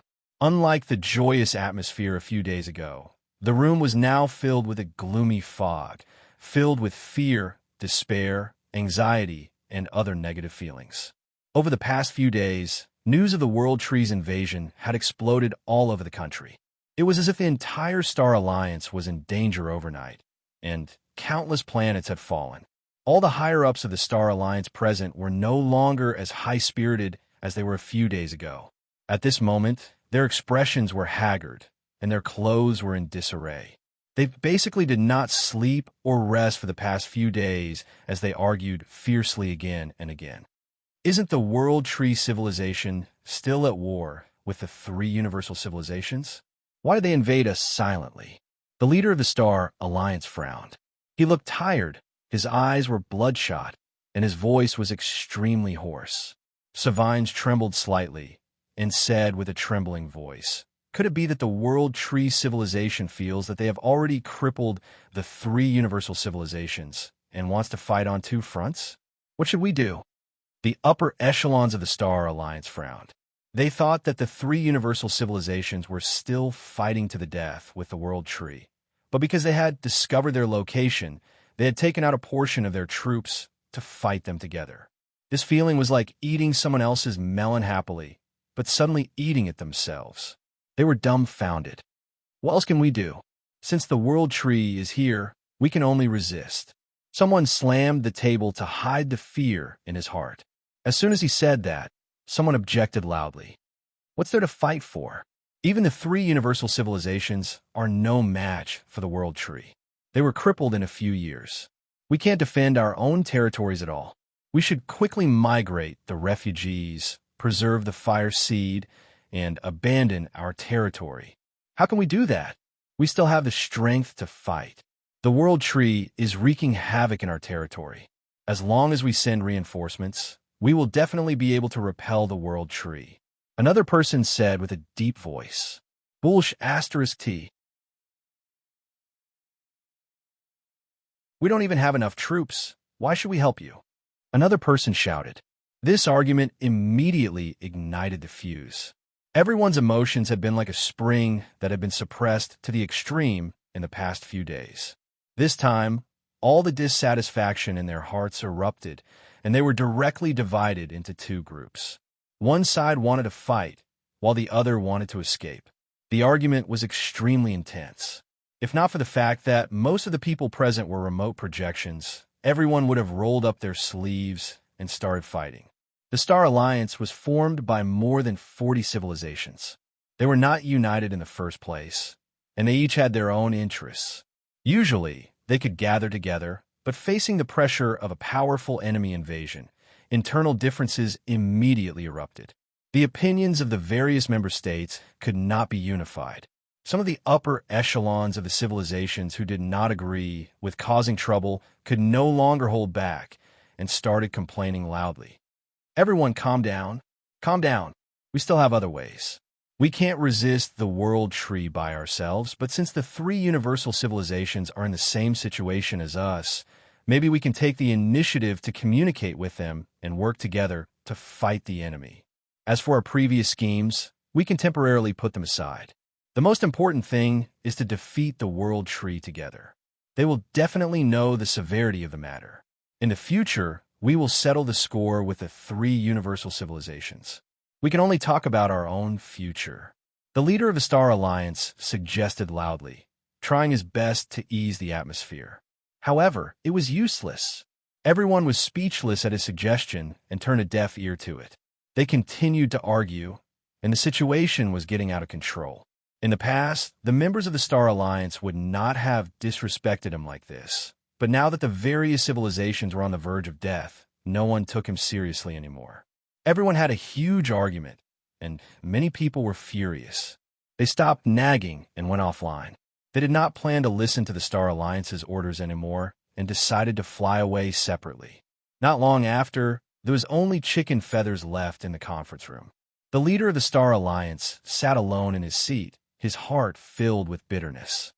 After the argument broke out in the upper echelons, the leaders of the civilizations did not hesitate to issue orders. They did not listen to the Star Alliance's orders at all and packed their resources and population. They hurriedly started to migrate and escape, preparing to escape the Star Alliance's territory and enter the unexplored universe. Originally, although most of the civilizations were angry and panicked, they had not made up their minds to abandon their homes. However, when they saw someone decisively running away, they immediately became anxious. Everyone else had already run away. If they did not follow, wouldn't they be staying behind to help others? How could this be? A chain reaction happened very quickly. One Star Alliance member after another did not dare to delay and started to migrate and escape, no longer caring about the Star Alliance's agreement. When these member states did not listen to the orders, the Star Alliance's mechanism was quickly paralyzed. The huge Star Alliance seemed to have broken up overnight, and the fleets of the various civilizations started to flee and part ways. In the past, many Star Alliance members would not easily disobey the Star Alliance's orders, or they would be isolated by others. However, they did not care so much now. The World Tree was attacking, and the Star Alliance had different opinions. This allied universal civilization was destined to fall apart. Everyone did not plan to wait for death. They only wanted to die instead of dying. This was Han Zhao's deliberate plan. The weakness of the Star Alliance's organizational structure was too obvious. There were too many interests, and they did not have a leading civilization that had the absolute advantage. They barely managed to gather, and their opinions could not be completely unified. Usually, the members of the Star Alliance had their misgivings, but once an existential crisis broke out, it would definitely be difficult for them to unite. There was an 80% chance that they would split up. As long as this collective will was broken up, the Star Alliance would be like a small giant being dismembered. Its resistance would plummet by several levels, and it would basically lose most of its fighting spirit. Back then, the Star Alliance had secretly leaked information to cause internal conflicts in the galactic society. Han Zhao's action was also to give them a taste of their own medicine. He used a method of dividing and dissolving, causing internal conflicts in the other party. The spaceport on the Lore civilization's mother planet was already packed with people. Anti-gravity transport vehicles transported batches of resources onto the fleet, and countless panic-stricken people lined up to board the ships under the orders of the armed soldiers. No matter how anxious they were, they could only suppress their emotions and obediently listen to the orders.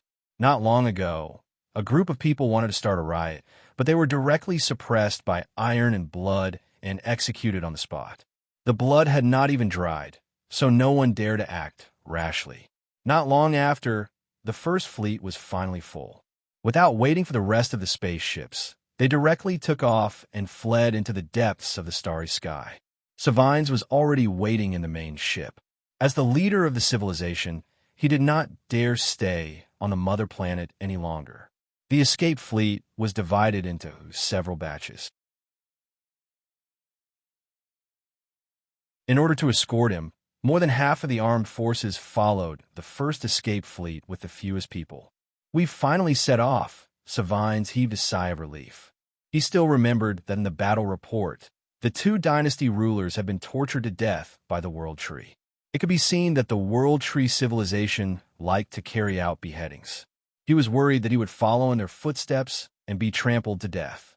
Therefore, he only wanted to run away as soon as possible and did not dare stay on the mother planet to be a target. As far as he knew, the leaders of the other civilizations had the same idea and had all fled their mother planet. As the spaceship slowly accelerated, Savigny's finally wasn't as worried as before. He muttered to himself, "That's right," he muttered to himself. "It should be safe for the time being." However, before he could finish his sentence, the spaceship's radar suddenly emitted an ear-piercing buzzing sound, pointing straight ahead of the spaceship. An energy reaction appeared out of thin air, blocking their path. The next moment, a mechanical deity expanded in the wind, and its size instantly exceeded the size of the entire fleet. It covered the stars and the sun, and a huge hand suddenly covered them. Rumble. Psionic energy rippled like water, and the entire fleet began to explode like firecrackers. In the blink of an eye, the armed fleet was almost completely wiped out. They could not even cause a ripple, turning into a large expanse of fireworks in the starry sky.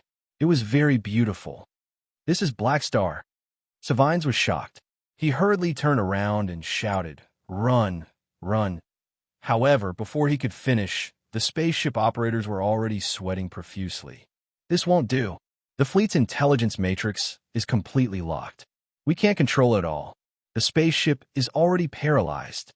"No." Savine's eyes widened in extreme fear. His pupils reflected the enlarged palm of the supreme heavenly venerate, and the mechanical patterns in his palm became clearer and clearer. Crack!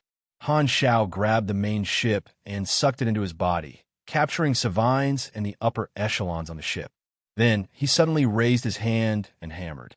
Energy burst out like a gamma ray burst, spreading out in a large area, instantly evaporating a large group of battleships that were planning to counterattack. First one, Han Zhao turned around and disappeared in a flash, as if he had never been there. His goal was to capture the leaders of all the civilizations in the Star Alliance and use the advantage of individual strength to capture the leader first. With his current combat strength, The success rate of the decapitation operation was almost 100% against the civilization at the level of the Star Alliance. No one could stop him. His Excellency Savines has been captured by the enemy. Because Han Zhao's decapitation efficiency was too fast, when Savines and the other upper echelons were captured, the remaining defense forces of the mother planet did not have time to provide support. The remaining personnel of the ground base stared blankly at the place where Han Zhao had disappeared. Listening to the busy tone in the command channel, they suddenly fell into a state of chaos. In a chapter that you're tuning in to the Warrior Lore YouTube channel. Don't forget to subscribe and join us on this journey to catch the most captivating stories.